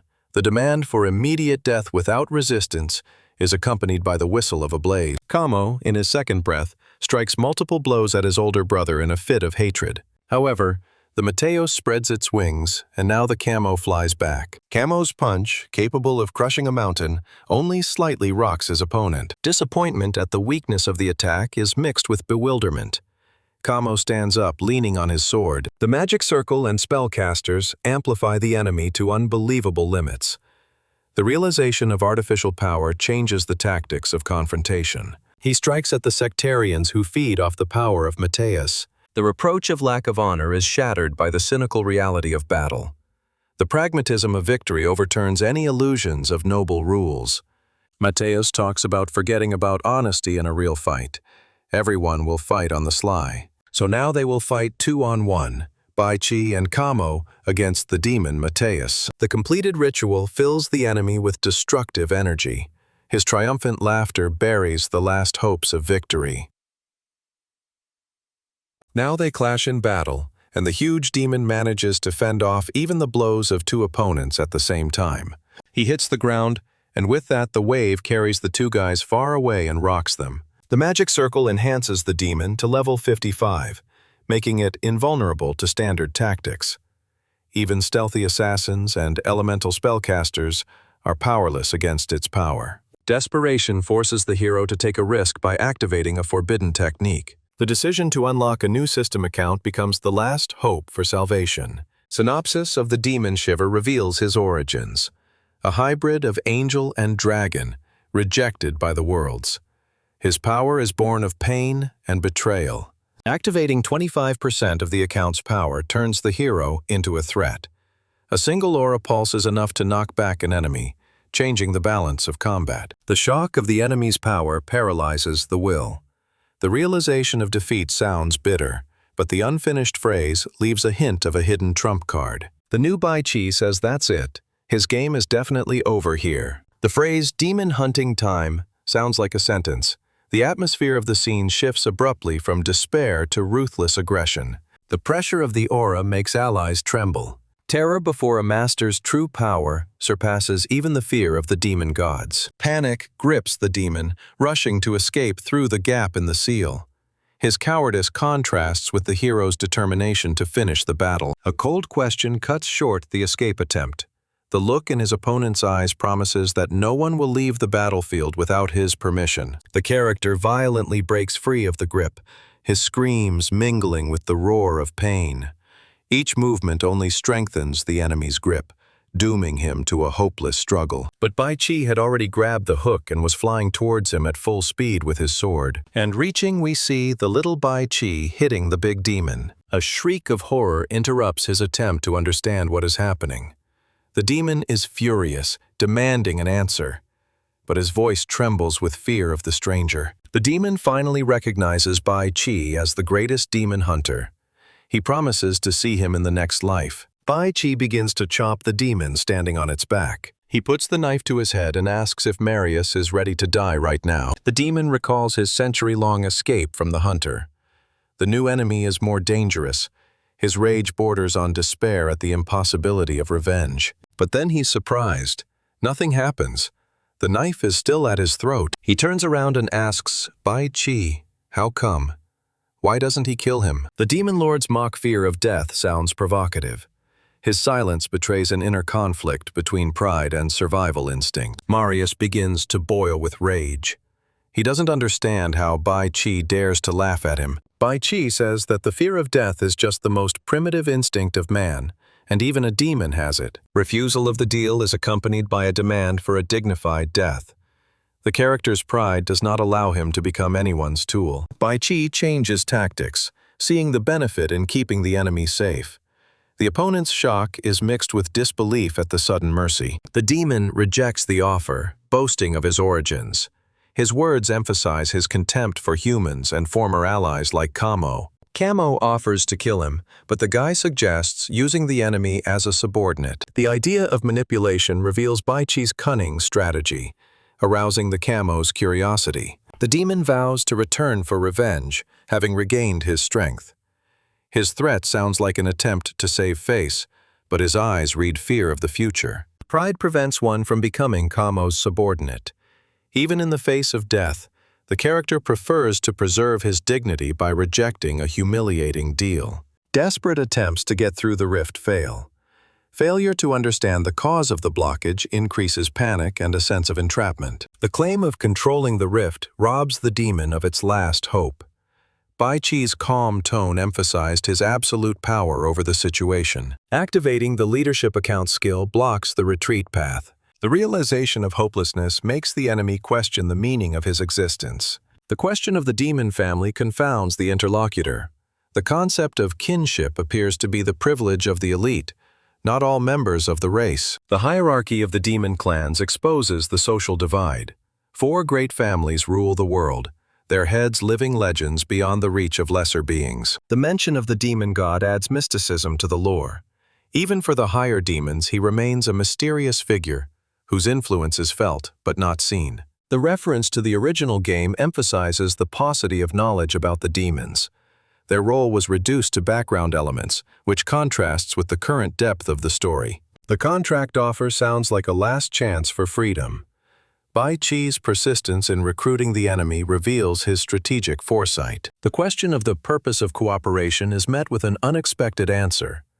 The requirement to mine ore in the demonic world calls into question the Lord's status as an elite. Bai Chi compares the greed of humans to the bloodlust of demons. His proposal to use inferior demons to mine ore sounds like a cynical but pragmatic compromise. The demon agrees to the deal with a squeak of his heart. His acceptance of the terms is dictated by a lack of alternatives, not by sincere loyalty. The features of the contract reveal its eternity.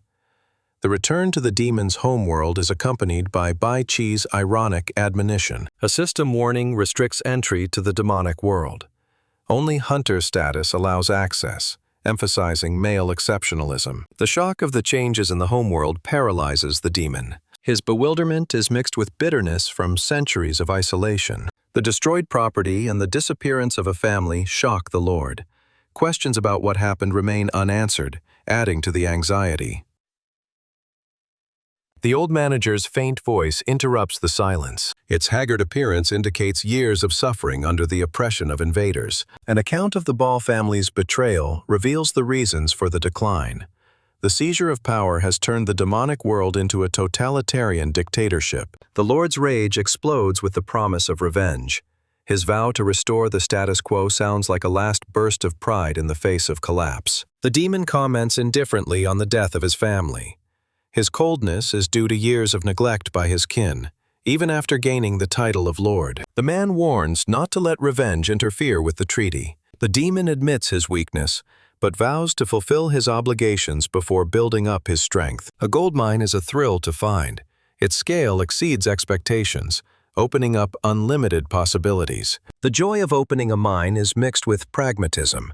Gold will be the foundation for future plans, despite the slow conversion. The lack of manpower puts the extraction in question. Bai Chi remains calm, having prepared an alternative solution through camo in advance. Satellite demonstrates the demonic powers he has found.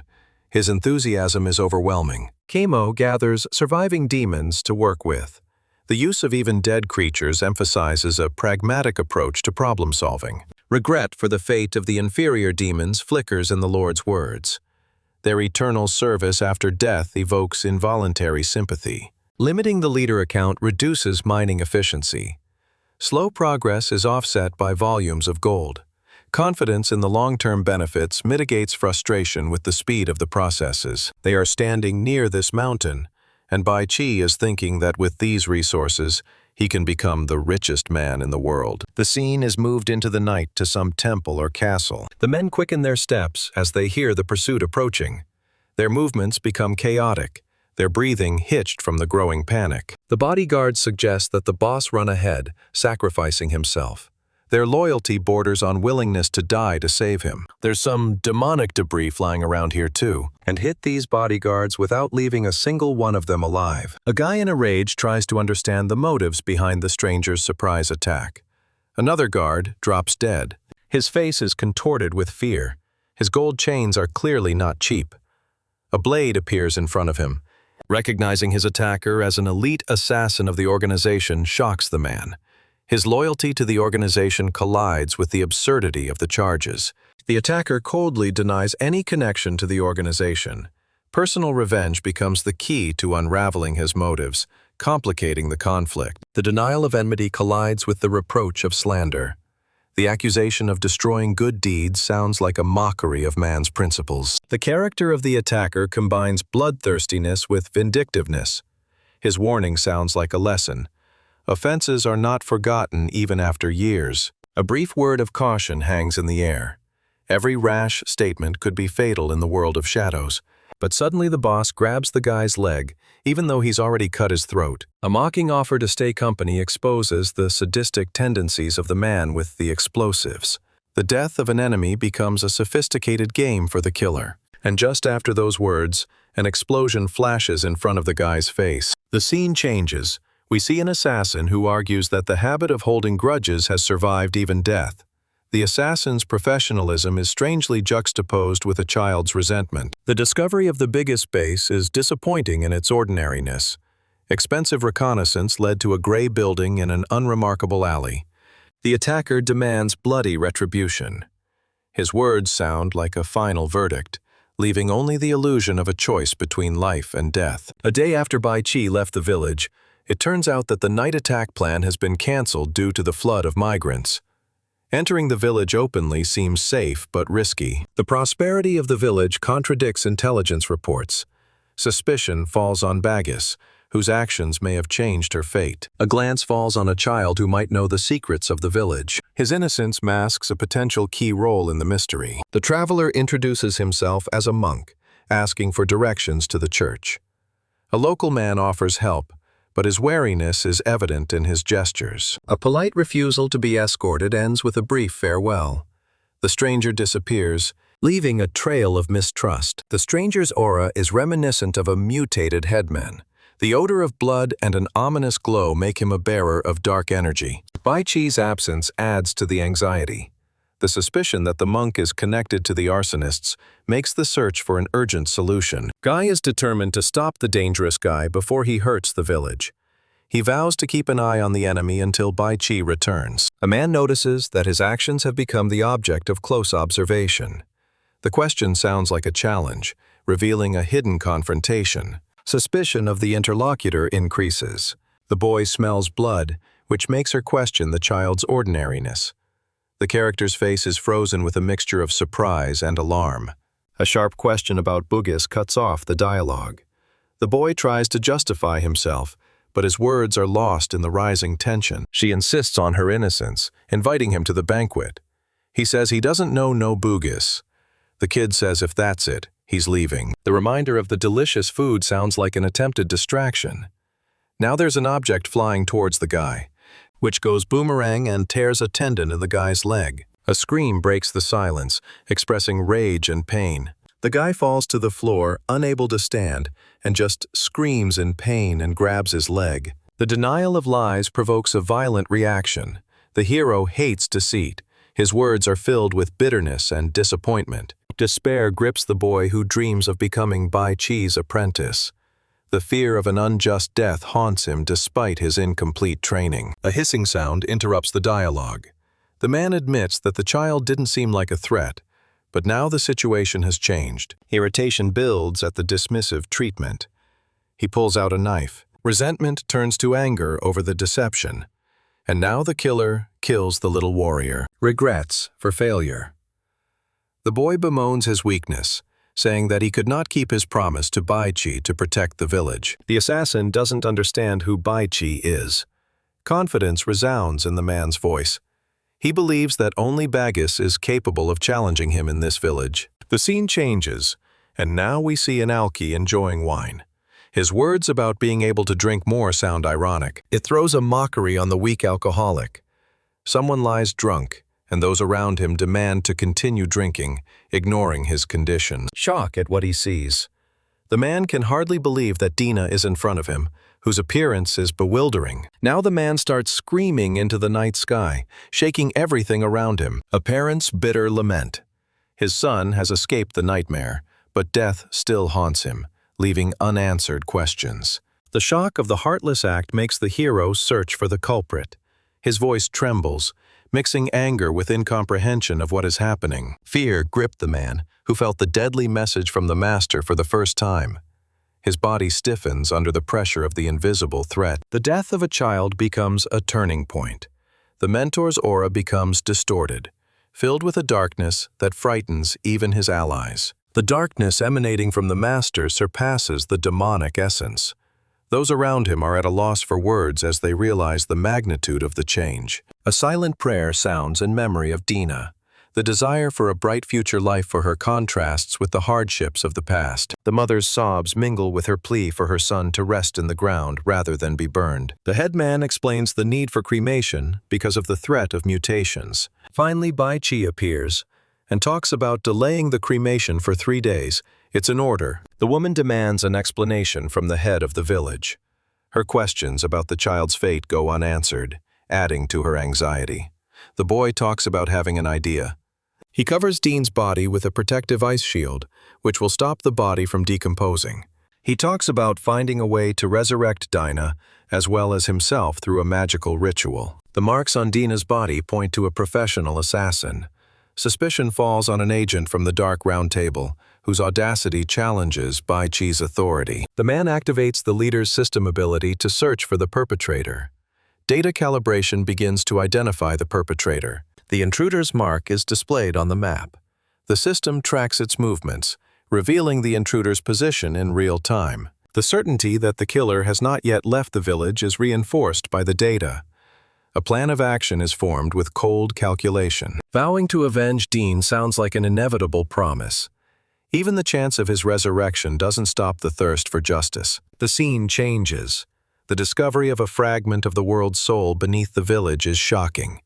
Brother Burgess's actions turn out to be part of a larger game. The assassin approaches the great crystal, marveling that he has finally found it. An attempt to hide the treasure map from an assassin fails.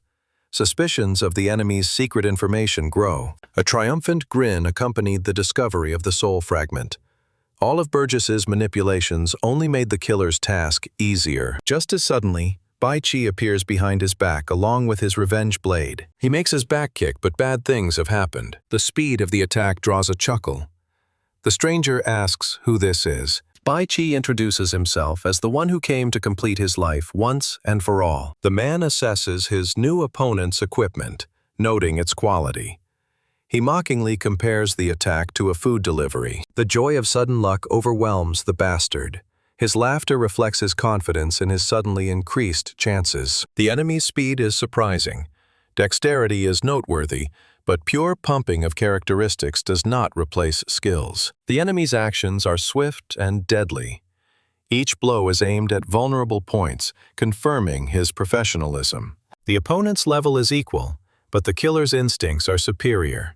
He was probably a shadow master in the past. The difficulty of the fight increases due to the same skills. Bai Chi realizes that it is impossible to defeat his opponent without changing tactics. The decision to change strategy comes instantly. The man analyzes the situation, looking for weaknesses in the enemy's defense, mocking the transition to defense. The opponent is surprised by Bai Chi's stamina, thinking he is an ordinary NPC.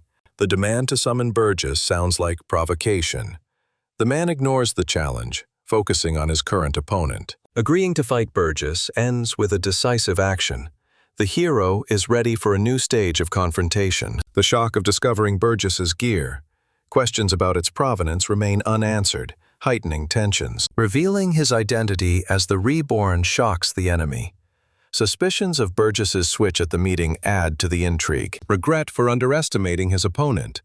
The man admits the mistake, but is ready to use the new knowledge in the fight. Even with Burgess's power, victory seems doubtful. The enemy is confident of his superiority, despite the secrets he's uncovered. A poisonous mist envelops the battlefield, dealing gradual damage. The enemy's tactics are aimed at exhausting Bai Chi's forces. Even the Reborn find it difficult to assimilate alien abilities. The short time frame makes adaptation nearly impossible. The opponent is perplexed by Bai Chi's speed of skill mastery. He decides to take an antidote for the poison. Close range becomes the man's priority. His plan is to overwhelm the enemy in hand-to-hand combat. Confidence in the superiority of experience sounds like a challenge. The youth of the opponent is no match for the killer's years of training. It launches a narrow but quick burst of energy straight into the Bai Chi through the noxious smoke. The weapon flies into the target and killer instantly moves towards Bai Chi. A powerful punch completes the combination, shocking Messers. But suddenly a knife appears in some guy's hand and pierces the side of Dean's killer, followed by a punch right to the bastard's chest. And from that hard hit, the guy crashes hard right into the floor, shattering it into pieces. Bai Chi takes the initiative. His forward movement signals the beginning of a counterattack, changing the balance of power in the fight. The potion turns the enemy into a human-insect hybrid. The temporary boost gives absolute power but is limited to 3 minutes. Now the Bai Chi is much stronger than the assassin. It attacks him in its new form. The assassin's tactic shifts to waiting. The hope of ending the enemy's transformation becomes the only chance of victory. An attempt to stall the fight is stopped instantly. Bai Chi refuses to give up the fight, stepping up the pressure at the critical moment. He strikes the assassin with his claws, and now a multitude of cuts adorn his opponent's body. Bai Chi lifts him into the air and drops him to the ground with force, causing cracks all over the floor. Anger causes the ability to steal other people's skills. The opponent perceives this as an unfair technique that violates the rules of combat. He challenges him to a fair fight. He says there's no point. He'll just kill him here and now. 2 reasons determine his fate: the theft of a soul fragment and the death of a subordinate. Each is sufficient for a death sentence. The second count of the indictment has to do with revenge for a comrade in arms. The desire for retribution outweighs all other motives in this fight. The boy frantically tries to free himself from the grip. His movements are full of despair, but his opponent does not loosen his grip. A sneer resounds in response to death threats. The enemy deliberately prolongs the suffering, savoring the moment. Realizing the trap doesn't take away the man's will to fight. He vows to avoid a mysterious doom, just as he did the last time he was trapped. A man remembers an expensive artifact that could save his life. His hand involuntarily reaches for the hidden pocket where his last hope is kept. He picks up the artifact and activates it with a single tap, and at this second, it immediately disappears from under Bai Chi's foot, causing the latter to be very surprised. The disappearance of the enemy is accompanied by sinister laughter. The promise to take a life next time resounds through the void, leaving a disturbing residue. Detecting the position via a space artifact is sarcastic. The enemy's certainty of victory leaves no doubt. The exit from the trap is at hand. Relief mixed with adrenaline, making the hero move faster despite his fatigue. The assassin steps out and sees a huge, beautiful space world in front of him. The strange space around is perplexing. Thoughts of a shadow dimension seem to be the only explanation for the absurd reality. The ominous aura of the artifacts of deep space exceeds expectations. Their unnaturalness frightens even a man who has seen them before. The absence of monsters instills a false calm. The determination to leave this place outweighs the fear of the unknown. Completing the dimension cloak takes the hero by surprise. The last activation of the artifact saves him at a critical moment, leaving the enemy furious. Escape from the distorted space brings relief. A man decides to limit the use of dangerous artifacts after realizing their unpredictability. Bai Chi's name sounds like a vow of vengeance. The enemy grits his teeth, planning to destroy the village the next time they meet. The unexpected discovery paralyzes the man. His eyes widen with shock, his body pierced by Bai Chi's knife. Denial of reality is replaced by panic. Words stick in my throat, leaving only the mute impossible. Invisibility was useless against Bai Chi's skills. The enemy is confused and doesn't understand how he was figured out. Energy trails betray an invisible stalker. Even crossing into another dimension leaves markings. Bai Chi demonstrates absolute control over the territory. The slightest fluctuation of energy reveals the enemy's tricks. Now the assassin realizes that running away is not an option. He takes a primitive sword and runs to Messers to kill. But suddenly he falls to his knees. Weakness envelops his body due to the effects of the poison. The boy's condition deteriorates sharply, depriving him of the ability to resist. The man explains the use of weakening statuses. Each blow was designed to suppress the enemy's forces in advance. The accumulation of multiple negative effects required preparation. The enemy questioned how Baichi had anticipated his movements. Pleas for mercy resound from the humiliated opponent. His attempts to justify himself are met with Baichi's cold determination. The offer of compensation is rejected with contempt. The debt of blood cannot be repaid with objects, only with retaliation. Disregard for the life of NPCs causes anger. The hero does not accept cynicism, considering every existence valuable. Denying the existence of souls to NPCs causes outrage.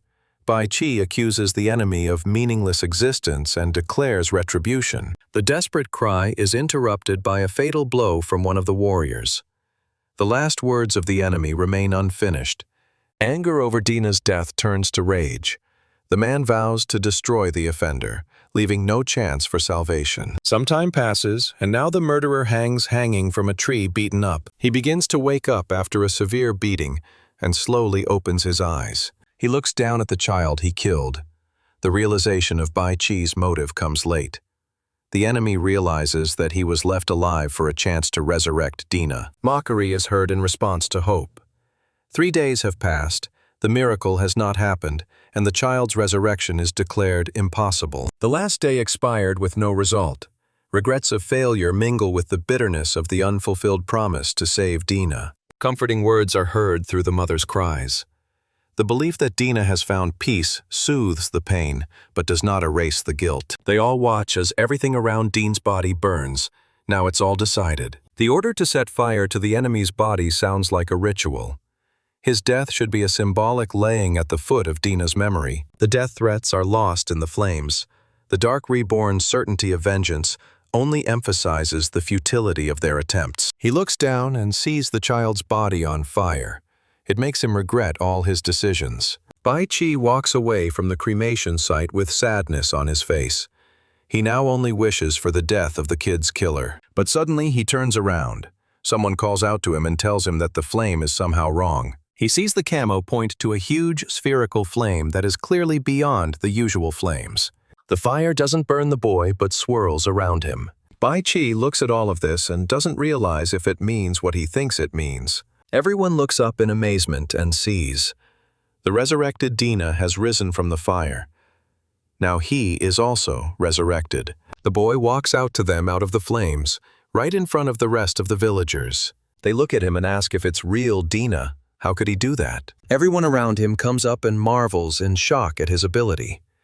The kid was able to resurrect himself. His mother hugs him and tells him that, at last her dear son has returned to her. The debate over the nature of the resurrected soul is heating up.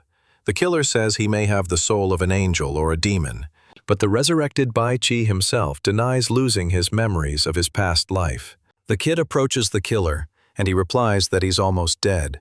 What does he want with him? The pain of betrayal is vivid in the memory of the resurrected man. He vows not to forget the despair and pain, despite his new incarnation and altered nature. He swings his arm in preparation for a fiery strike, and the guy in the coffin wonders, how did he manage to keep his memory after being reborn? But he tells him to shut up and feel the pain that Malloy himself experienced. He literally vaporized the former living killer, and now he's just a charcoal in front of him. Before he dies, he talks about how the Dark Reborn will not depart from the Small One. Baichi's gratitude mixed with anxiety about the Dark Reborn's secrets. The child recognizes that he owes the man his second chance. The joy of return is overshadowed by uncertainty.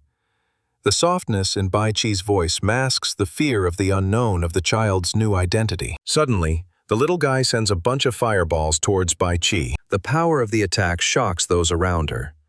Dina's power level is contrary to expectations, raising questions about the nature of her resurrection. An unexpected attack on Baichi throws the village into chaos. The villagers are furious and demand an explanation, accusing Dina of ingratitude. Even Kamo doesn't stay away and decides to teach the ungrateful kid a lesson. The decision not to interfere in the fight is made coldly. The subordinate retreats, trusting Baichi to complete the lesson by force. The desire to fight is reinforced by a shadowy artifact. The man is ready to use all resources to prove his superiority. The kid sends a sharp fireball back, and Baichi says he's been waiting for this for a long time. An unexpected burst of energy interrupts the attack. Baichi is already standing in a circle and doesn't realize what it is. Pleas to stop the fight go unanswered. Dina was disappointed that precise calculation prevented him from gaining the upper hand over Bai Qi. The almost successful attack leaves a mark on Bai Qi's clothes. Dina smiles, realizing that his power is growing by the second. Now he prepares another fireball. Bai Qi rejoices at such an endeavor. The final strike is charged with maximum power. He teleports behind the small man's back. Tension is at its peak, but the outcome of the fight is still uncertain. But he didn't expect the Dina on wings of fire to react quickly to the protagonist's feint, but misses as Bai Qi is quicker to dodge that punch. So strong was this fireball that it left a fireworks display in the sky. The praise for her progress sounds sincere. Dina is thankful for the training, feeling her body fill with new energy. Dina vows to become Bai Qi's indispensable assistant in protecting the village. His approving smile reinforces her determination despite her young age. A joke about a left-handed assistant diffuses the situation. The competition for a place next to Bai Qi turns into a friendly competition of ambition. An angry tirade about the dangers of playing with fire. Residents remind Dina of the value of the restored village, demanding accountability. The apology to his mother sounds sincere. The joke about the wet bed softens the conflict, bringing the village back to a peaceful rhythm of life. Bai Qi announces the beginning of a new stage of his wanderings. His gaze is fixed on the horizon, where uncharted lands await. The target is the Duchy of Alina. Bai Qi is ready to go there as soon as possible. The scene changes. Someone is writing a letter. The letter is addressed to Bai Qi, reminiscing about the past meeting in the coal jungle. Author Princess Mina mentions a long dream that influenced his worldview. A dream about the first king of the Star Kingdom evokes mixed feelings. The monarch's advice not to sacrifice his personal life for the sake of the goal puts the hero before the choice. The purchase of a house on the outskirts of the capital was made possible by gold coins. Life in wartime exposes the contradictions between ideals and reality. Doubts are growing about the purpose of restoring the kingdom. Questions about honor, the people, and the meaning of power remain without clear answers. But suddenly she takes the letter in her hand and squeezes it hard, and sets fire to it, destroying all his handwritten writings. She thinks about how things would be easier if Bai Qi was here. The determination to become stronger is reinforced by the return of Baron Robbie. The hero realizes that he cannot rely on others alone. Suddenly, someone knocks on the princess's door. The news of the Baron's arrival causes excitement. The plan to rebuild the kingdom begins to take shape. The meeting with Baron Robbie is tense. His cold reception casts doubt on the party's willingness to cooperate. The Baron immediately understands the motives for the visit, but is skeptical of the ambition. The question about the cost of rebuilding sounds like a warning. The Baron's familiarity with the hero's finances is surprising. His stance is simply a merchant, masking an unwillingness to get involved in politics. Baron Robbie openly declares his support for the strongest side. The princess's royal blood does not impress him. Only practical results and profits matter.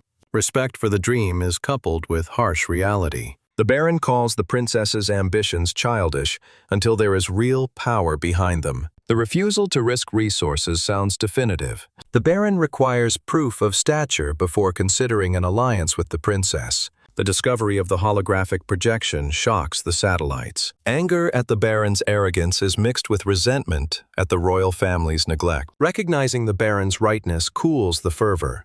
The realization of the need for strength becomes key, despite the difficulties of achieving it. When they leave, the old grandfather calls for the foreman. A demon's curse slows the healing of a wound. Physical weakness symbolizes the current position of the heroes in the political game. The Baron justifies the softness of the meeting by his duty to the royal family. The failure of the border mission underscores the danger of the demonic threat. A missed opportunity to expand trade is disappointing. The Baron regrets the loss of time and resources in a risky venture. A couple days later, the events are moved to a dark palace house. The princess locked herself in her room, hiding vulnerability. Outward resilience masks deep doubts after a humiliating rejection. A harsh criticism from a companion exposes the tension. A joke about suicide is foiled, but the truth of the words hangs in the air. The companion urges us not to underestimate the princess's resilience. She needs time to recover from the blow, but her spirit is not broken. Anxiety for the princess's condition grows. The man is confused, looking for a way to support her but can't find the right solution. Deep sighs give away the inner tension. The princess feels the heaviness of breathing, but does not dare to break the silence. Suddenly, Bai Qi appears in the window and asks the princess, how is she enjoying the night? She looks at him with admiration and rejoices that he has finally come to her like a prince on a white horse. The offer of a ride sounds like an attempt to distract from sad thoughts. The girl hesitates but agrees to an unusual way to unwind. She takes his hand, and now the princess is on the horse with him. A firm grip and a swift rush forward.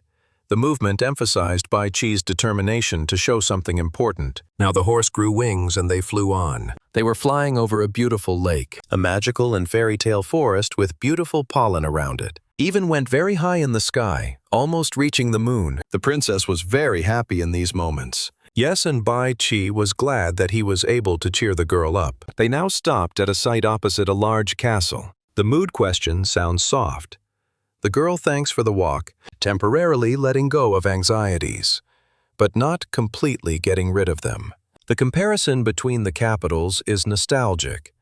The princess recalls the former heyday of the Star Kingdom, suppressing doubts about her abilities. The description of the peaceful era emphasizes an ideal worth striving for. Without war and sacrifice, only joy, love, and prosperity.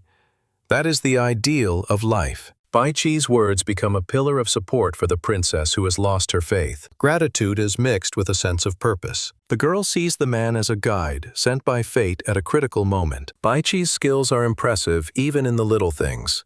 The talking horse evokes mixed reactions, emphasizing his unconventionality. The scene changes and now the princess's companions are discussing defeating the demon lord. The fear of a man's power is replaced by the realization of the benefits of his support. The question of stealthy entry into the capital remains open. Camo shows confidence by suggesting that transformation can be used. His transformation shocked almost everyone in the room, especially the princess's allies. But Bai Qi tells him to slow down. His strong aesthetics might conversely attract even more attention in such an operation. He changed his appearance once more. He asked everyone how they were doing. Bai Qi says it's okay now, but we need to talk business too. Negotiations with the rebuilders have failed.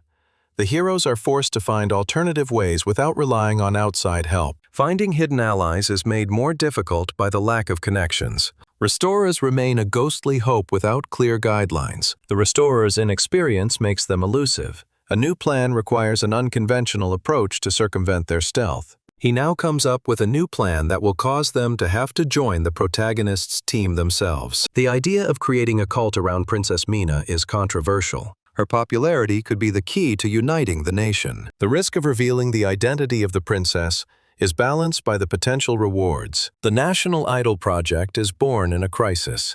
Mina's natural charisma is matched by her closeness to the people.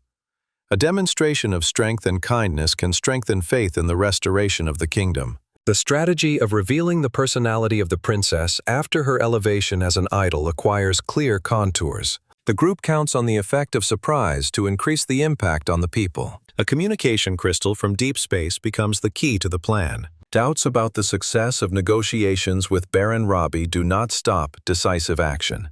The impulsive decision to go to the Baron's estate is made instantly. Alternative paths seem too risky, despite their logicality. Memories of the game's difficult ending add to the anxiety.